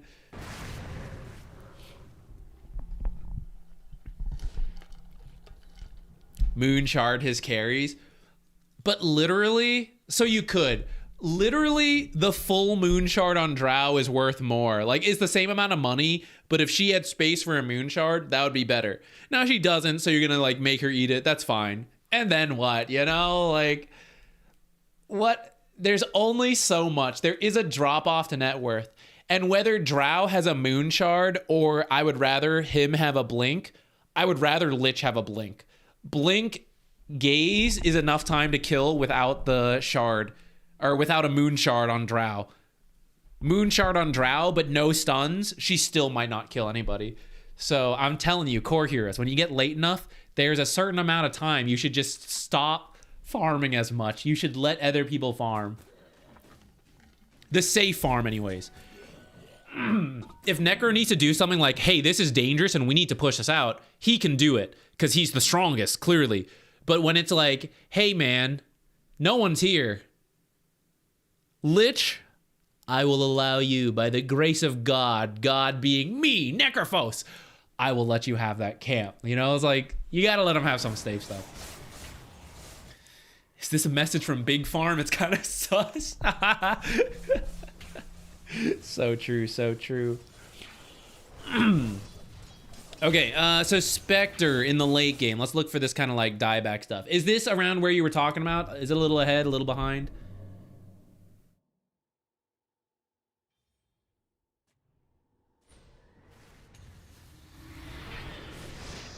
Around here, okay.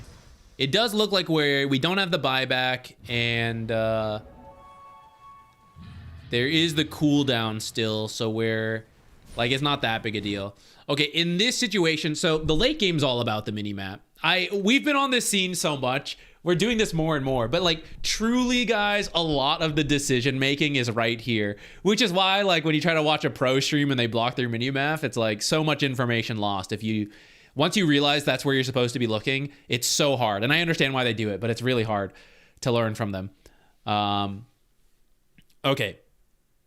You don't have buyback, no Brood right now. Broodmother's dead, if you guys can't see. This is where you just have to give up Aegis. It feels bad. Someone who has buyback can maybe try. You know, someone like Bounty. Clockwork is a good example, right? It's like they have buyback. You know, I'll give it a shot. Rocket Flare, jump in. You can try. But otherwise, especially for the cores, you just let it go. The thing is like you can still kill them. Like when they come to your base and you end up wiping them and someone respawns, you can still get that hero. So what do we do instead? Push in lanes. Mid lane's got to get pushed out. These lanes are already pushing. If we have any ability to push them harder, even better. Especially the side away from Roche. I don't know how we got here, but I'll find out. Let's go back in time. Anytime you lose a hero, the side away from Roche, you immediately want to head over there.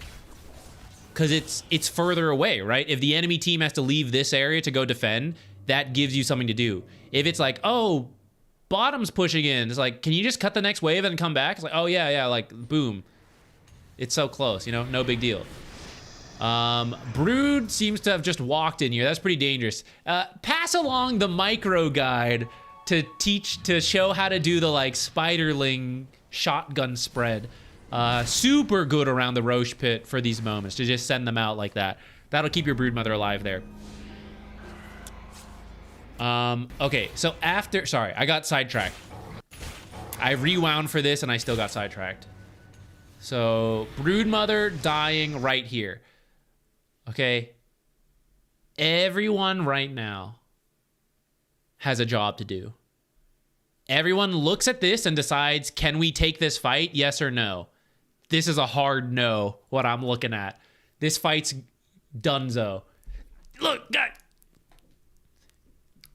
Hypnotized. Except she's BKB, it's not doing anything. But if she was crowd controlled, she'd be killed right here, easily. If he could have blink hexed, maybe there would have been no BKB.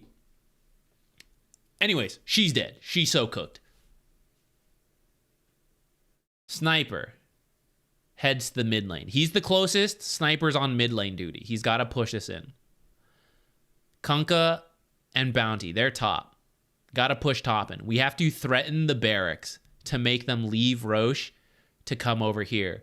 And if they don't leave, we actually get barracks. Like, we'll try, right? We have to do this stuff. Let me show you. I'm going to use free cam. This is what's going on, right? It's really easy to feel this way, but this is the feeling you have to fight. Oh no, we lost Broodmother. We need to be really careful. This is literally the thumbnail, guys. This is literally the thumbnail of the video. Whatever, wherever I'm standing. This is now the danger zone. This is the top area that is safe. This is useful. This is not. But they get scared. They're like, we lost Brood. We better be careful. So he's retreating from empty space. He's retreating from the place he needs to be. Bounty Hunter's coming to the danger. There's no way you guys can take this fight because Brood died. And you guys are like in this area, which means we won't get much done here. We need to abandon this area and go push all of this away from them and wait for them to come here. And like Sniper would be pushing mid right now. So because of that, we're not pushing in top as hard as we could be. If they had stayed top and pushed right away, this lane would already be hitting tier 3, which I see has already lost a 4th health, and then you would have pushed just short of 5 million creeps in at one time. So you probably would at least get like another half of this tower, if not the whole thing, or someone would have teleported back.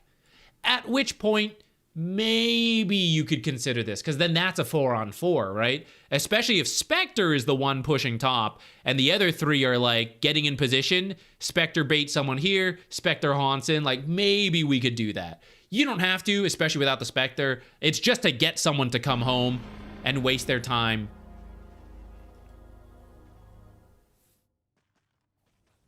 So now they're coming in. This is where, after you do this, you see what they're doing? The other mistake I mentioned in the video. Get Roche, run mid, just go straight over. So after your team is already top, and you see this happening, you see them coming mid. I mean, maybe you don't see them, but like, here, we'll go back to this position, right? I don't see them, but then like, I don't know, these guys are like in my base. Where do I think the others are, right?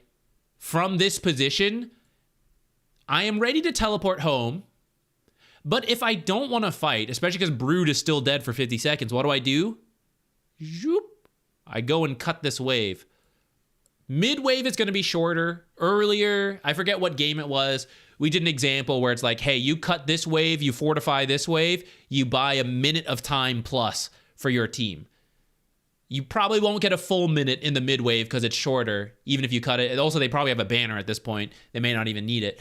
But they'll be forced to use that stuff, and you might be able to deal with it, right? And how do we do that? We have to be here.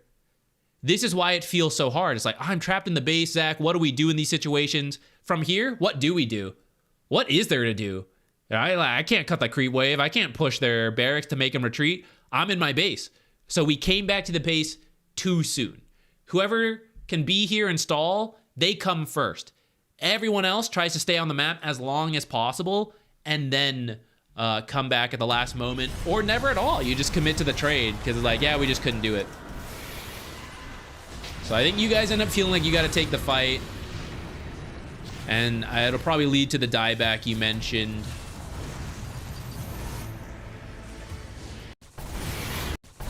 I was like, where are you? I see, this is the back line. You decided to try to get Lich. That's the nullifier right there.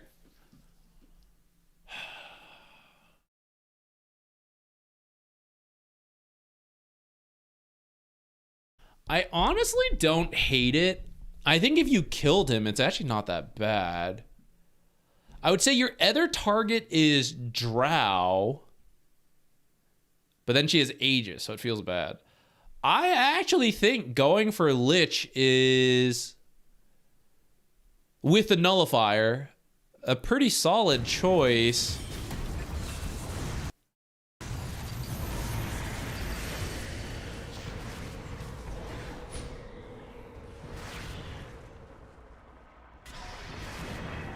Got him.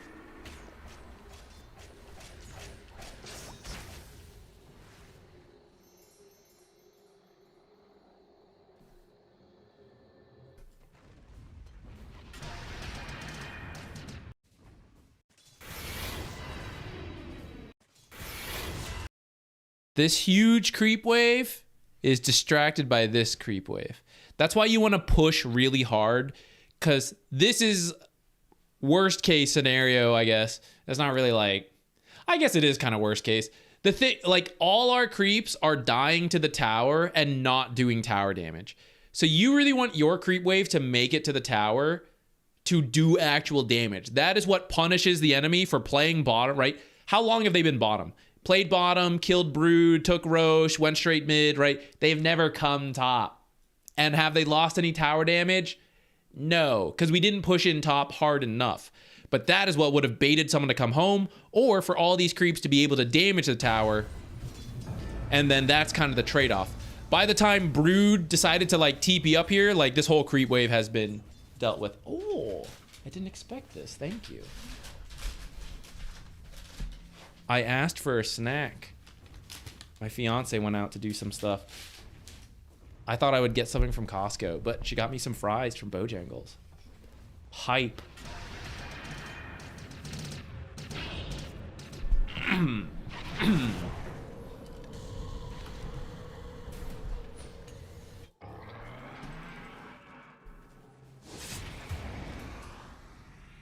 All right, so Brood went out, got killed. I actually think you guys were okay where you were. I don't think Brood even has to TP out there. And then you stayed too long in this triangle and died. I wouldn't be too harsh on yourself, man. I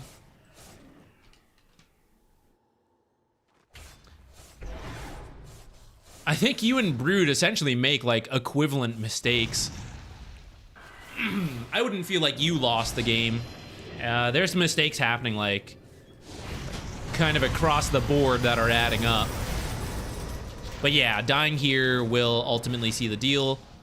I will also say, without you dying, even you doing like, so the correct choice there probably would have been to like go mid, push this in with Manta illusions while you like either go into the triangle, which would have been very high risk, high reward, or safer to like go into your own jungle and then be ready to TP back, haunt back, whatever, right? That would have kept you alive. What the enemy team would have done instead of killing you is, okay, cut through here, get here, push here. They'd be getting here. You're still 70 seconds, no brood, 30 seconds, no Kunga. You know, it's like, you're still going to get megaed here. It'd have been pretty tough.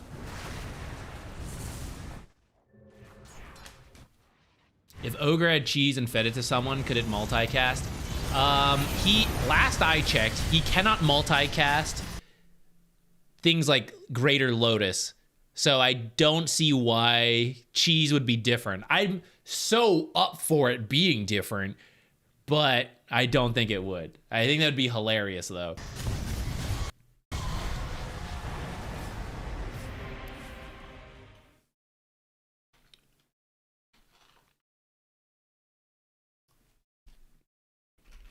Oh, I forgot. Okay, I forgot to pop this up. Okay, guys. Submit some games. We'll pick one from the chat, and then after that one, we'll do Chungo Boppers. Hello, Frankie.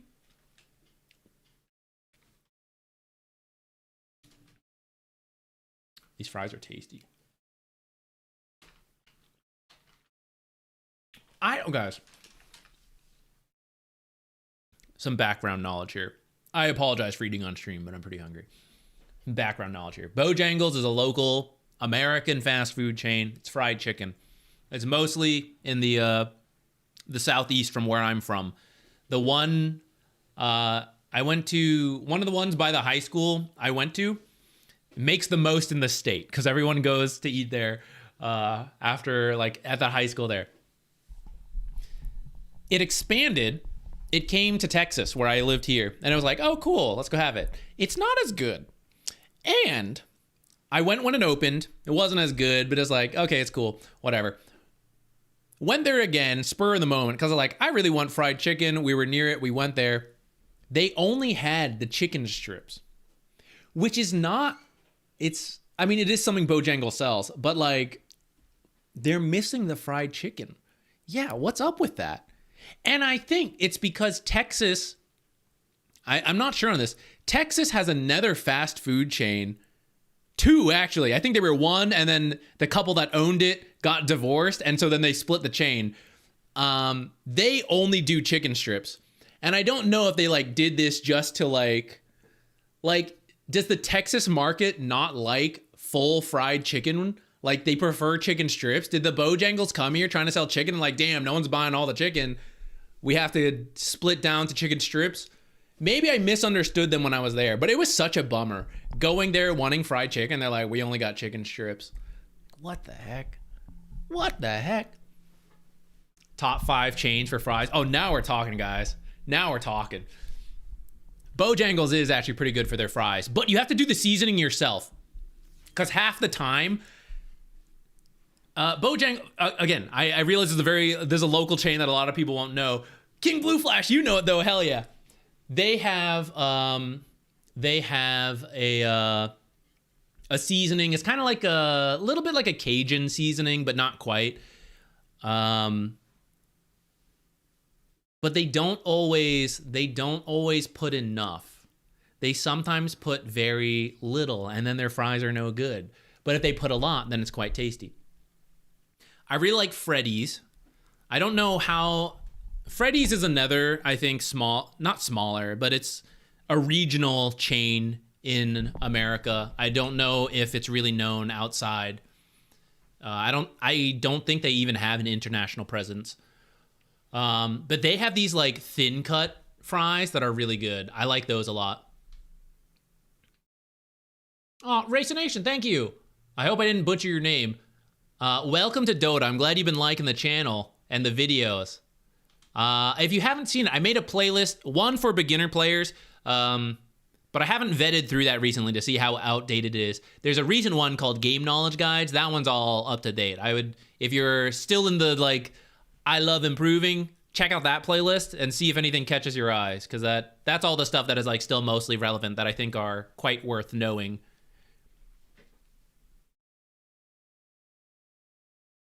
I know I'm complaining about the Bojangles, like not having fried chicken near me. I do like the chicken strips, but it was just it's like when you pick up a cup expecting like one drink, you drink it, it's like another drink, and like it throws you off, even though you're like, oh, this is just orange juice. I mean, like I like orange juice, but I was expecting coffee. It's just weird.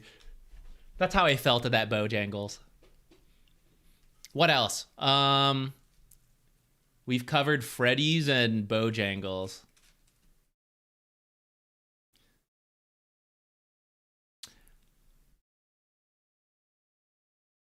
In-N-Out fries are not good. I don't know how hot of a take that is, because I know some people swear by it. They're not that good. I do like that you can ask to have like extra fried fries, and they'll do like some combination stuff. The value for how much you pay is fine, but it's like, I don't think they're that good. They're just fine. Five Guys fries are pretty good. That last I recall. Arby's. Yeah, Arby's with the curly fries. Love the curly fries. I don't mind the rest of their menu. I say this as if I eat a whole bunch of fast food and try every item. This is over the course of years, guys. I actually don't even eat that much fast food nowadays. I don't mind the rest of Arby's menus, but they're pretty expensive, I feel. I guess a lot of fast food in America has been getting expensive. I will say that for In-N-Out. I think In-N-Out has maintained the relative value cost.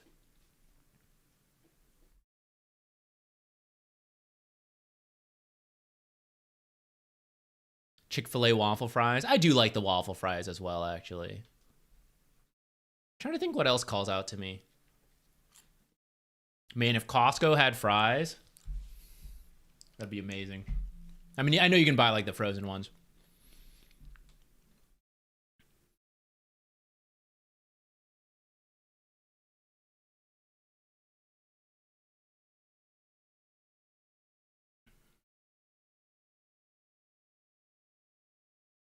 Okay, let me...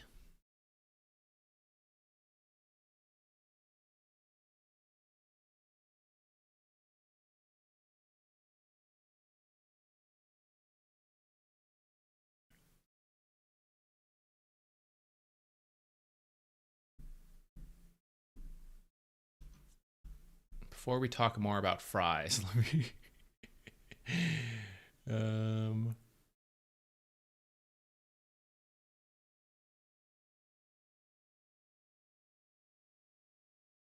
I'll tell you what, this is a quick question. While we're still rambling about fries, let's answer this question and then snack a little and keep going. King Blue Flash, I saw you asked about like any video ideas for like older players or injured players, I guess.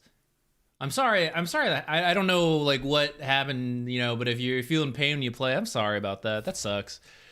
Oh, where am I going? I don't know. I do think there are heroes that have less mechanics. So like if you're not as good with mechanics for whatever reason, it can be easier. Oops, wrong one.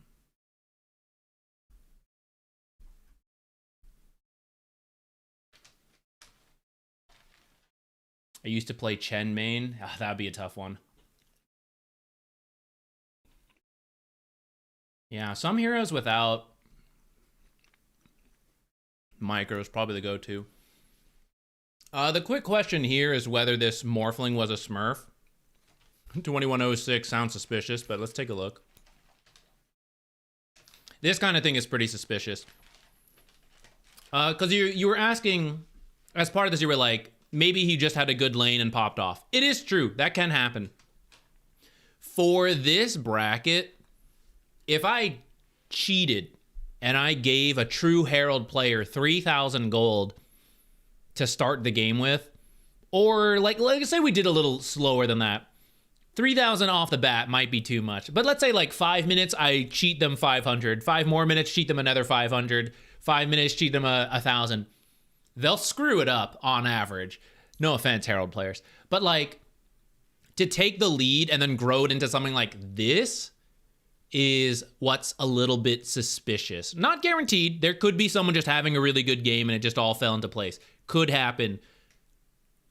but a lot of times you give someone a good start at this game and it'll do what a lot of these players are doing, right? At 10 minutes, Morphling 4K, OD 3.5. Like, that's not that weird. But what did they do with their money, right? Their money didn't grow that fast compared to Morphlings. So that's what's suspicious. We can go check, though. Let's see. Only having 4K at 10 minutes is not that much of a smurf behavior for a Morphling player. So then that makes me a little less suspicious. We can probably tell from his perspective pretty quickly. This is some pro-ass starting build. Sus.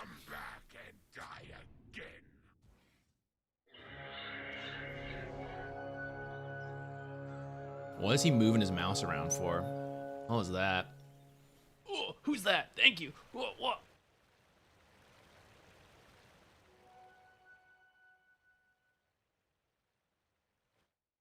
Brother, do you know the wave already spawned? What are you doing?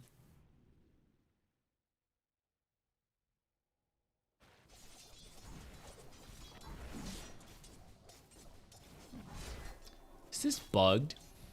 These are very strange mouse movements to start.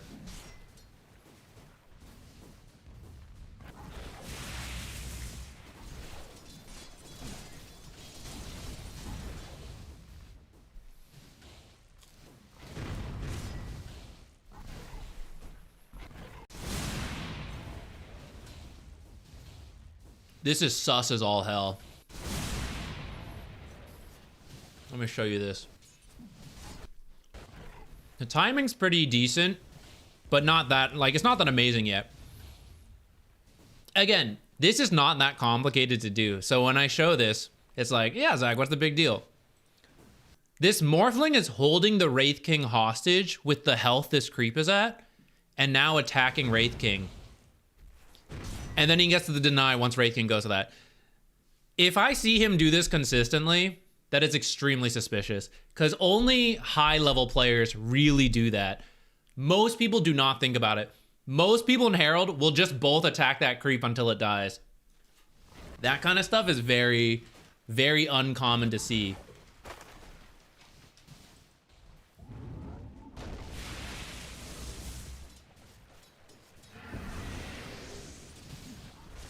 With that said, he just missed a free last hit.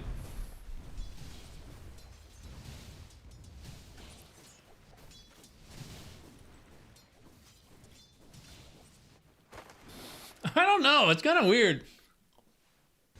He's like doing some good stuff and then doing some... Like, what is this? What's happening?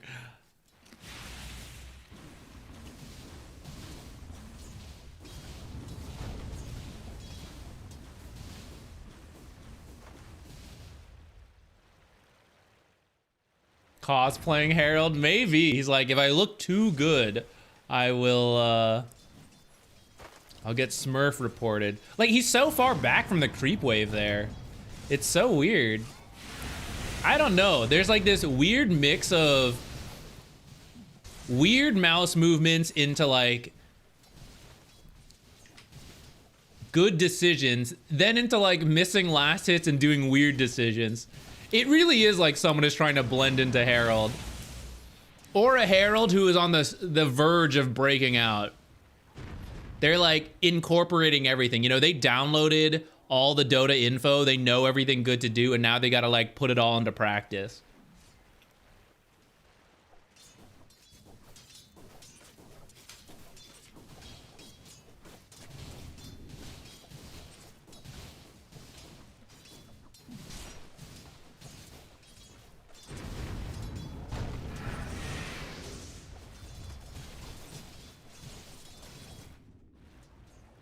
My current guess, this is not like an account booster immortal type smurf. This is like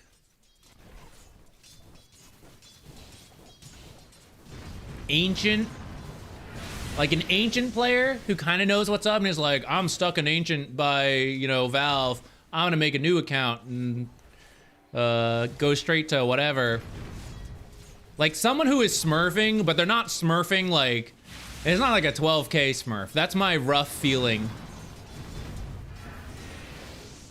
There's too much activity for the various mistakes There is stuff that is a little more than this bracket that I usually see. But it's really not an impressive, like, a good Morphling can do a lot better than this, which is why I'm like, An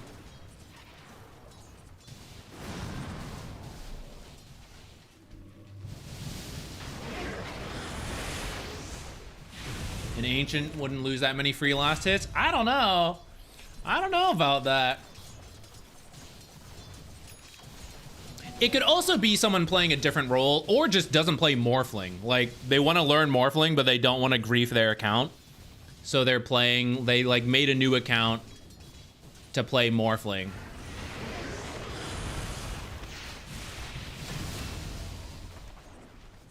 Like waveform into immediate strength shift. Let's look at like a team fight.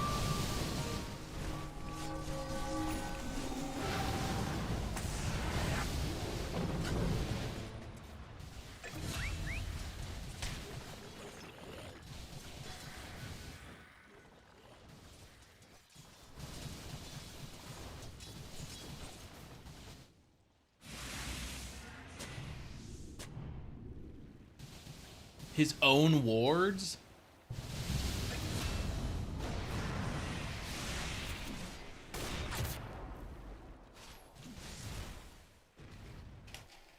Yeah, I'm a little suspicious of this.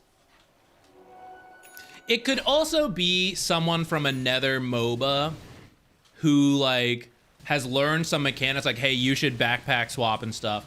Like, he knows how to do stuff, but balancing everything is tricky for him, like, in the lane to start. But the mechanics and all this stuff are, like, pretty... They're, like, too advanced for a normal Herald. What range of Herald was this? Yeah, this is too...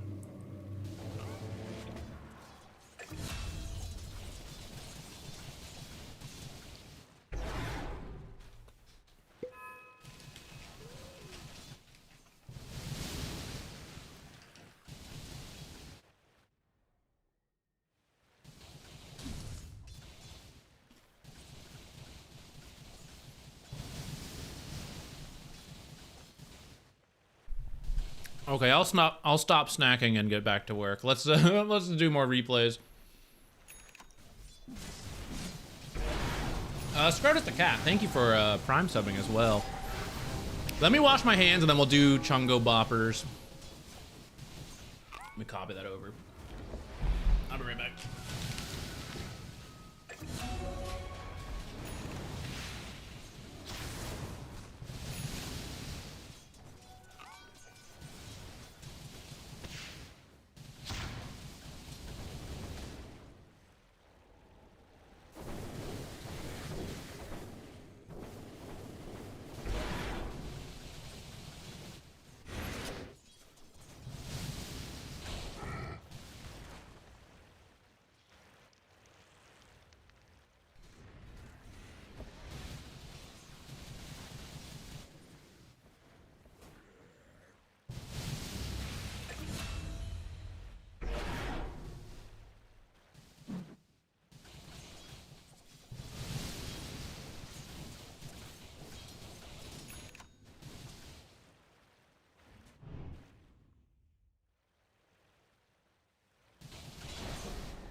The energy is restored.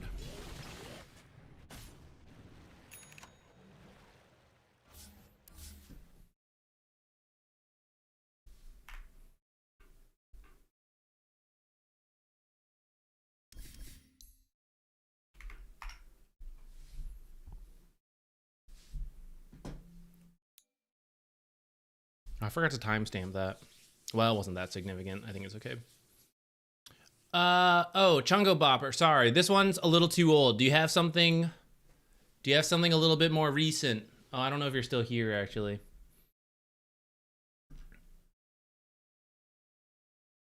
Chungo Bopper will definitely be back. If we can't get to it today,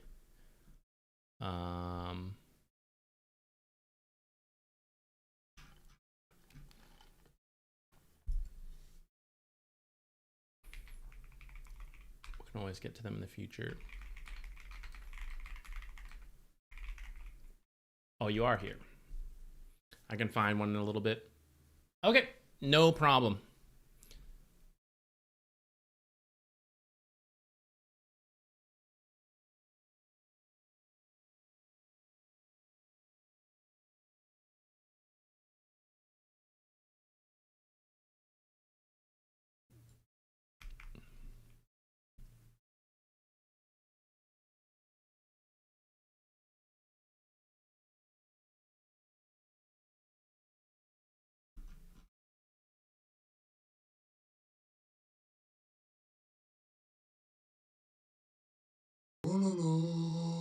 King_blue_flash gifted a tier 1 sub to the name Caliber is taken. King_blue_flash gifted a tier 1 sub to Matib East. Truly King_blue_flash gifted a tier 1 sub to Intruder DG. Thank you. Thank you. King_blue_flash gifted a tier 1 sub to Scow. King_blue_flash gifted a tier 1 sub to Kevjuki. I do like that he says it there. King_blue_flash. I like it. King_, thank you so much. Thank you for your immense generosity to support the channel. I appreciate it. Let's see.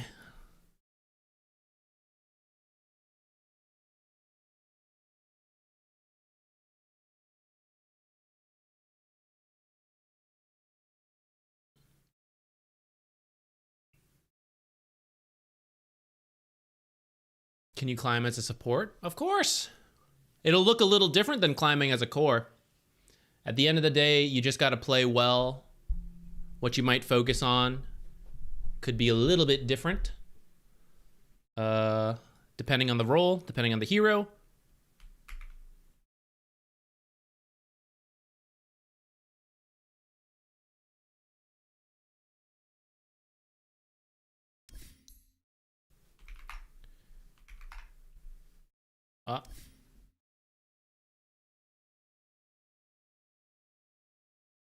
I copy the wrong thing.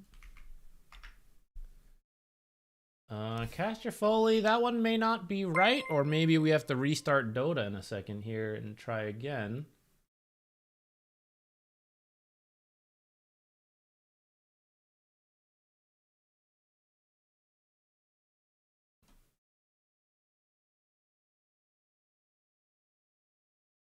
I'm not sure if I'll be able to help you with this. I will pull this up.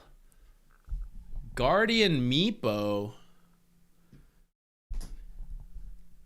I think he had pretty good. Did pretty well here. I'm not that much of a Meepo player. I only kind of understand how to enable Meepos as a support. I don't know if I have the full understanding of like when you should choose different things, but we can take a quick look to see. If I'm not sure, I'll let you know. Should I even change this? Meepo is essentially the carry, whether you're played from mid or playing in the mid lane or the safe lane. You're essentially position 1 Meepo.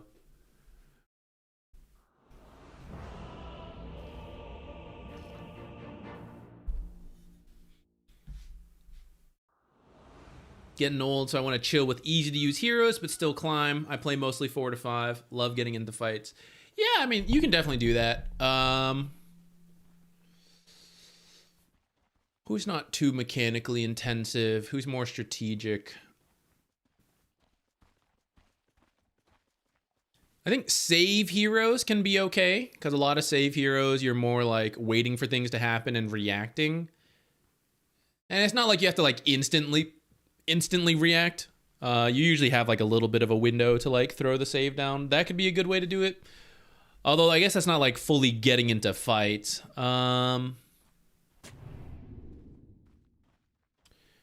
Ogres maybe okay. Undying, I don't know how he likes to fight. I guess he has to like decay a lot. I don't think that's too tough.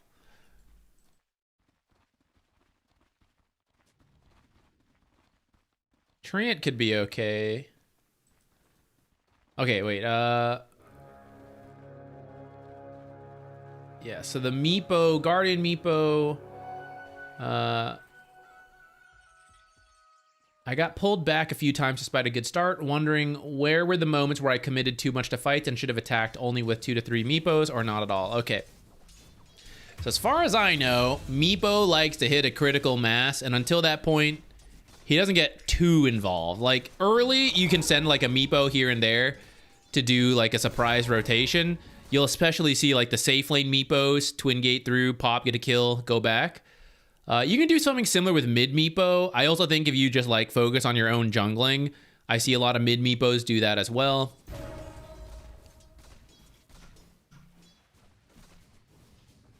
Are people still doing... See, looks like on Dota 2 Pro Tracker, it's diffusal into Ags. Sometimes blinks. Oh, I'm up for it. Sounds good to me. Blink does sound necessary this game since you're playing versus the sniper.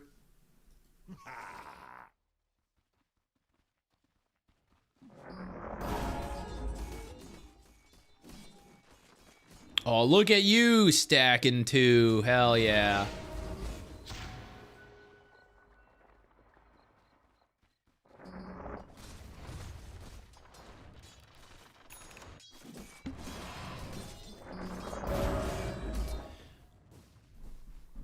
I'm a little torn on that.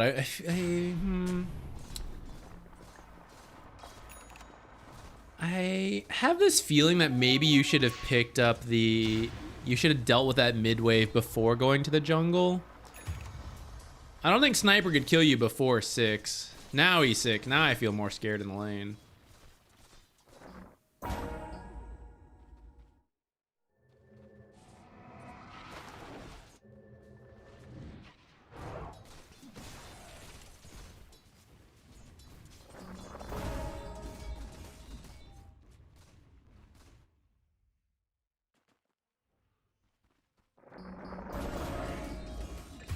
Sniper is kind of annoying.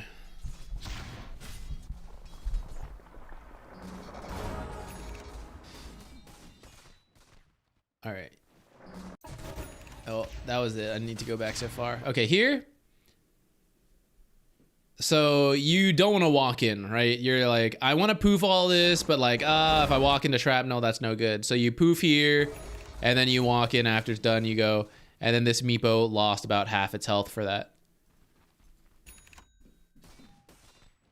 If you just wait 2 more seconds, right? Let it come under the tower. No big deal. You got 2 Meepos. That's over 100 damage. So you're not going to miss last hits at the tower.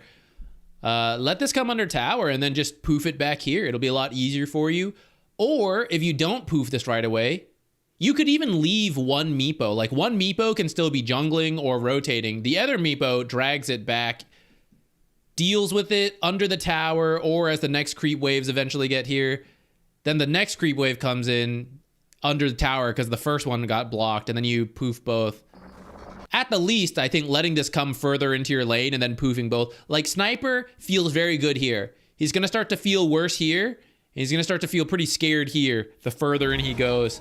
So, like, at some point, you just step back, and then you won't tank as much damage. And it'll be more efficient for you because, like, you'll clear the creep wave here, and you'll be able to go straight to the jungle right away. Would you have a Quelling Blade? I think you should cut some of these trees to speed you up just a little bit.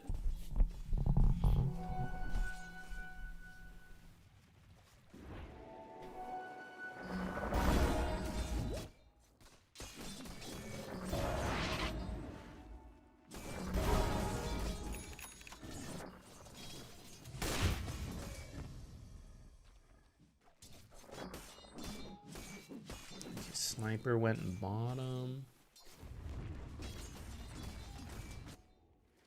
I think you could shove in mid there. If there wasn't an enemy pudge, I would say you could probably catch the next creep wave and drag it back and like poof spam. Hello? Oh, we have a Weaver 5.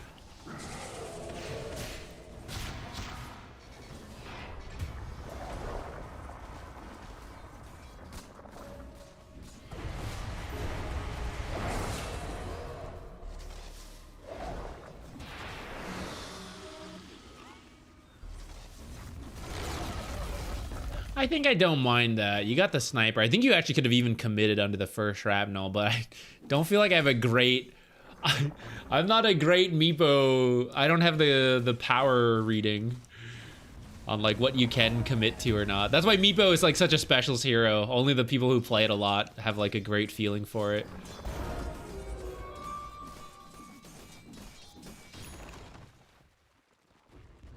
I've actually heard Axe is not too bad. I mean, this might have shifted, but because the Meepos like heal and split damage, you can, and you have like Mega Meepo, I actually think you can deal with Axe. You just have to be having a good enough game. Like, it's not a free matchup, but like, I don't think it's as bad as it would first appear.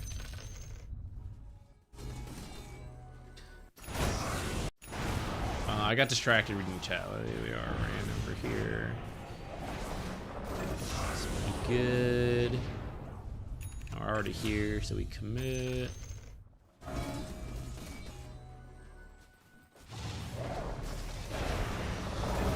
Pog.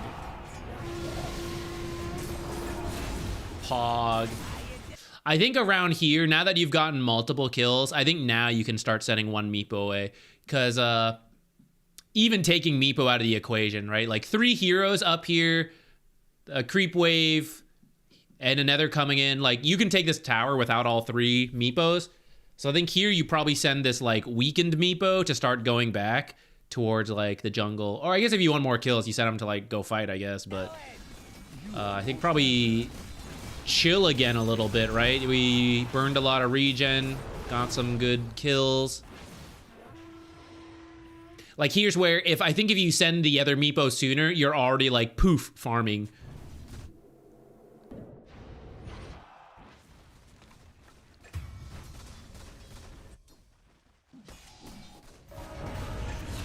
Cool, that was kind of scary. That was, like, 2 Meepos moving into 2 different active plays at the same time. I think it's usually 1 Meepo, the main Meepo, going into like the plays, and then the rest AFK farming, I think, is the safer general practice.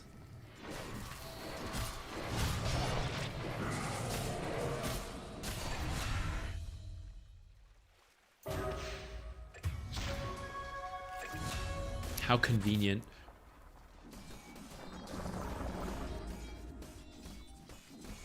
I mean, to my amateur eyes, this looks like a pretty good Meepo Guardian to me.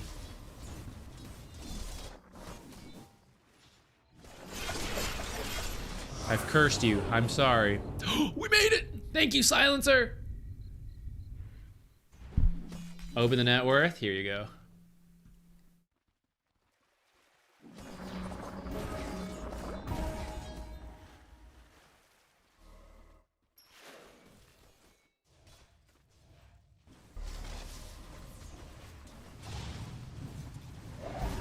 Oh, Spirit Breaker's a great low mechanics support, I think.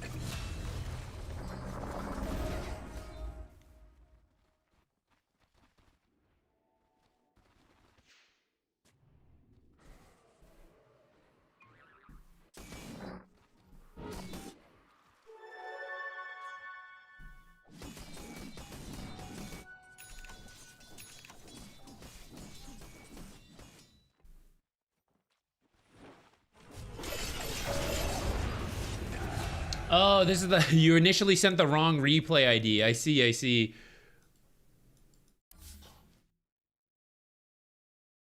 I'm glad you still got a couple tips out of that. Let me at least pull up your other match ID. Let me see. What was I supposed to be looking at?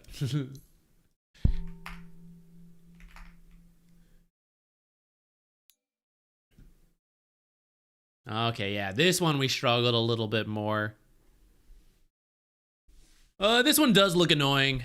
You got AoE damage and control from Underlord. AoE Fade Bolt's annoying. Lift can hit multiple things. The Techies hits everything. Fatal Bonds. Ursa's got the single target plus Battle Fury. This definitely seems like a tricky Meepo game to me.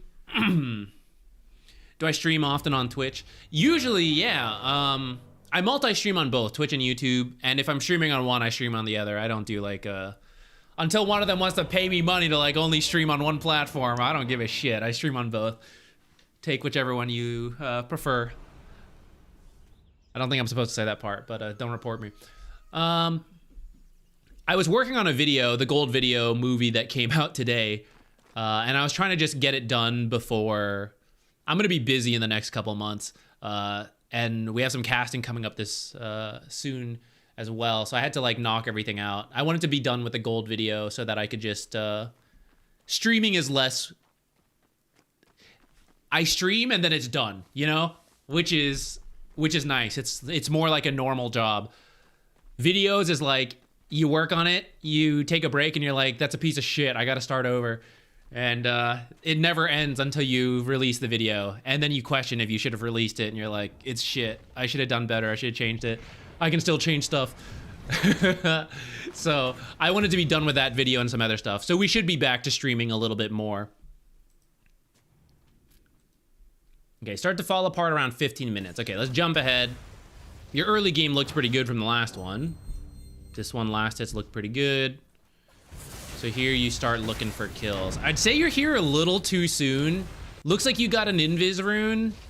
So maybe you wanted to make this happen, but you are very close to a defusal. 400 gold for Meepo is like, you know, 30 seconds, easy peasy, even at 10 minutes. I would play Meepo. Okay, usually most mid heroes, and again, full disclaimer, not the Meepo player, right? But my feeling of Meepo is that a lot of mid heroes are like, oh, am I strong enough? I need like an amplified damage. Oh no, I need the haste. Giga Chad Meepo is like, as long as I am Meepo, it's the right time to Meepo. And I feel like you just play to your own power spikes, which is, you know, defusal, blink, stuff like that.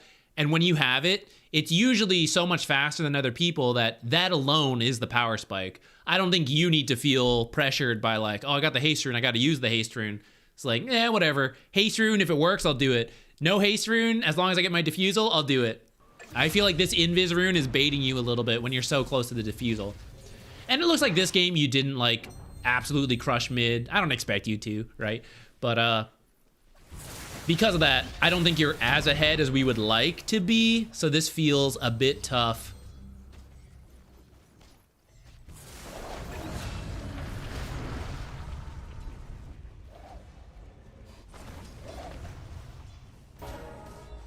I think once you miss the first one, you can just go back to farming.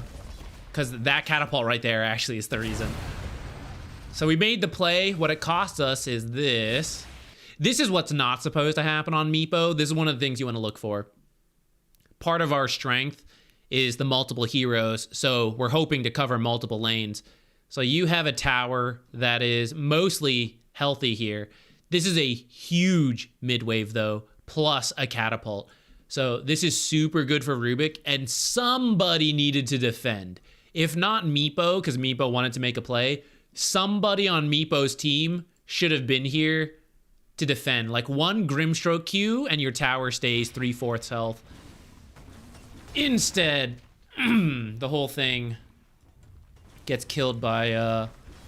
I'm gonna say it gets killed by Rubik, even though the creeps actually do the majority of the damage here. And that's why when you chase for this kill, even if you killed him, we lose the tower, which is like no good. So you wanna show up, kill that catapult wave, kill the tower real quick, and then you can think about the kills after that. All right, here's our defusal.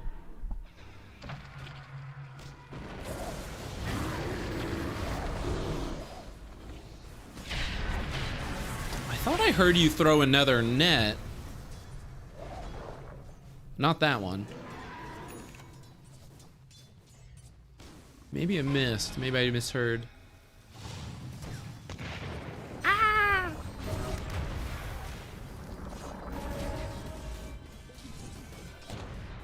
This is so scary. Ah!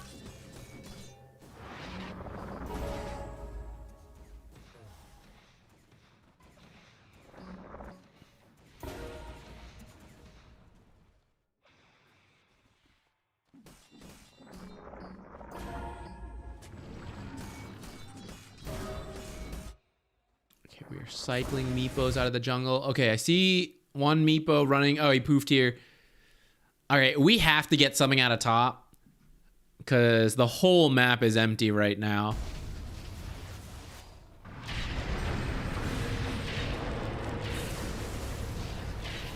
This stuff is very annoying for Meepo.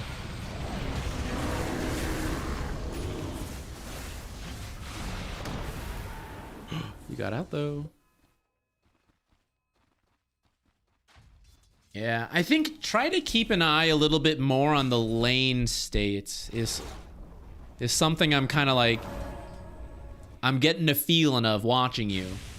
Thinking about, for example, dealing with a catapult wave before you think about kills, or my whole team takes a fight top, which is maybe okay, but hopefully with one of those extra Meepos, I'm making sure at least one, if not two other lanes are pushing so that it's favorable for us. You know, how do we all stagnate top, but then like the lanes aren't in our favor with extra heroes, the Meepos? That means something went off. Could be your teammates, of course. I don't really know why TA came to that fight actually, but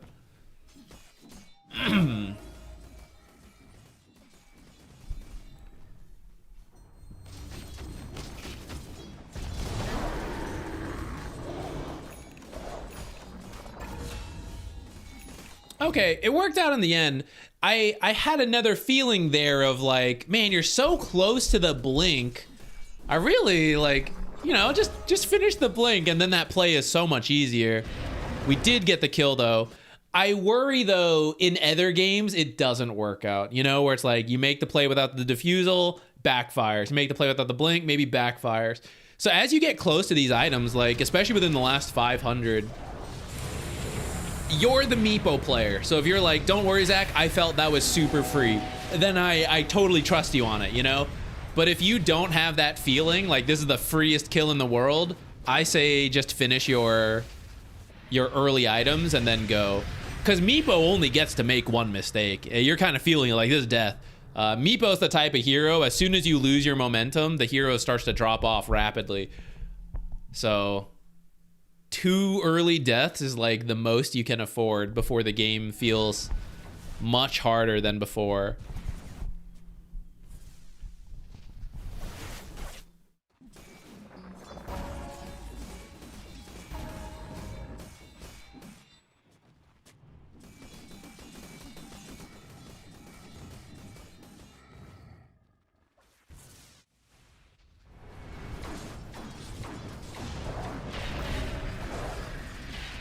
Yeah, it's a tough Meepo game. In my eyes, anyways. My amateur Meepo eyes.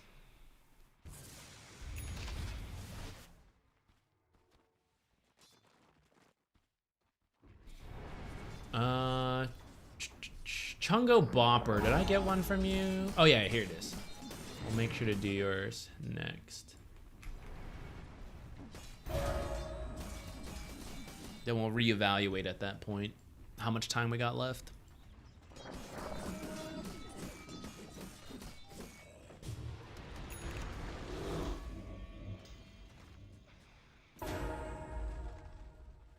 If you play with Meepos, guys, by the way, if you give him deep vision, that helps a lot. Because he is a hero who can like solo kill people easily. Like you have a deep ward here. He doesn't even need the rest of the team. He can do it himself. He is the team, right? It also makes it a lot easier on the Meepo player. Because it's like, I have to watch all these Meepos, you know? So I need as much vision as possible. I need some defensively farming. And like I'm looking for action with another one. So the more scattered your vision is, it really helps Meepo players. So like these kind of double defensive doesn't really, you know, if they smoke kill him, it's too late. He needs something out for, this one's like not bad. It's just kind of in a common spot. But Meepo, okay, usually you don't need deep wards on both halves unless you're like really winning. Meepo, you can do that because Meepo can cover both halves, you know? For most heroes, it's like, oh, if I keep spending too much time going back and forth, it's not worth it. I can just like hold this top area. Meepo is like, yeah, I'll hold them all, whatever, no big deal.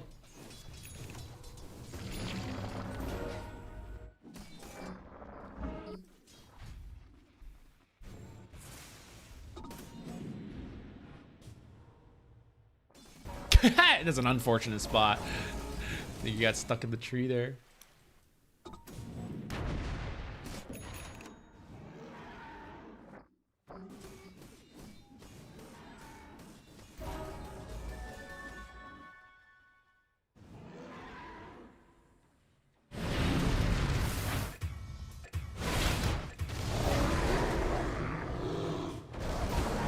Cool. Oh. Nice.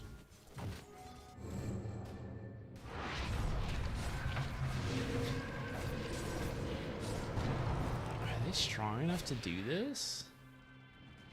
I guess so. This feels a little early, even with the lead they have. I guess their cores have a ton of farm.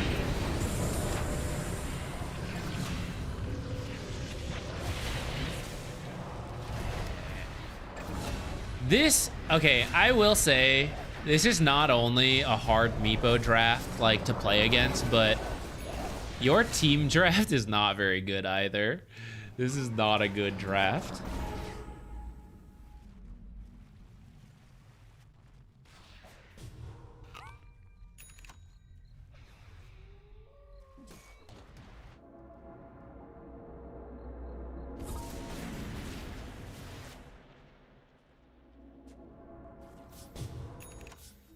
I don't know if we were able to help all that much. Hopefully there's like a little bit of useful info. I don't know much on the... I don't know enough about Meepo to like really give you Meepo specifics. Mechanically, it looked really good for Guardian though.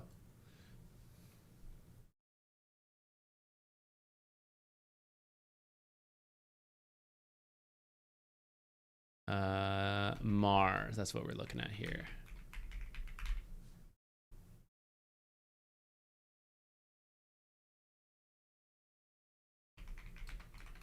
Oops. Offlane Crusader. Guys, you know I've come to learn you can tell the seasons are changing in Texas. Or maybe not even the seasons, just like the total shift in weather. It's so quick here. Because the AC, you know, like the AC smells a little different between when it's like cooling air versus like heating air. I don't know, it's like humidity or whatever's in the filters and all that. I can smell my air conditioning turning on because it's getting hot outside suddenly. I'm in Arizona and it's in the 90s, right? It kicked up so suddenly for where I am. Arizona, I know, has stayed mostly hot for a while. But like we went from like that ice storm a month ago or whenever it was like, oh man, below freezing. And then like in a week, it was back to 70s. It's so quick here. So quick here. Yesterday it was 85. I think it's going to start dropping again a little bit.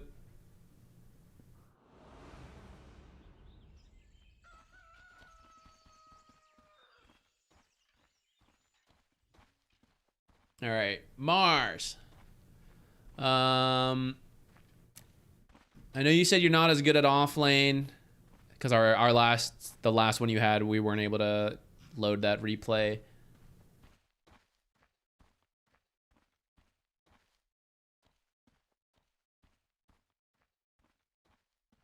"28 degrees here in Ohio." That's how it should be, man. We're still in winter. I mean, I guess it's getting to March, you know, it's getting close to the end, but it's too soon. Chungo Bobber, this is so risky. You just like came in here on your own, man. This is wild. This is wild shit. If you're gonna do this, you should at least like go this way. This is so risky. This is the bounty rune topic on the movie today. This is what I mean. Like if you were to die now, okay, if you were waiting here and then you see this, that's when you cross over. That is the calculated way to do this. When you just come up here totally blind, it's like, I don't know. So these guys all came here, easily could have come here, right? And then you did. So I would be a little careful on that. Got to get through that false spring before it's real spring. So true. So true.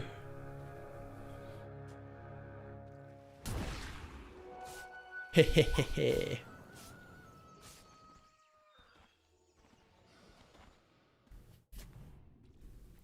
It would have been safer for you to go this way, by the way. In case one of the heroes you saw, maybe they had left a little sooner, you know. Were we really watching the minimap the entire time as we were like doing this, right? Maybe we lose track of someone, and if they're coming over to help, this is the path. So a good default route would have been like this way. Not too close to the teleports, which aren't even up yet, and then also far away from the heroes we did see over here. Oh, did we go bottom for a second there?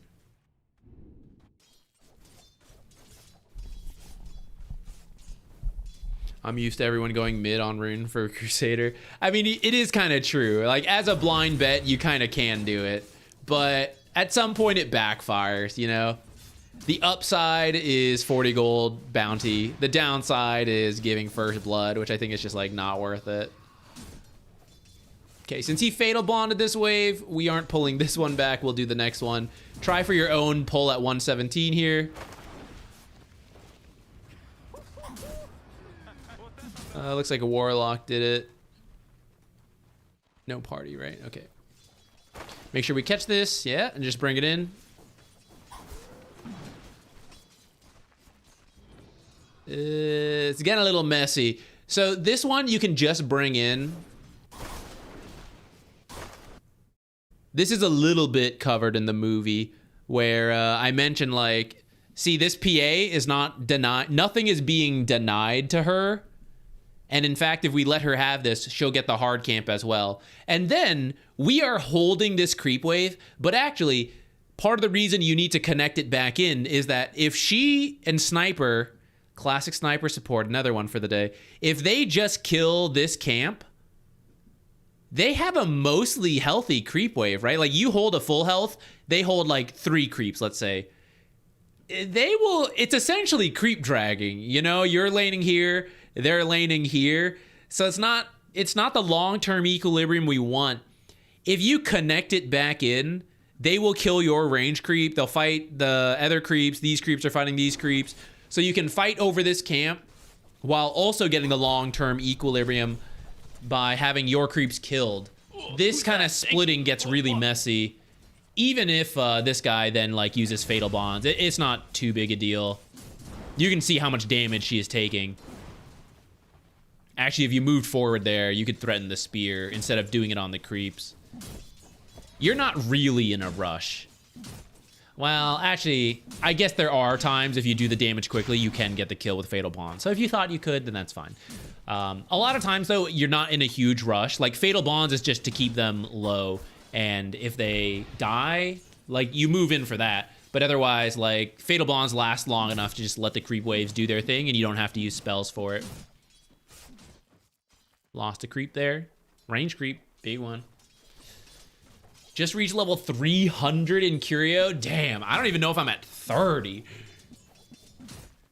Dota playing. What level would I be if they counted replays I watched? Maybe then I'd be like, I don't even know if I'd be at 100. I'd be closer at least.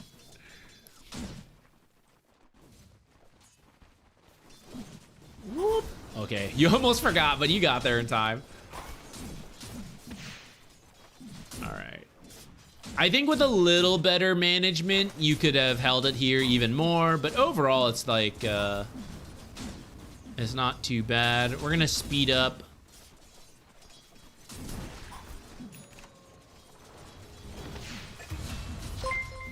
Okay, we have a pretty big creep wave here. You can push the tower a little bit potentially.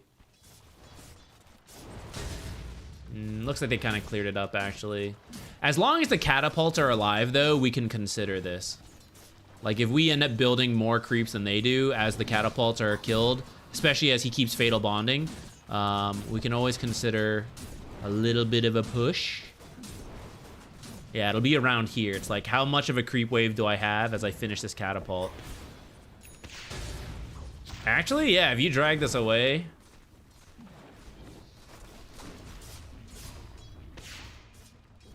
it wasn't the most tower damage, but Wait, what happened? I looked away. You almost died. What happened? Just getting whacked. Getting ho-ho-ha-ha'd. You got baited by this moonstone. Let me go back to this and show you something real quick. Okay, let's cheat. Free cam. All right, so you, and I'll go back to your perspective. So you know they did a pull, even without seeing this camp, because your creeps are making it to the tower without anything here. I know a pull has happened.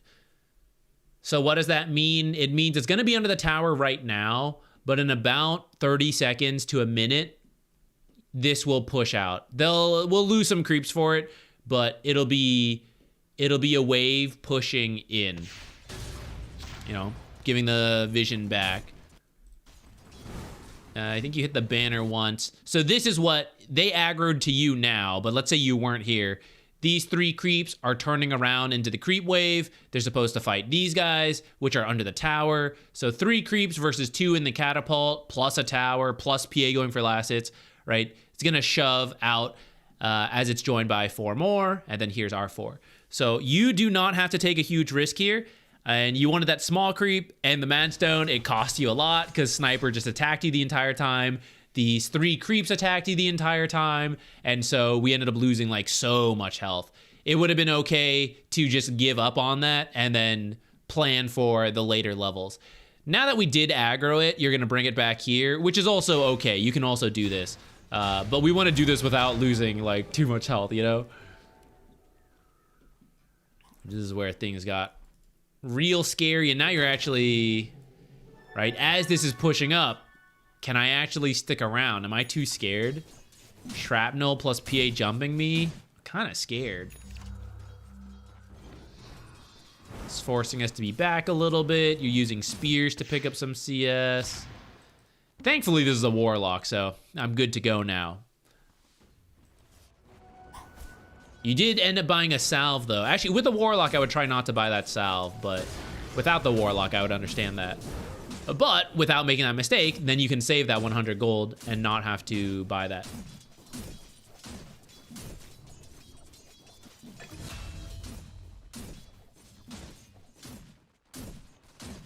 I have a replay of the worst lane I've ever had. We might. I'm gonna see after this one how long it takes us and how we feel. We're reaching that point where it's like, could end getting tired, could do a little more. We'll see. I do have to cook something tonight, so I can't go too late. Okay, I appreciate you dragging it out so that you can get this tower.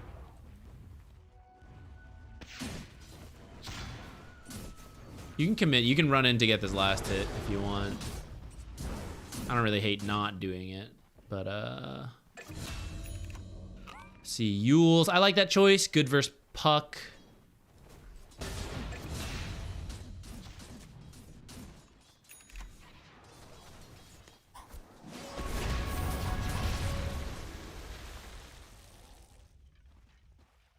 Is it worth putting a point in E? Look at Sniper. I don't think so. I'm not the Mars player, so maybe some Mars would say yeah. I feel the way he was playing, he mostly kept the lane in a pretty good spot. So honestly, Sniper was not doing that much to the Mars, except for that one point we highlighted here, where Mars, due to wanting that small creep in the Madstone, finally that's where Sniper got to attack like 10 times in a row. But outside of that, like the lane had been mostly staying here. Mars really hadn't been bothered too much. The bracers were covering the damage. I think it was okay.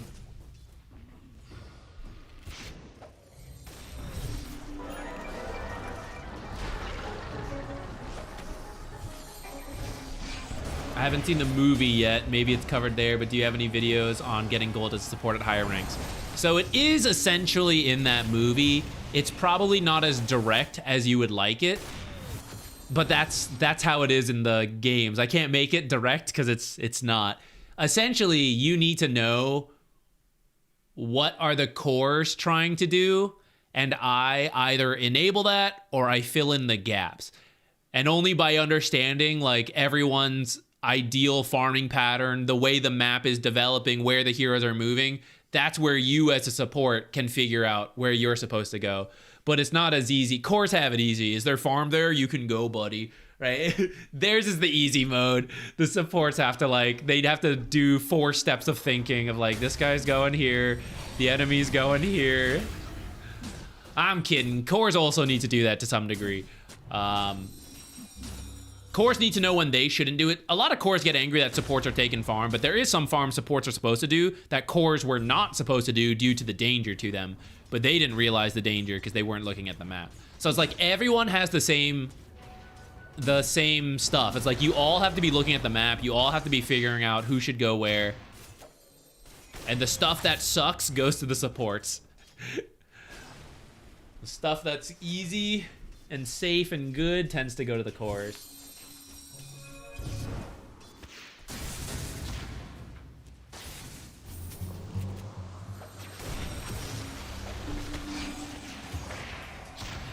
I think you may have been using spells a little too often since we have no mana with the ult coming up. Or like with the ult up, which is always something you want to be aware of. Having the cooldown but not having the mana might as well mean you don't have the cooldown. So I cannot use the ability one way or the other. So make sure you are reducing how often you use spells as you get close to the ult especially. Or maybe don't use the soul ring, you know, you just like save the soul ring for the ult. Or if you have 20 wand charges, you know, you can push it a little further because the wand will cover you.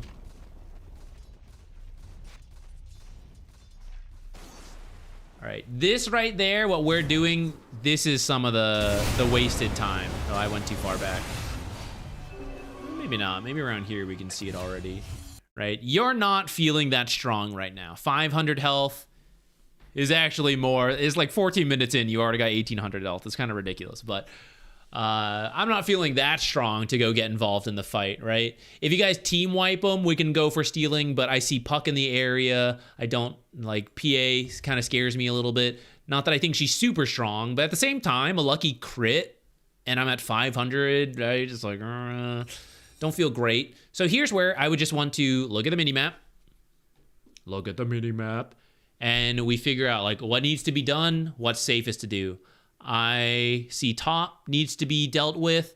I could also just jungle back here. I'm working on getting the Yules. I'm low on resources. I used my ultimate. So now is a great time to just farm if you can't do something more aggressive. And with like where we're at, I don't feel great about it. So when we come back to here, right? Okay, dealing with the mid wave, it's near our tower. This one's like kind of okay, and it looks like Wind Ranger ended up going top. We walked away from that range creep without finishing it, but here you guys are like moving in as if you're gonna do something, but like, do we really wanna do something? Death Ward on cooldown. Arena on cooldown. Half health, not really ready. Sniper, Kunkka, other heroes respawning, and I don't see them on the map, but I have a deep ward here. So I know they're not here, and I know Bloodseeker is pushing in bottom, and no one's defending yet, although actually it looks like someone's TPing in. Ringmaster, it looks like. But that still leaves 2 heroes unconfirmed, and I have no idea where they are anywhere else. So it's these kind of moments where you don't want to be here, or it's like multiple steps. First, I don't want to make a play. And because I know I don't want to make a play, I can look to farm. And I look at my map and I just decide, like, do I need to go to side lanes? Do I need to deal with that? But actually, we're good. Bloodseeker's dealing with bottom, Wind Ranger's top. So now is where it's okay to AFK farm. Because I cannot aggressively farm, I can choose to AFK farm. And maybe as I do it, I'm going back to base to heal. Now I'm healthy enough. Now I have my cooldowns. Now I can aggressively farm. This extra time where we dilly-dally and we go here and we go back and we decide, should I do this? Should I not? Should I wait? Right? That's the time. Boom. Back. You actually get to farm multiple camps for this, like, what we're currently doing, which is watching.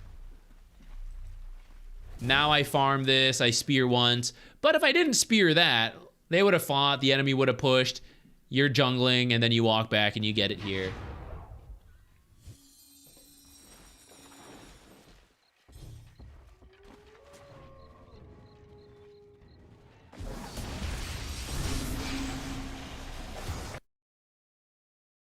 Now that we took enemy safe lane, what am I supposed to do minute 10 to 20? Keep pressure there on PA or take all tier 1s like we did? It's in the movie. Perfect. It's up here. Great follow-up question. So after you take it, you hold this area. You will get a lot of farm. You will limit what PA can do. And then, in a very concentrated manner, you can come for this stuff. Okay? So, play. I have a power spike. I finished my item. Okay, boom. Let's go make use of it in this mid tower. I don't have the item, but I have arena. Good enough. Boom. Make the play. And then come back. Right? Or if in doing this you run into PA, boom, you can kill her. No big deal. We don't care. If you can take a tower, I'll give you I didn't mention this in the video, but I'll say 1 minute is what we kind of discussed earlier. If you have 5 heroes sieging for more than a minute, that's too much.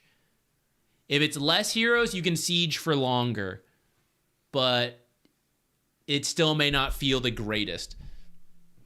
So ask yourself that when you're deciding like, okay, I took top tower. Should we go get bottom tower? Well, can you make a play and then take that tower within a minute and then come back?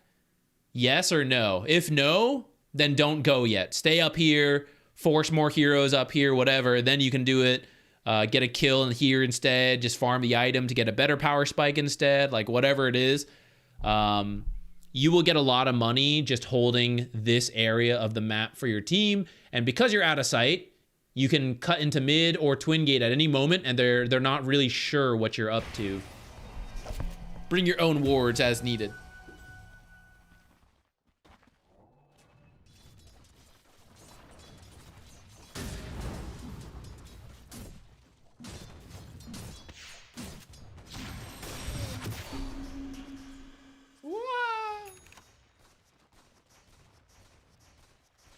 We're kind of in range to tank that damage because we keep waiting in this area. This is so scary. You should just go home.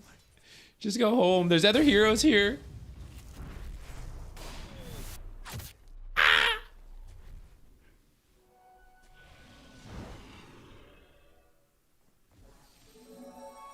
This is really pushing it.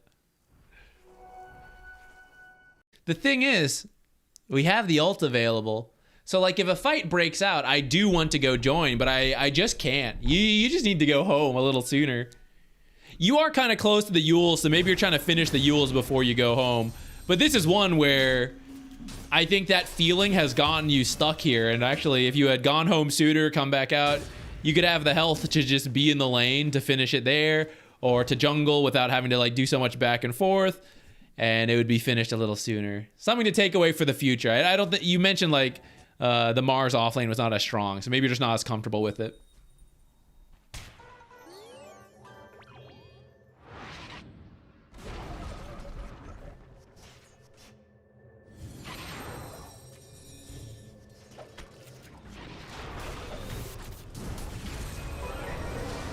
I looked away at chat. What happened?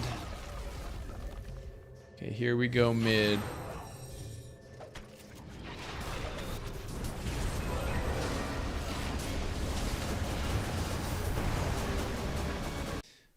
Before seeing the rest of the fight, I will just say, these are the moments where a little bit more efficiency here and there add up, right? We're 100 gold off the Yules. With Yules, you can stun Puck. And this is where, man, I missed a couple CS. That won't cost me the game, right? No, but maybe, you know? It's like, earlier... I'm unsure, you know, move up and down. Could have just walked and farmed 100 plus gold here. That would be it, right? That's why Dota is like a bunch of little things. And then you win this fight. This could be like the game deciding fight in the long run. Who knows, you know? This could be what breaks someone's spirit. This could be what gets you a significant gold lead, recover some of the game. I think a lot of people looking to climb Dota are looking for some like very obvious, huge things like, oh, you didn't open your left eye while playing. You're like, oh my God, I'm now an amazing Dota player. But to some degree, there are like big things you can learn in Dota, but a lot of it is just like, I did this a little better, I got this a little sooner, and that allowed me to snowball faster in these kind of moments. This fight's not even like that bad, I suppose.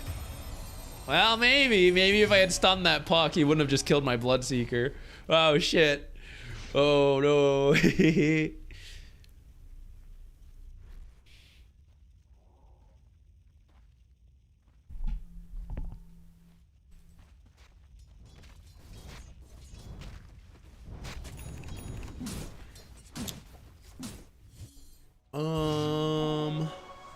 What's this discussion on? Oh, on itemization from one of the questions from earlier.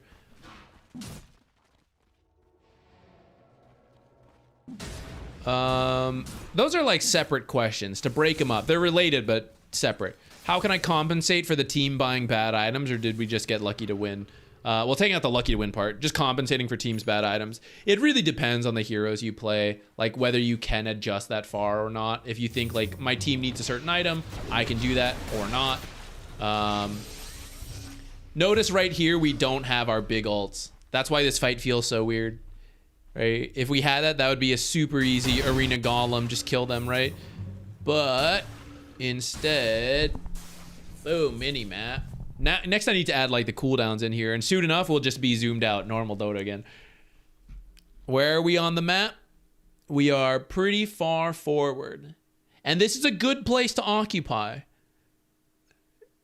Our ward's on the wrong side though, so maybe we play with the ward and we occupy this area. It'll feel a little weirder, but this is where there was a little bit of a support miss, or not like a full miss, but just we have to be a little careful here because I don't know what I'm getting into since the ward's over here, but I'm over here.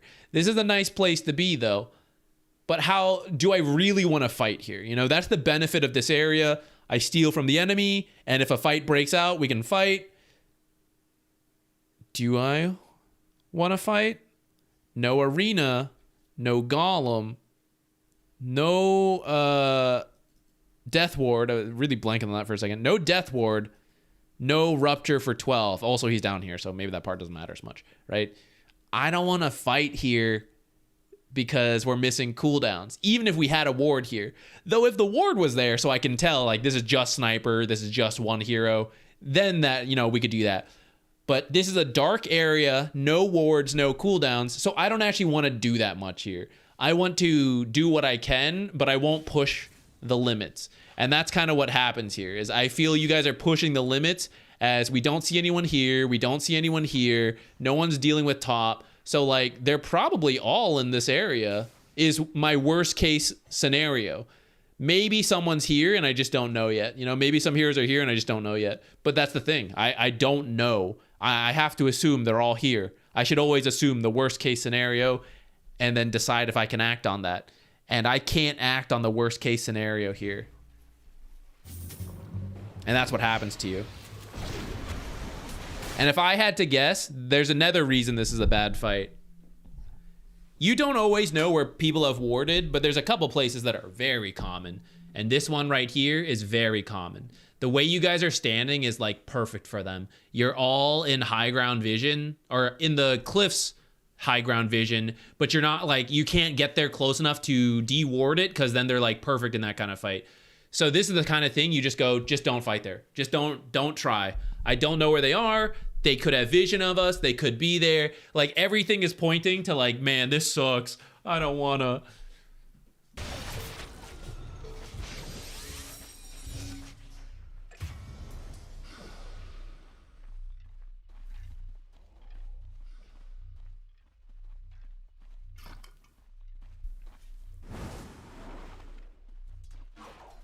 Falling back like this, ignoring that we just lost the hero, this makes sense, right? Like, oh, I think they're in that area. Let me farm backwards. And now as they push into this area, there's no farm because you guys already did all of it. Like, that's pretty good.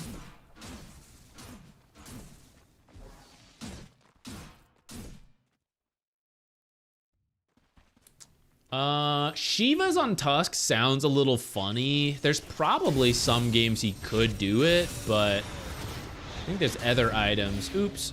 I won't worry about the mechanical miss. You have the right idea. Yule's into stun. The wrong idea, though. This is literally in the... What video is it? Is this the hero spamming video I made? Mechanically, or like game knowledge, you knew to build Yules. That's great. Mechanically slipped up a little bit. Just a little early on the stun. No big deal. Let's pretend we get it. We stun him to this tree. The question is, do I want to stun Puck here? Do I want to be doing this dive like this? And that answer is no. This comes to map awareness, constantly keeping an eye of like what your team sees or not, right? We don't really have much pushed in bottom, so I don't know if they're gone. Like, they cleared the wave. They could be teleporting right now out, up top. I don't know. But if I have a wave pushed in, maybe I do. Maybe I can see the hero, so I know they can't respond. You know, this wave, not pushed in, so maybe I'd see another hero here. Maybe the deep ward from earlier wasn't on the cliff, so it wouldn't have gotten dewarded, I think. I don't know. It might have expired to time, right? But maybe we have a deep ward in this area, and I see 3 heroes here, so then I know I can do this. But what I see is nothing. I only see the Puck. And even if you land all the abilities, conceptually, map awareness-wise, this is the wrong time to do this. Can I cope and say I missed because it'd be a bad fight? That's genius, dude. That's such a bait. Dude, you got him. You Yulesed him and he freaked out and he was like, they're going to get me, and everyone TV'd up here. That's huge, dude. Yeah. That's the big brain cope.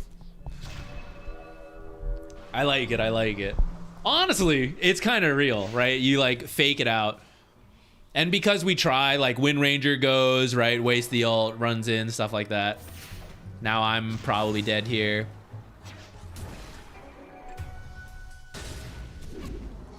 What? Ringmaster soloed Gala. What? How'd that happen? What in the world?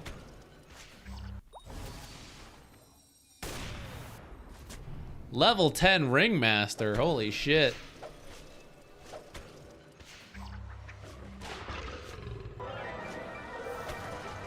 Bro, he soloed his ass while missing 2 daggers. Damn. That's crazy.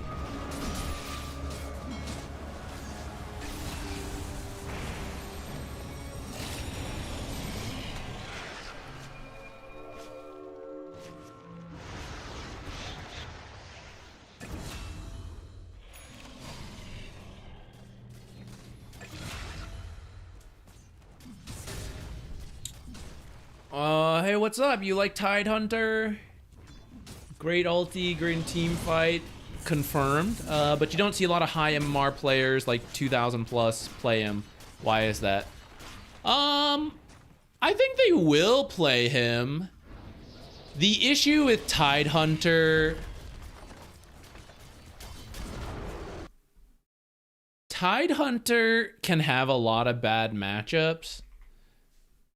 Like, the carry matchup can be bad if they know Tidehunter's coming. You can still do it, but it's just not as nice. Like, you'll get punished harder. He is in an okay spot. I think you can play Tidehunter right now. Like, at the pro level, which is what you're talking about. Like, the top 2,000 Immortal type players. The pro meta, Tidehunter is not bad, but there are better offlaners in more matchups, in more games. They are more likely to have a good game. And because there's not really a banning in pub games, you don't really, like, why pick Tidehunter if my other offlaners are available? So a lot of those players will just play those heroes instead. If offlaners get banned out, or if you're able to see what the matchups would be, if you need something from Tidehunter, you will see Tidehunter picked at the pro level. He's not... like I said, he's not that bad. He's like A tier, high B tier, something like that. Low A, high B, I guess is what I would describe him as. Yeah,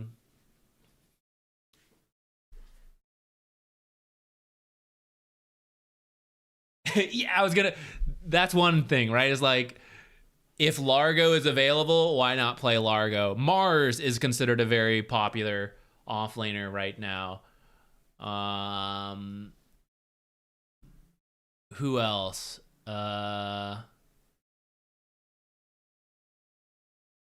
Razor's pretty good. Slardar's in a decent spot. Primal Beast, Axe, Centaur, Underlord, Timber. They're all pretty solid offlaners.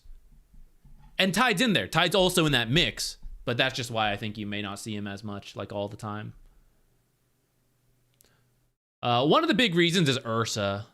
Ursa is so good. They nerfed him by 1 damage. Ursa's a pain. Axe not solid. Axe is okay. He got a little worse because the items that are good are not Axe items. Auras are really good right now, and Axe doesn't.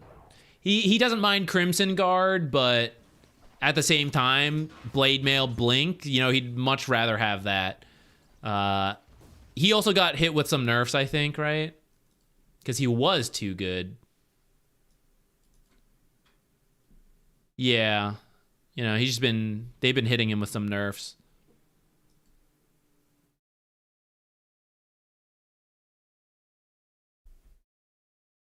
Do you think there's genuinely heroes who are better at pro Dota rather than pubs due to enabling them? Oh, yeah.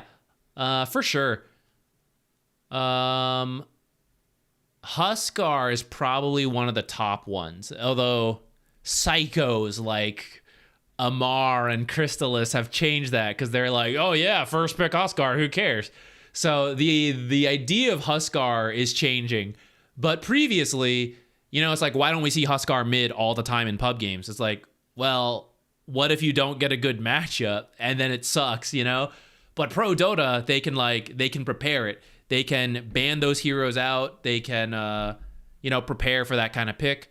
It's also the reason you can get away with like earlier core picks. The reason you could do it in a pub game would be different. It's because people are bad. But at a pro level, it's like, oh, I banned the counter, so now I can pick this mid hero early, and it gets revealed. But like the rest of the remaining matchups are neutral or like a little bad, but nothing terrible. Io, another good example. I'd say Io and Coddle, super team dependent supports, are way better at pro Dota than pubs. Io, Coddle, Naga support, I'd say is one. I think Chen Enchantress can fit that belt. Largo support, I think, will one day fit there too. What else? Doing some crazy flexes make more sense at pro Dota. I feel like there's probably a big one I'm forgetting, but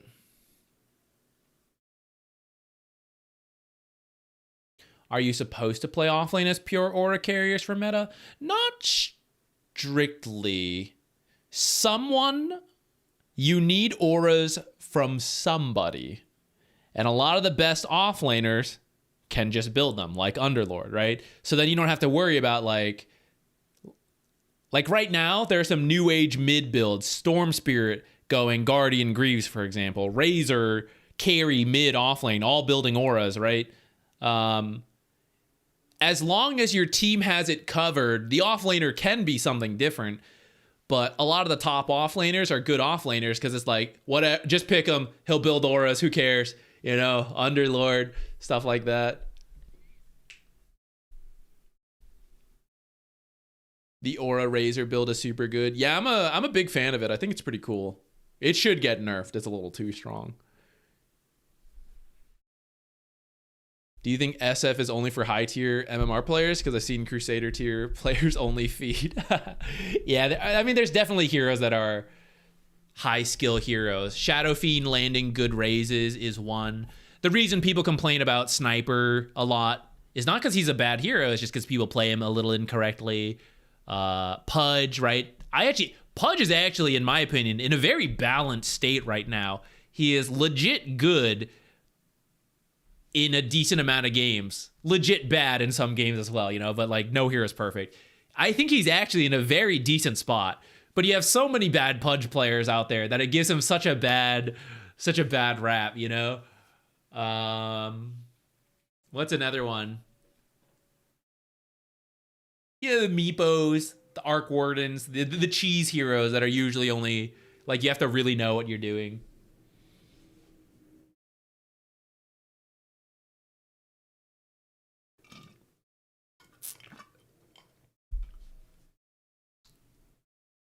Bounty Hunter, that's I think the Invis scouting part of Bounty Hunter is definitely missed in pubs. Fortunately, there's usually an overabundance of fighting, so it's either way too passive or way too fighty, you know, so like you're saved one way or the other. Here, let's keep letting this play. We're clearly losing the sauce a little bit, but I think I'm okay with that. I think we're at the end of the stream. We're reaching the end. We'll poke a little bit at stuff we see. I think we're having some fun chit-chatting. I'm down for that. I don't think I'll stream tomorrow. I think what I'm gonna do tomorrow, how does this sound to you guys? Like I said, I'm gonna be busy in the next couple of months. So we'll probably do some like easier videos. We'll stream more, and then either if there's a really interesting game, maybe I'll just cut that to be a video. I guess you guys wouldn't watch it because you're probably here at the stream, but a lot of YouTube video watchers don't watch the stream. So we could do some videos like that really don't take a long time. Hero guides, I think they usually take me like a day, but like that's manageable. Could do that. I also think we might look at more pro Dota, which is something that's been lacking for me for a while. Like I cast and I watch them that way, but because we do so many replay streams, we end up not watching as much like high MMR games to learn from them. So I was thinking about working that in either, possibly both ways, but either at the start or somewhere in the middle of these replay streams, we look at a pro player and what they're doing and how they're doing it. And that way we can draw comparisons to you or to the pros and stuff like that. Like things that can be brought to pubs. But that could also just be a separate video. I was thinking of watching some of Whitemon's games, for example. He's constantly in the discussion of like the best hard support in the game right now. So, you know, what can we steal from Whitemon into our pub games? It won't be the same, of course, but like there's gonna be stuff he does that we can showcase in a quick video to just replicate.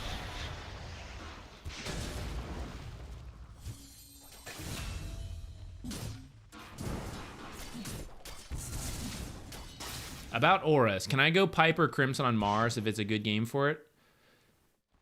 We actually had another Mars offlane game earlier, and we were talking about this a little bit.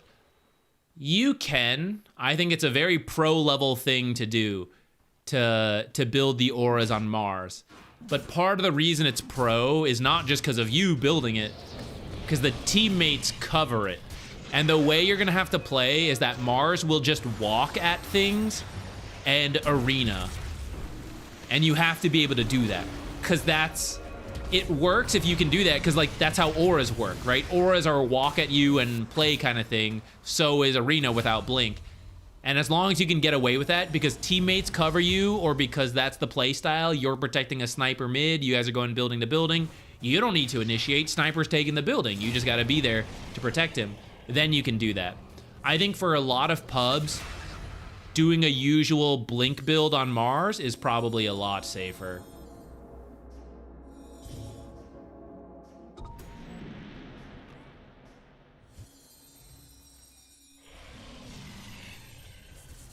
Oh yeah, you don't even have to donate for that. Yeah, it might just become a regular part of these types of streams.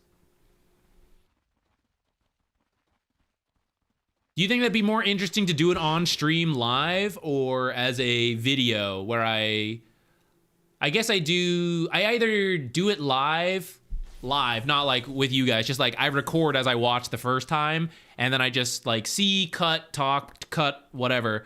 Or I like vet it first, find what I want to talk about and do it that way. That'd probably take more time, but might lead to a better video. But it might be a bit more condensed than doing it live.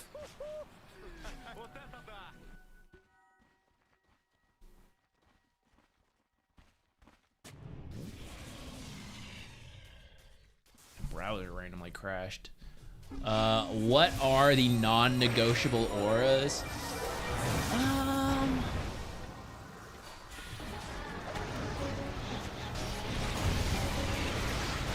So the big three are Pipe, Crimson, and Greaves right now.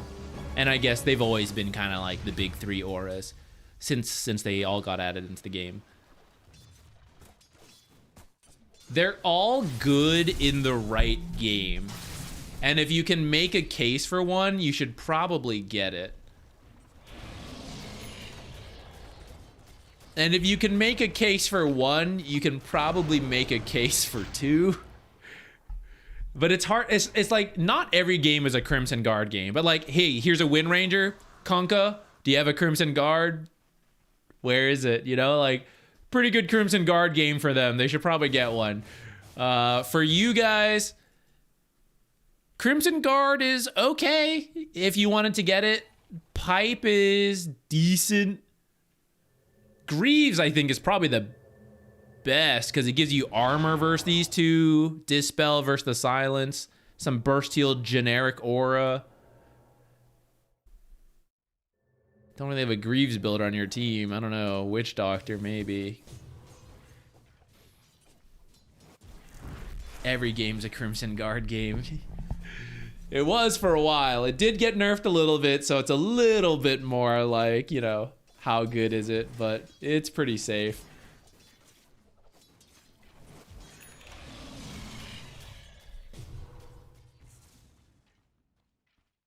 I kind of miss Wraith Pact. I like the idea of it. It was quite strong, but it was like a cool idea. I particularly liked when it... Am I crazy? It did some damage, right? When you dropped it. I'm pretty sure I have a memory of using it to farm, to push out lanes. When it was first introduced. And that was kind of fun as a support. Because it was like, I'm building team items, but... I get to like do a little micro for fun and like put things here.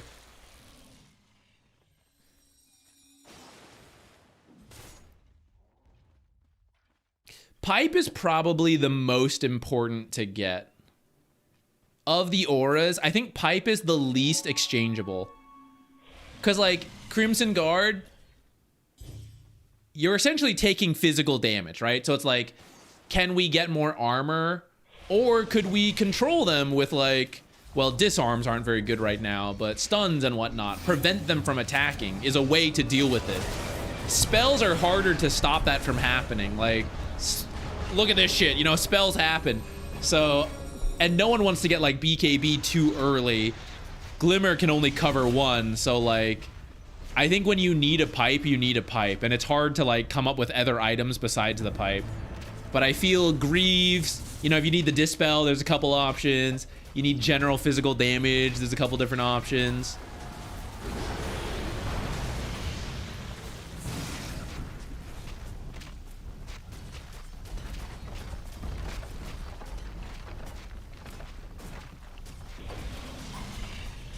Okay, some people like the idea of a stream, some still down for the video. Okay, we can definitely try. I will try probably both. Probably I'll do that tomorrow. I'll try it as a video first. Take a look at some of Whitemon's games, and I should probably put a scope on it. You guys are here. You guys get to decide. What would you want to see first? Laning, Whitemon laning stage? Whitemon late game? The problem with late game, trying to look at late game, everyone's gonna be like, my pro team, like, we can only see his pro matches now, you know? And everyone's gonna be like, my team won't do this. Like, yeah, I know, but like, that's what you're supposed to do. What am I supposed to say? How else are we supposed to do this video? Maybe laning stage is the way it goes. Or maybe we look at like a certain hero, like how Whitemon plays Bane, something like that. Ah, who's gonna click Bane? There's like 3 of you out there playing Bane. Jakiro maybe. Jakiro's so close to getting nerfed though. I feel we are... Guys, I was gonna be so annoyed with Dream League ending and PGL around the corner. I was like, man, if Valve drops the patch and they change gold stuff today, I was gonna be so annoyed. I was gonna be so annoyed. I feel like as soon as I make a Jakiro video of any form, another Jakiro video, boom, nerfed.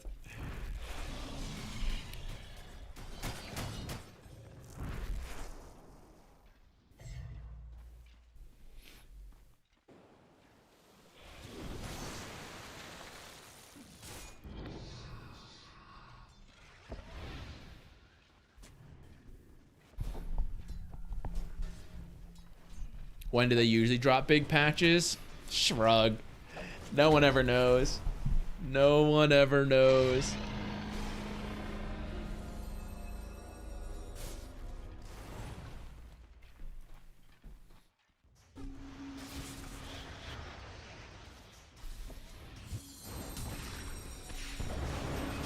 is Alchemist support AFK positioning farming ags for team griefing. That is a very niche strategy. Like, if you want it to be legitimately good, you have to have a pretty crafted draft and players who know what they're doing. Specifically, the Alchemist needs to know what he's doing, and then the cores, who are going to be getting less farm, but then gifted the ags, also need to know what they're doing and then how to play on that power swing. It's pretty specific. It will work in pubs more than it should, just due to lack of activity and how drawn out games go for most pub games. The higher up you go, Alchemist support can still work, but it will not be the AFK farming Alchemist support. They will buy like 1 or 2 buff items, they'll buy stuns, and then they will go for ags.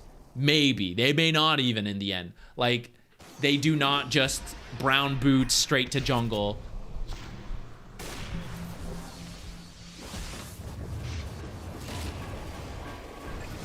As far as I know, they've never done TI, because that's their own like biggest thing, you know?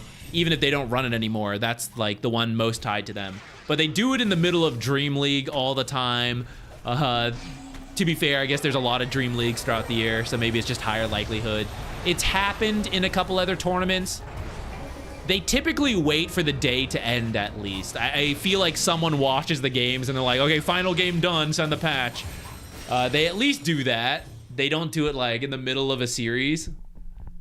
I'm sure it's happened at some point, but... Any chance we're gonna see the match today anymore? Probably not, sorry. I think we're... I can tell. My brain has gone. We're in ramble mode. I also have to go cook dinner soon, so... Wednesday, though, I will be back. Wednesday, we will probably still do replay analysis, or like, it will be replay analysis, and the focus will still be as a follow-up to the gold video. Today is like farming follow-up, I titled it or something. I will title it a little differently. I don't know what yet, but the concept is the same. Like, if you guys have watched the movie, and if you haven't, you should, and if you have, watch it again. There's a lot in there. So I think just having more and more games, looking at it, talking about the stuff we've done, like, hey, look at this map, you're not moving this way, blah, blah, blah, like we did, is, for anyone serious to improve, it's like, it's really big. It's hard to feel and see sometimes, but I don't know how to explain it. It's like one of the, you know, when the adults are like, oh, you'll understand when you're older, which is super, you know, it is not always accurate. But that vibe, it's like that. Like, when you start to look at the game in this way with the gold and the net worth, and you can start to consistently see it easily in your game, the game starts to make so much sense of like why different stuff happens, and or why it's supposed to happen. And there's no easy way to do it. Like, I know people want shorter videos, but it's like, how do you condense 10,000 hours of playing Dota into something like a 10-minute video? You know, you just can't. It's gotta be a long, boring-ass video. It's gotta have, like, follow-ups of, like, streams and hours of watching. But, like, it's the work to put in to learn it.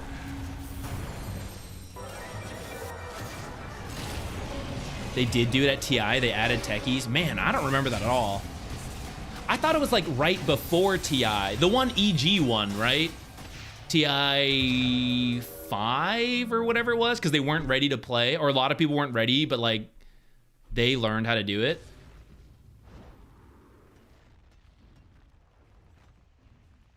I like long, boring-ass videos, though. It was for you. It was for you. It is for the people who care, though. I did it for me, and I did it for you. That's not meant to be like a flex or whatever. I made it because I wanted to make it, even if I ended up like not fully happy with it. But I also made it for the people who want to learn and like want to spend a huge chunk of time, because there's really not, like, a lot of people won't bother making that kind of video because it's a hassle and like, who's gonna watch it? And it's true. I don't know. There's not gonna be a huge viewership on that video. But for the people that want to watch it, you guys are the real ones. You guys are like me, and I wanted to make it for us. For the people who like all that drawn out stuff.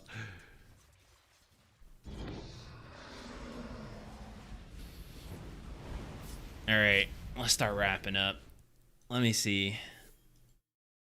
We'll be back on Wednesday to continue the nerd shit long forever and ever.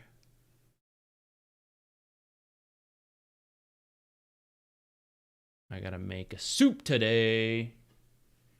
Which video are we talking about? I was actually really conflicted about naming it this.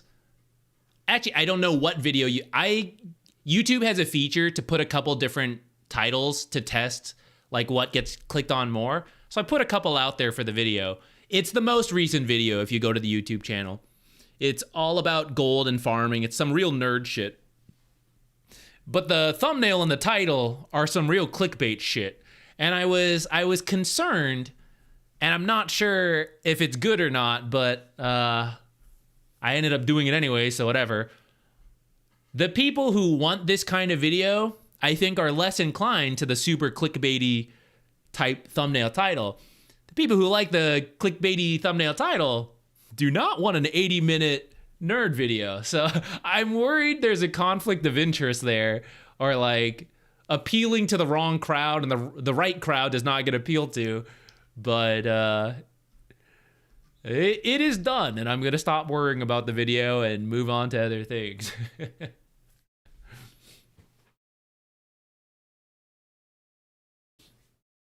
Let them be pleasantly surprised. That's how you got me. Nice. That should have been the title. All about golden farming. Some real nerd shit. I had kind of thought about something along that line. Because we have some other videos like nerd math for whatever the video topic is. Could have done something like that. Nerd math for farming. But actually there's not that much. Well, there is some math, but a lot of it was not math. So that's why I didn't want to. I don't know. It's not math, but it is. It is math. Like even the tactics described ends up being about math, really. So maybe it should have been. Maybe it should have been nerd math. Maybe I can add it into the test. Okay, guys. Thank you so much for hanging out with me today. I appreciate it. I know it's been a little bit, but we'll be streaming more consistently again, at least until casting happens. And then after casting happens, we'll be doing it. We'll be back. We'll figure out what videos we can do conveniently and easily as we finish through busy next couple months. But at least on Wednesday, we'll be back. So watch the movie if you haven't. Any questions you have around that movie, who's that? Please Thank bring you. them in. Whoa. Hey, Vicodion, thank you so much for subscribing here at the end. Thank you, everyone who else subscribed, gifted stuffs, King Blue Flash, dropping the gifts. Thank you so much. Thank you. We will be back on Wednesday. And I will think about what kind of variety game we can do. Because if we are streaming more, then I would like to, I would like to mix in something fun. And we'll see. We'll see what that is. Thank you, King _Blue _Flash. Indeed. Shout out to King _. All right. I'll see you guys later on Wednesday.